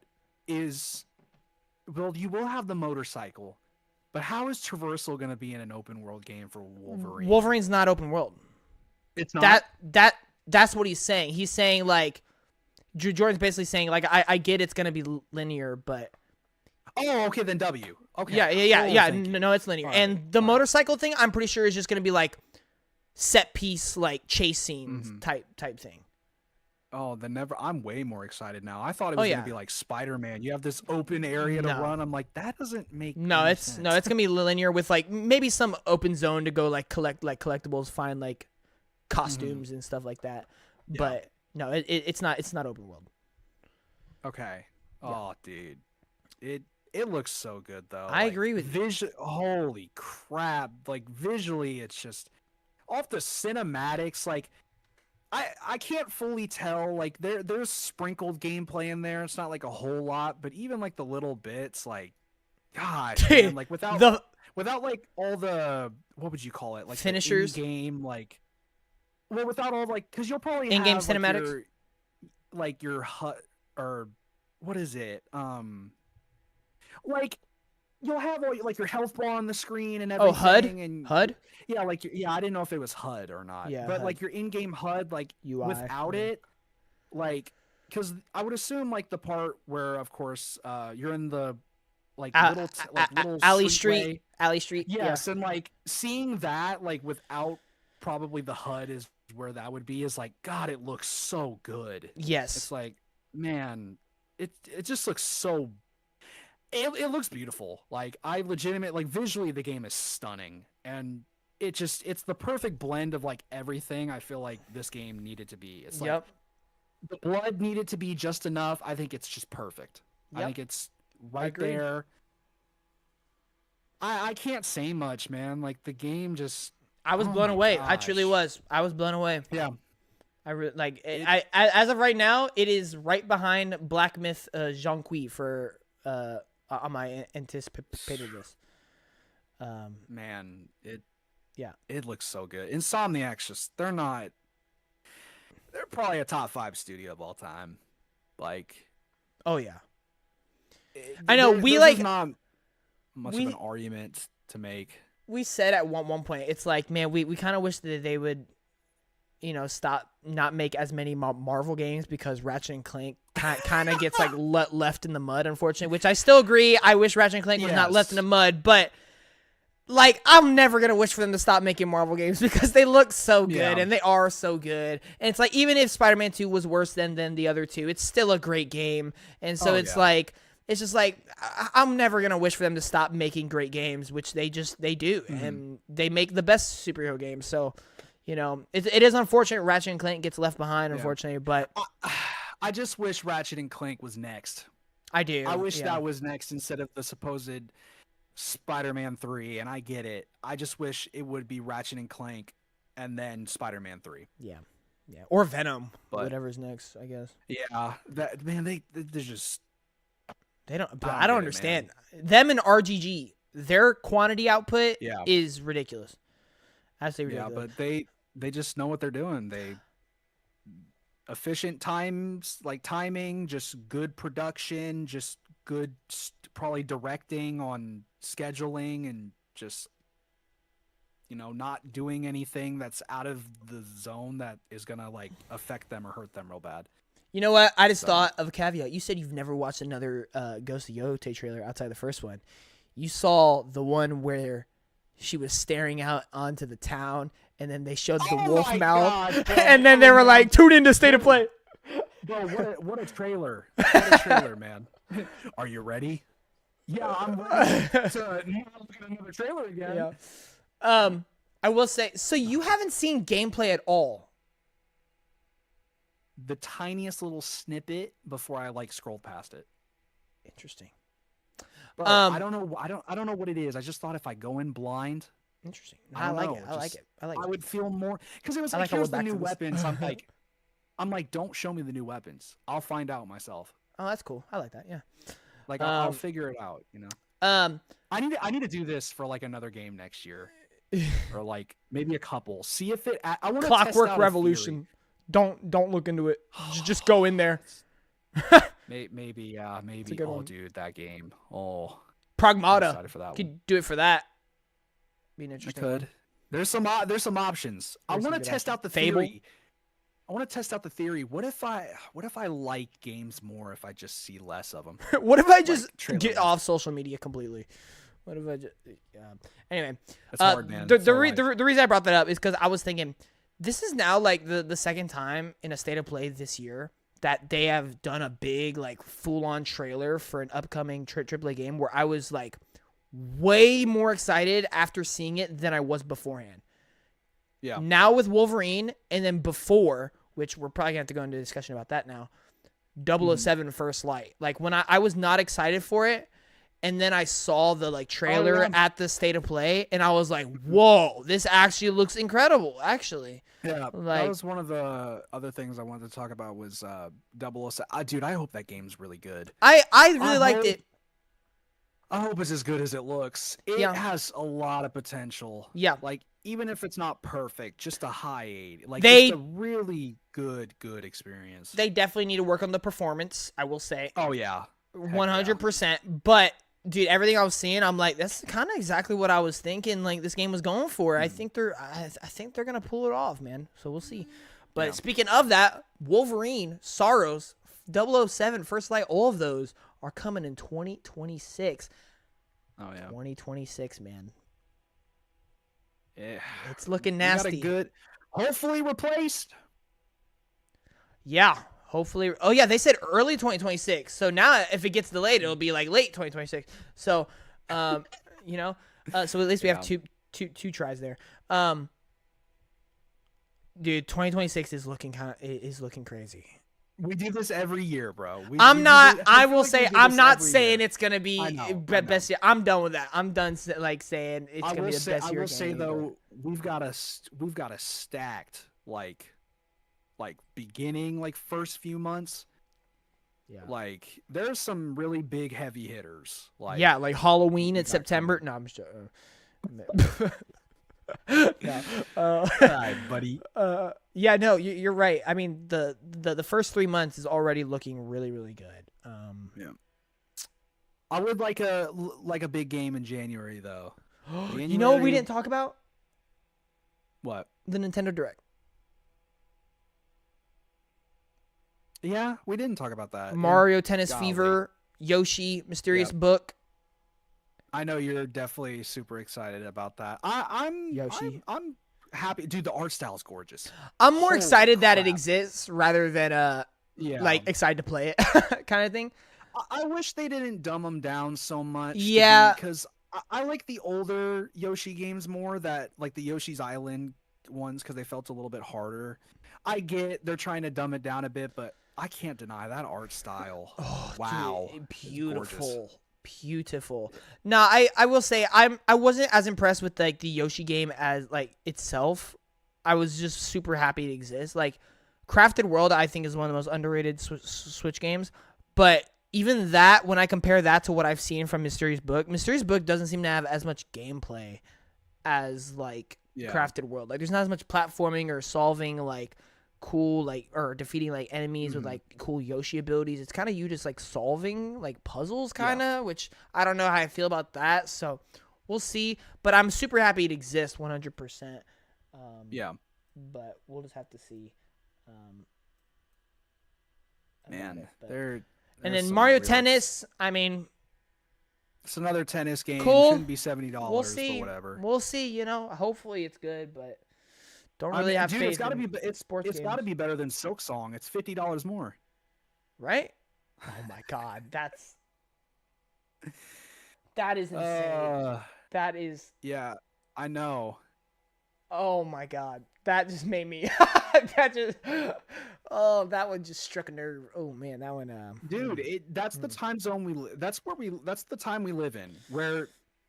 I'm gonna just be honest. I love Nintendo, but holy Lord, we're back in like 1990s territory. Like the N64, I remember when people complained that they overpriced their games. They're like $80.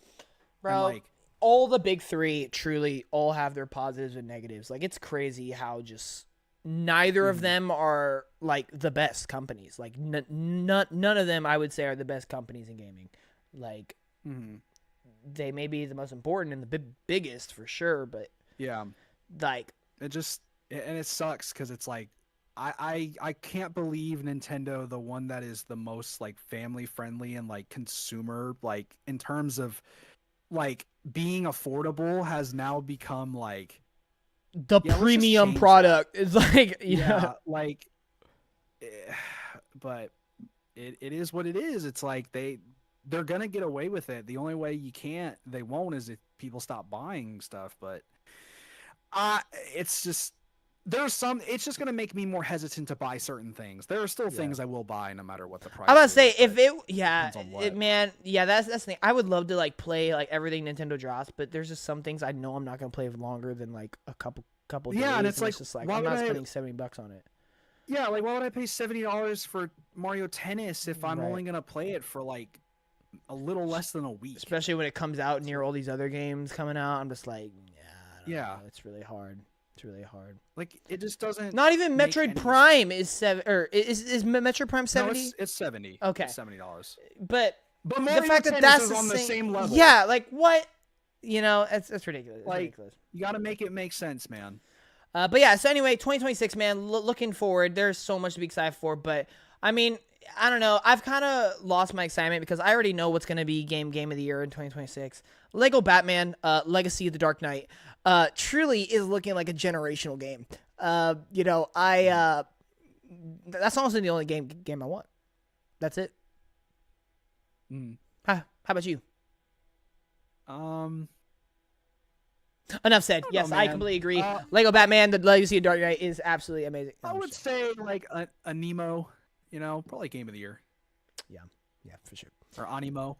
I mean, I'm thinking like 98, the lowest for that game score. Actually, nah, bro. Like Super Meat Boy 3D, game of the year. I feel that. I feel that one. There is a lot of games though. Like next year, I'm excited, man. I'm so ready for the year to be done and get ready to hopefully do Fantasy Critic again. I have a lot of plans and strategies. I have some picks I want. I have some orders I want to go in. Jordan had his particular strategy that I like that I may follow a little bit. What's that? Wait. No. You'll see when the time comes. I guess I will see. But yeah, man, 2026. There's so many games, dude. There's so many games now. Resident Evil, Clockwork Revolution, Onimusha, Pragmata, Plague Tale, Resonance. Next year. It didn't get a. Oh yeah, that's true. It's true. Gears of War E-Day, Fable, Replaced. Hopefully Judas, bro. Like where the heck is that? Phantom Blade Zero. Hopefully, can't believe that was not at the State of Play. I was shocked. Like where also that Black Myth DLC is just the new game. Can we talk about how they announced a whole new game like within a year of their last game? Yeah, that's ridiculous. But it's like super early. Oh yeah, very far away. I feel like that has to be the DLC. That DLC does not exist. I refuse to believe it exists. I mean, I'm only talking about the big games here. I was gonna say A Fate's End, but that's when I say that, most people aren't even gonna know what that game is. The Adventures of Elliot. That one's coming out in 2026. Yeah, I'm excited. Dust Bloods. Yeah, like, there's some stuff, man. Like, freaking Plague Tale, Forza Horizon 6. Yeah. The Halo remake, if it is a remake. Marvel 1943. I will say, bro, if that Marvel game looks kind of similar to like Wolverine, bro, it may also have something. We'll see. I don't know. We haven't seen anything. I know. Which is starting to scare me. I know, and they said early 2026. That's yeah. Sounds like Captain. We'll see about that one. But man, I don't think I have much else to say. I think for the most part we've covered like pretty much everything we need to catch. Like literally, pretty much everything we need to catch up on, and then, of course, our favorite thing is always looking into the future. Right. So. Right. Oh yeah, how do you feel about Fire Emblem? It's Fire Emblem. I just like it. It looks cool. It just I don't know. I'm just not a fan. I think one of these days I just need to pull the trigger and just try it.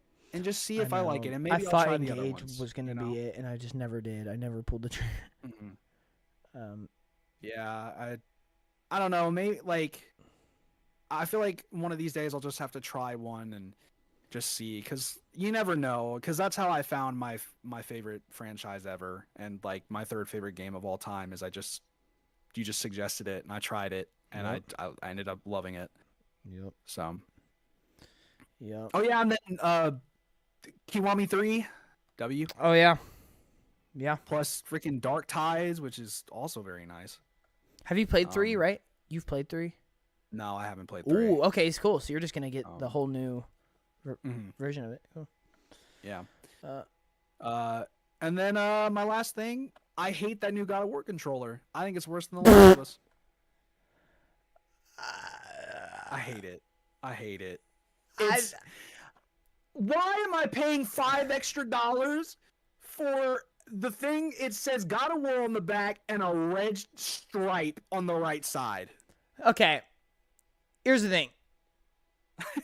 I get it. I don't like the controller whatsoever. Like, I'm not getting it. I have no interest in it.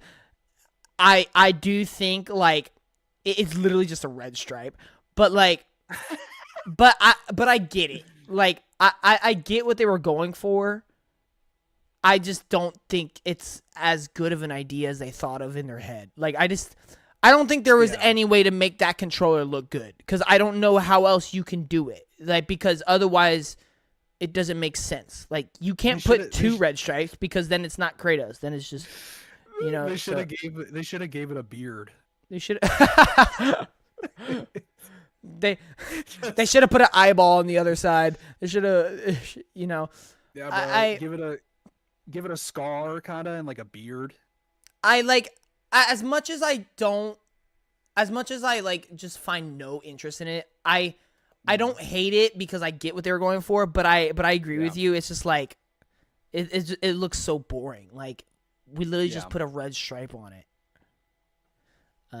Whereas I think the Last of Us 1 is legitimately a bad controller. Like, they literally just slapped logo, like stickers on it. Not even logo, like just a bunch of stupid little sticker things on it. And the Fortnite controller. Have you seen the Fortnite controller?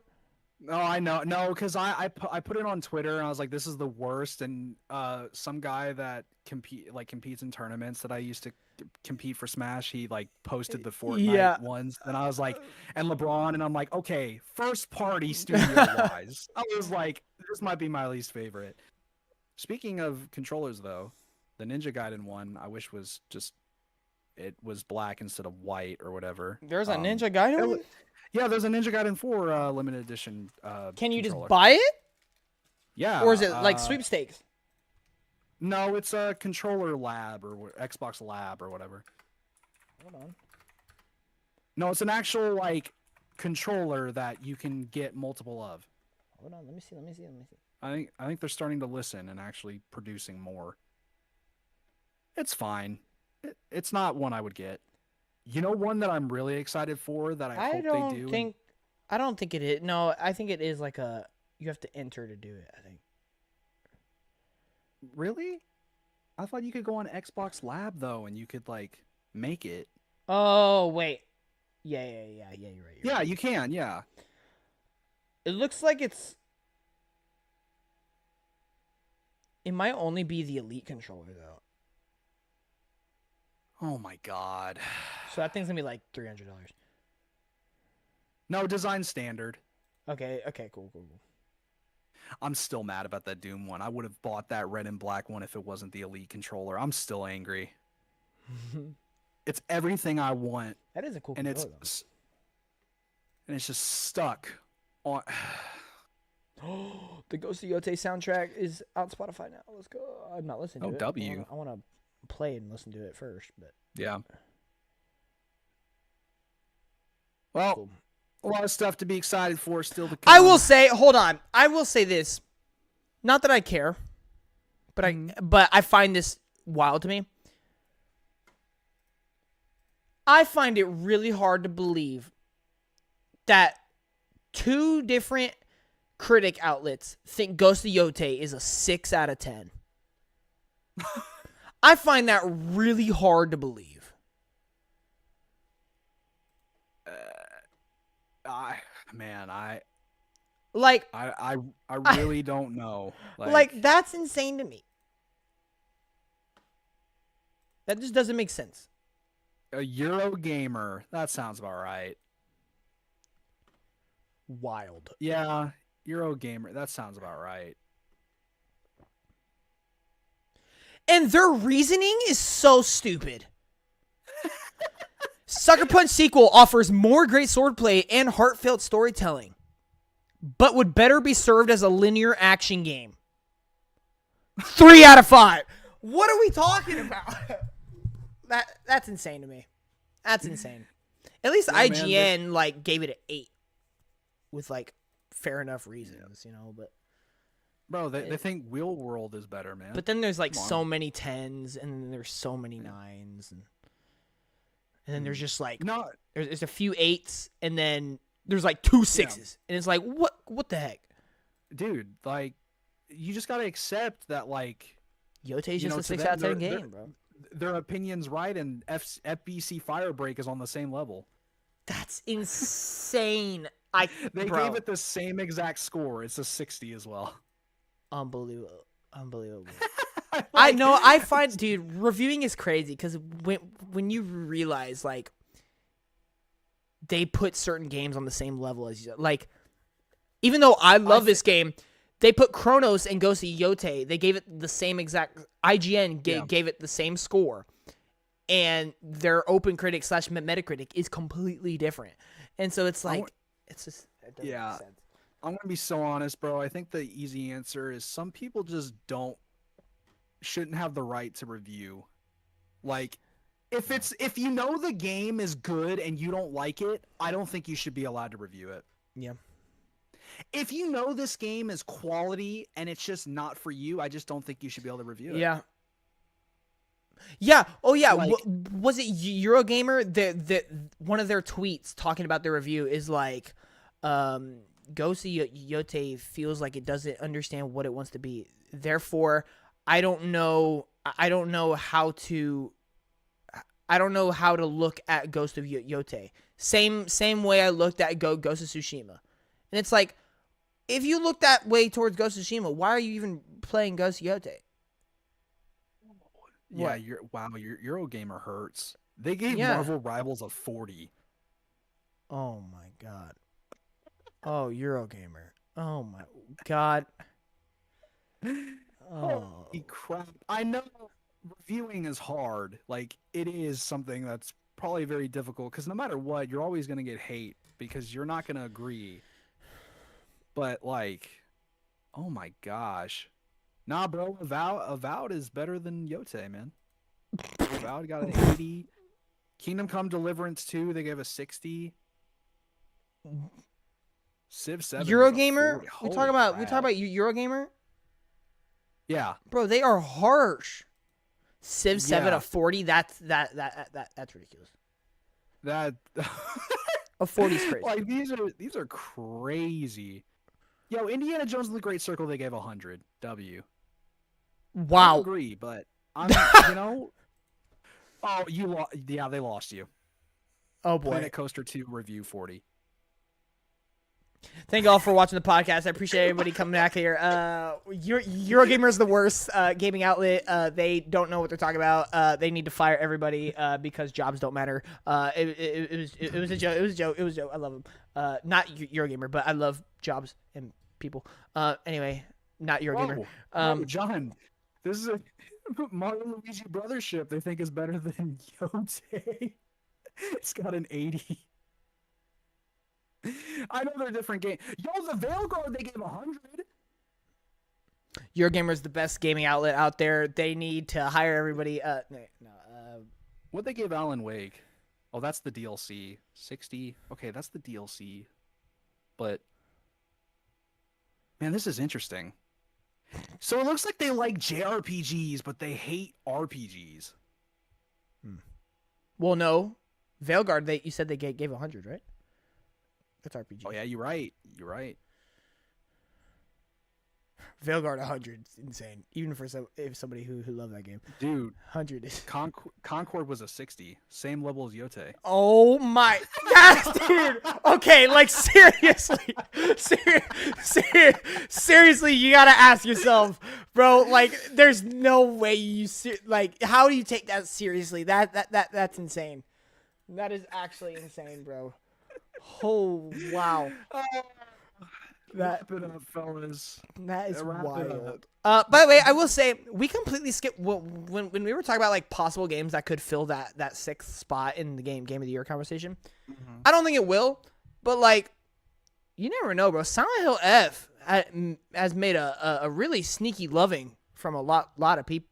It has. That game's gotten a lot of praise, but I just don't think I don't think it's gonna do what Silent Hill 2 did. It's gonna be nominated for so many things. Yeah, besides Game of the Year. Yeah. Which I'm happy for because actually, Konami's back. Who do you think?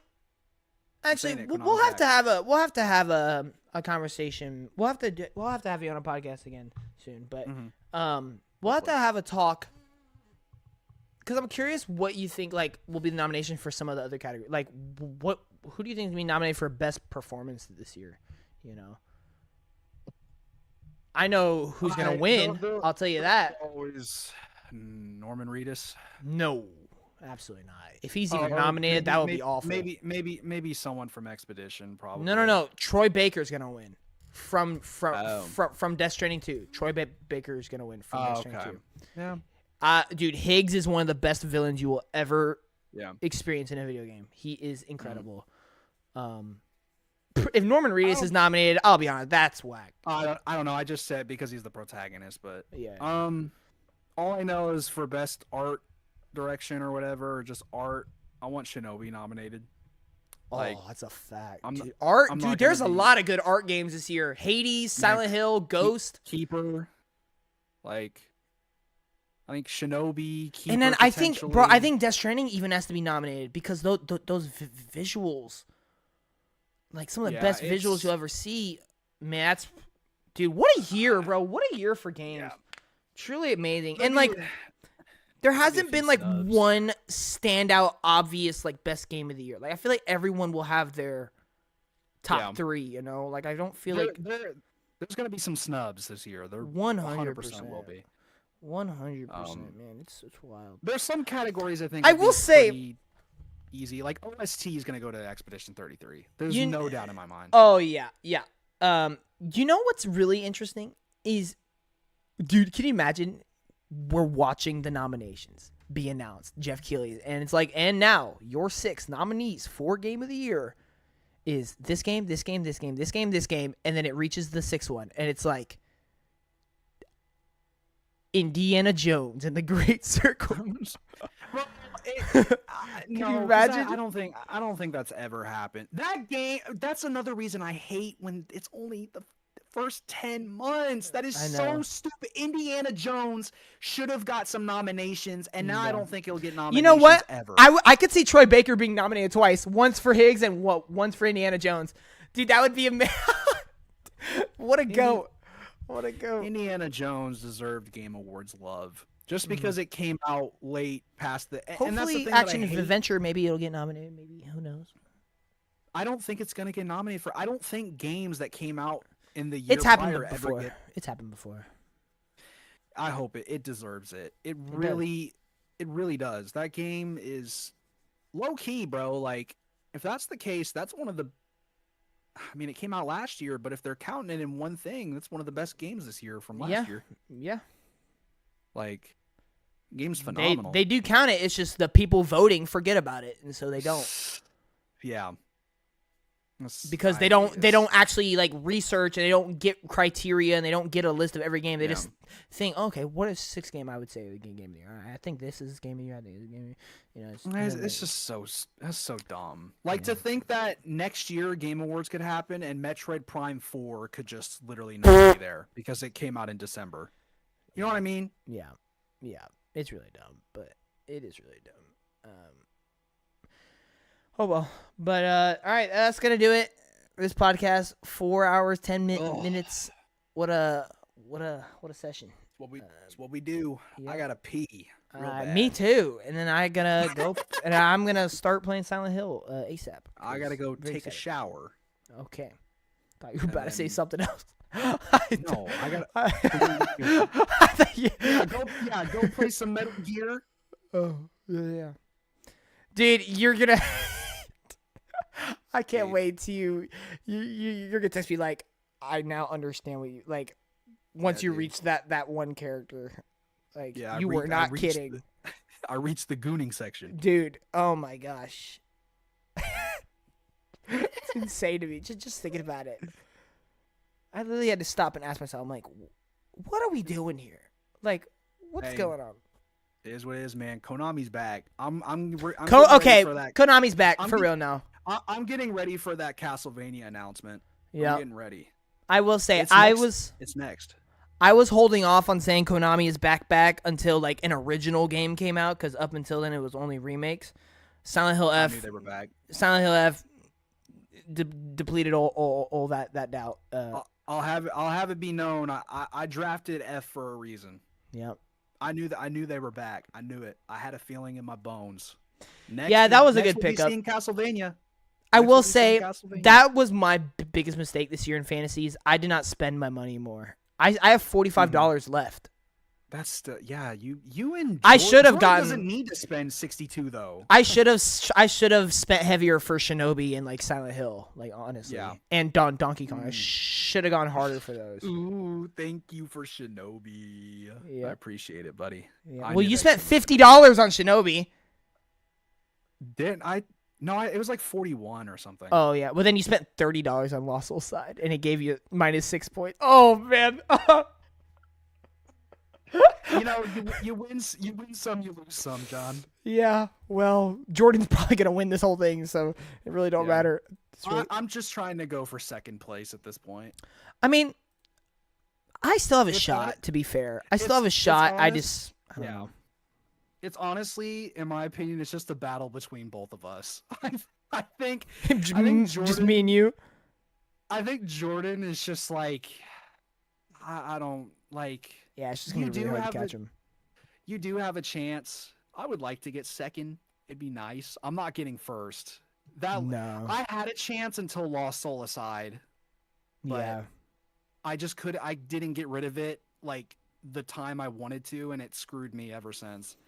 Also, and that would've been- Mario not coming out screwed you a little bit, Yeah. I and would've Resident Evil. replaced- Yeah.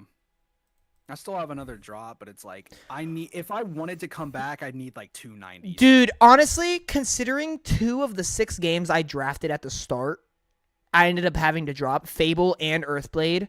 Like, I got such a Yeah. rough start, and yet I've still Yeah, managed to and then be here. Replaced. what- yeah, replaced. Yeah, literally had to get replaced. Yeah. So I've had to You- kind of you- pick up some scraps, but yeah, I've made it work. I'm still happy with how I drafted. I think if we can avoid a Lost Soul aside, though, I think we have a good shot at winning next year. For me, I for sure made play of the game counter picking Grand Theft Auto. counterpacking.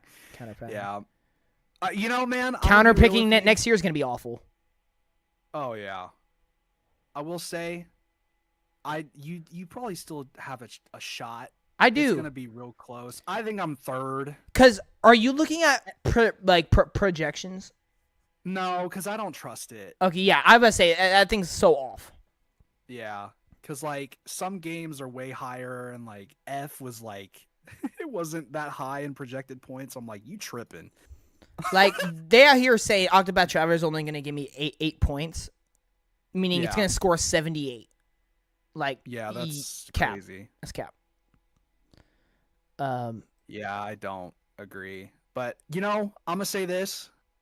I don't know why. I hope you beat Jordan. You hope I And I'm beat not Jordan? saying that- I'm not saying that because I dislike Jordan, but I think the way you picked, just I feel like the way you drafted and everything you've been through, and to be in this situation, I think it'd be a cool story to see you win. Go see Yote. To like Picked take it it for- in the end, with having to use all 3 of your drops, like just some of the craziest like research polls I've seen. Well, actually, I still have like, one drop left because Earthblade got straight up canceled, like it wasn't delayed. Oh, so that it got so that canceled. doesn't even count. Yeah, like when I came on the site to drop it, it had an X next to it, like the like flag symbol and the calendar symbol. Mm-hmm. It just had an X next to it, and I hovered over it, and it was like, this game no longer exists. Like you must like go to like the remove game, like section on the player action and thing. I was like, wait, so I can't even drop it, and I was like, okay, so I guess I just have to get rid of it. So yeah, I just had to remove it. Wow, that must be nice. I mean, I guess, but I wanted that game to come out. It looked so cool. But well, nah, bro, you go ahead and pick up Ball X Pit, bro. I might. Dude, I will say I thought about Jurassic World. I'm not gonna lie. I thought about it. Thought about it. Yeah, I don't know. I was like, I need another pickup. I want something real quick. I was between that and potentially I was hearing good things about Ball X Pit, but I think your Unbeatable is a good one. Honestly, like if I'm being real, I'm like, I think it's good. It's a good thought. Well, see, and that's my thing is the reason I picked it as well is because yes, it's a rhythm game, but it's also published by the same people who published Balatro. But I don't think it's gonna score anywhere close to that. Yeah. At best, it could be a high 80s, but I think it looks really good. But I mean, just need something. I will say, not that like I'm saying this is what you should do. Like, you're guaranteed points with Jurassic World. Like, I'm not lying. Like, the reason I thought about it is because like you're guaranteed at like some solid points at least. I like the thrill. Yeah, I like having faith. I get it. I like having that faith. It's never stopped me when I've had my faith. When I've stuck to my faith constantly, I feel Deadpool like it's VR. worked. Yes, there was Lost Soul aside, but I lost my faith and I didn't get rid of it when the time was right. But everything I've stuck to, I've never regretted, and I don't think I'll regret if I will say, if you game. pick Marvel's Deadpool VR, we saw Batman last year. See, but that's just so hard because VR can be so good or so bad. Yeah. Ooh, an indie game just got a release date, by the way. I'm curious about this one. Winterboro. I'm curious if that game, it was at the Xbox showcase last year. Like it was like a kind of looks like a Cult of the Lamb type thing, like but more like survival game. Yeah, that just got a release date. It was at the Xbox showcase last year, and it was just at the Tokyo Game Show. Yeah, I could see that scoring pretty solidly. Yeah, I don't know. There's really not many other options out there to pick. Like, we've pretty much cleaned up. Yeah. There's just not much else that's gonna come out, but no. I just need to pick up something. And if I wanna try a one last hoorah, and I wanna just try and give some faith to something, and it feels like indie is the only thing to really like go towards at this point. Yeah. I think Unbeatable is probably your best option. I'm telling you, man. Maybe. Or you know what? Skate Story. See, that's another one too. But, I don't know. But is that coming? I like release dates right now. Nintendo just said 2025, but I don't like not having release dates. Dispatch to go Dispatch. But I don't know. Hey, I'm just saying. If you want a game, bro, look into Ball X Pit. See if you're feeling confident. Because apparently Roger from Funny Games says it's gonna be like a pretty dang sleeper pick. Good game from Devolver. I love Kind of Funny, bro. I do. I listen to him every day. What is this? Holy! Oh, do I listen to every day as well? It's another roguelike. Hold on, wait a minute. This actually. What? Uh-huh. Oh, hold on. I'm telling you, I gave it to think about it. Because I think that looked fun as crap. Hold on, wait a minute. This looks awesome. So here's the thing. I was between that and Unbeatable, and I feel like after playing the demo of Unbeatable, I feel like I have to just try it. Like, just draft Unbeatable. I just added it to my rosters. This game looks sick, dude. Yeah. I'm really also just so into indie games this year. I'm like, oh my god. You're welcome. Really think about that if you want it, because it could be a pretty decent draft. Dude, and there's not a lot of more games coming out that I think are gonna score. Like you're gonna want to find something that like. I think an indie game there's gonna be surprise indie games. I don't think many more AAA are gonna be that high up there. Mm-hmm. So I'm trying to find which one that is. Man. So. I'm really hoping Absalom. I'm not certain. I was wondering what that was too. I was like, what? I hope I didn't pull the trigger too soon on that.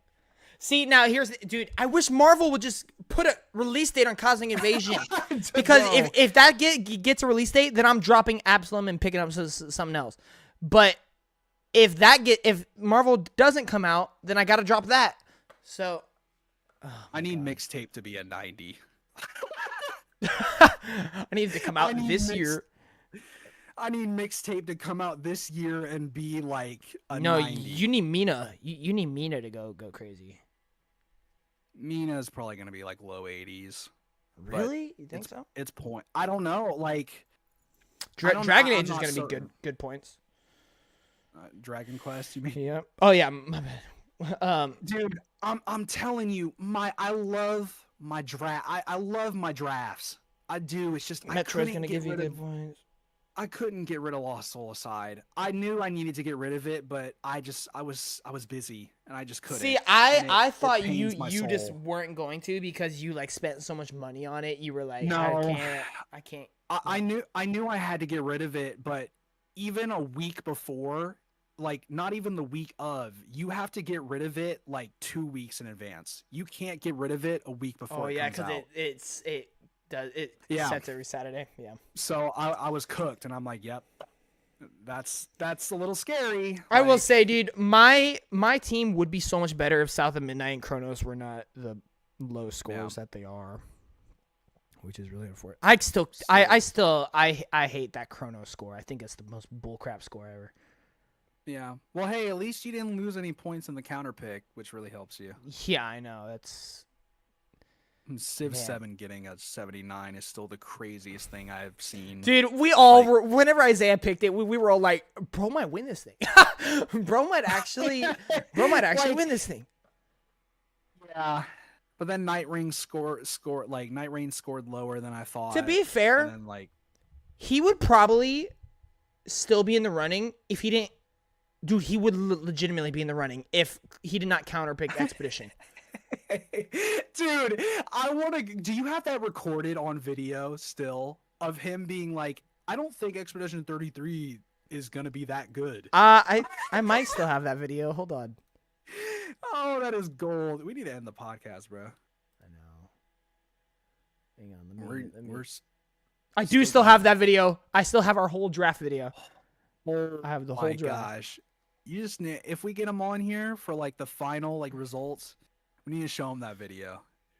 Just let him relive the moment he said that. I will say, him picking Battlefield is ballsy, but I like it. I thought about it, but ballsy, I don't have the.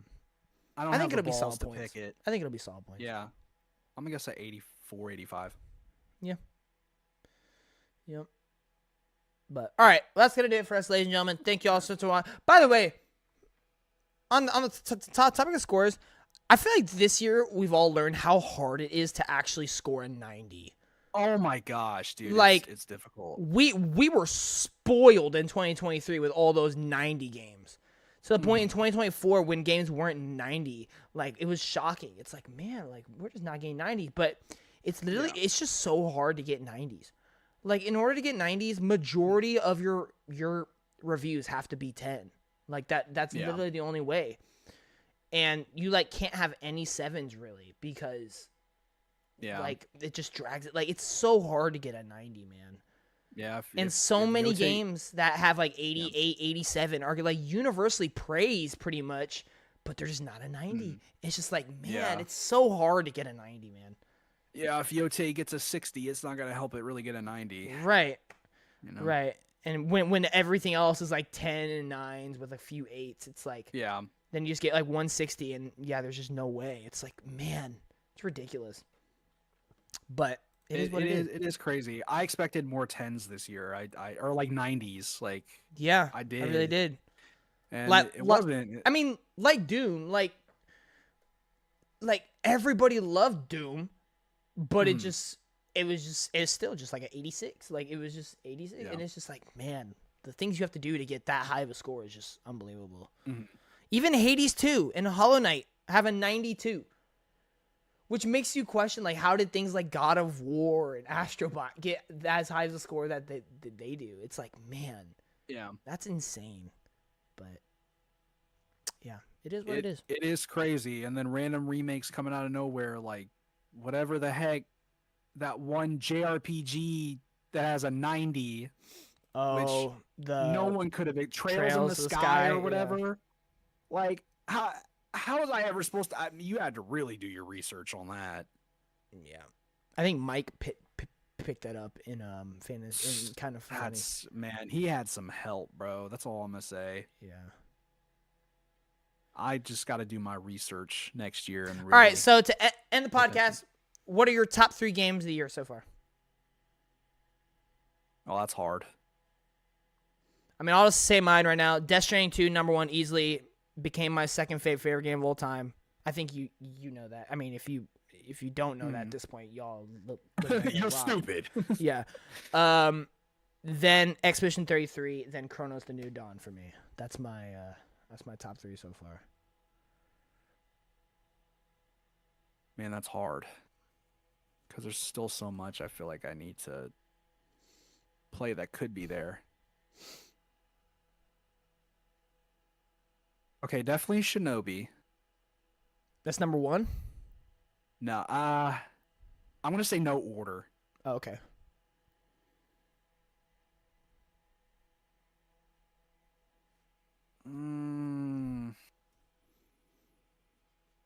Not Expedition, off rip. You haven't. I'm going to say Shinobi Expedition 33.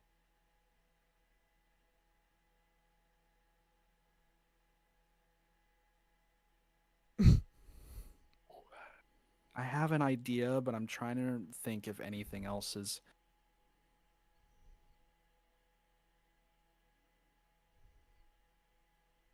I don't know if anything.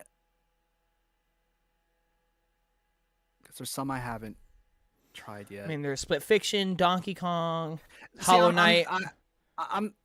Do I like Split Fiction or Silk Song more? I think I like Split Fiction more. I think those would be my top 3. In no order: Split Fiction, Expedition 33, and Shinobi. Low key, if I had to have an honorable mention right now, I'm actually gonna throw in Blueprints for me. So I'm not gonna lie, I loved that game when I played it, and I really enjoyed it. But then once I was done with it, I kind of like put it down, and I never really thought about it. And then it reached a point where like once like other games started coming, Expedition then came out, and then Death Stranding 2 came out. And I was like, and then I looked back on Blueprints, and I was like, yeah, Blueprints was an awesome game. I wouldn't say it was one of my favorite games of the year or nothing, but I really enjoyed Blueprints. But then, over summer, I had Ben come over and play it. And I was just watching him. I was just watching him trying to figure everything out. I was just watching, trying to figure out and explaining how all the different things worked and everything. And just watching him play it made me realize, was like, man, this game really is something special, actually. Like, just getting that little refresher on, like, my experience with Blueprints, I was like, you know what? Blueprints is probably one of my top games of the year, honestly.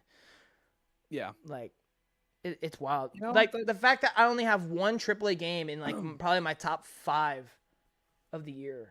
Cause I don't know if Chronos is AAA. Is Chronos AAA? I think so. It might be. It might be AAA. I don't know what bloopers considered. Yeah, I don't know. But anyway, all right, well, that's gonna do it, ladies and gentlemen. Thank you all for watching the Play Away podcast. 4.5 hours, final time.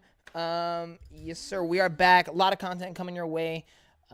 So just stay ready, and I will see y'all whenever we do the next podcast.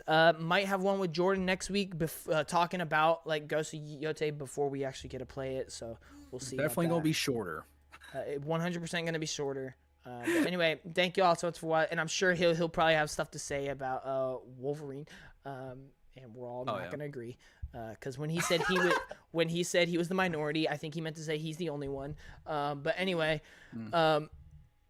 we love Jordan, and we love gaming, and that's why we we're love here. you guys. And we love you guys.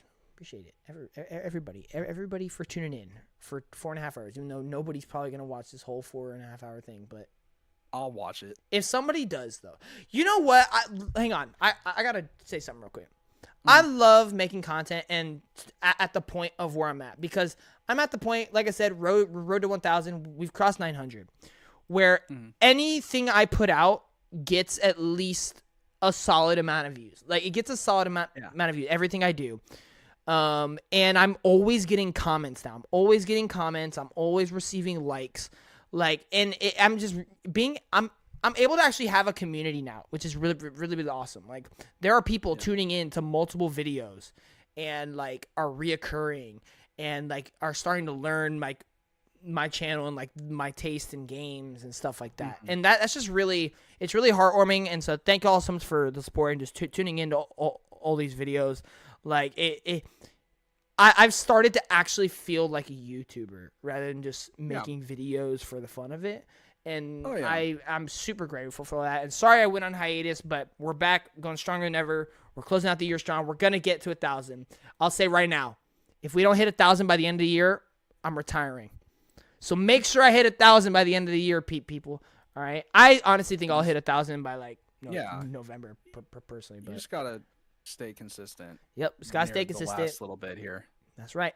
So anyway, thank you all for watching. We'll see you in the next one. Johnny Moore out. Peace. See you guys.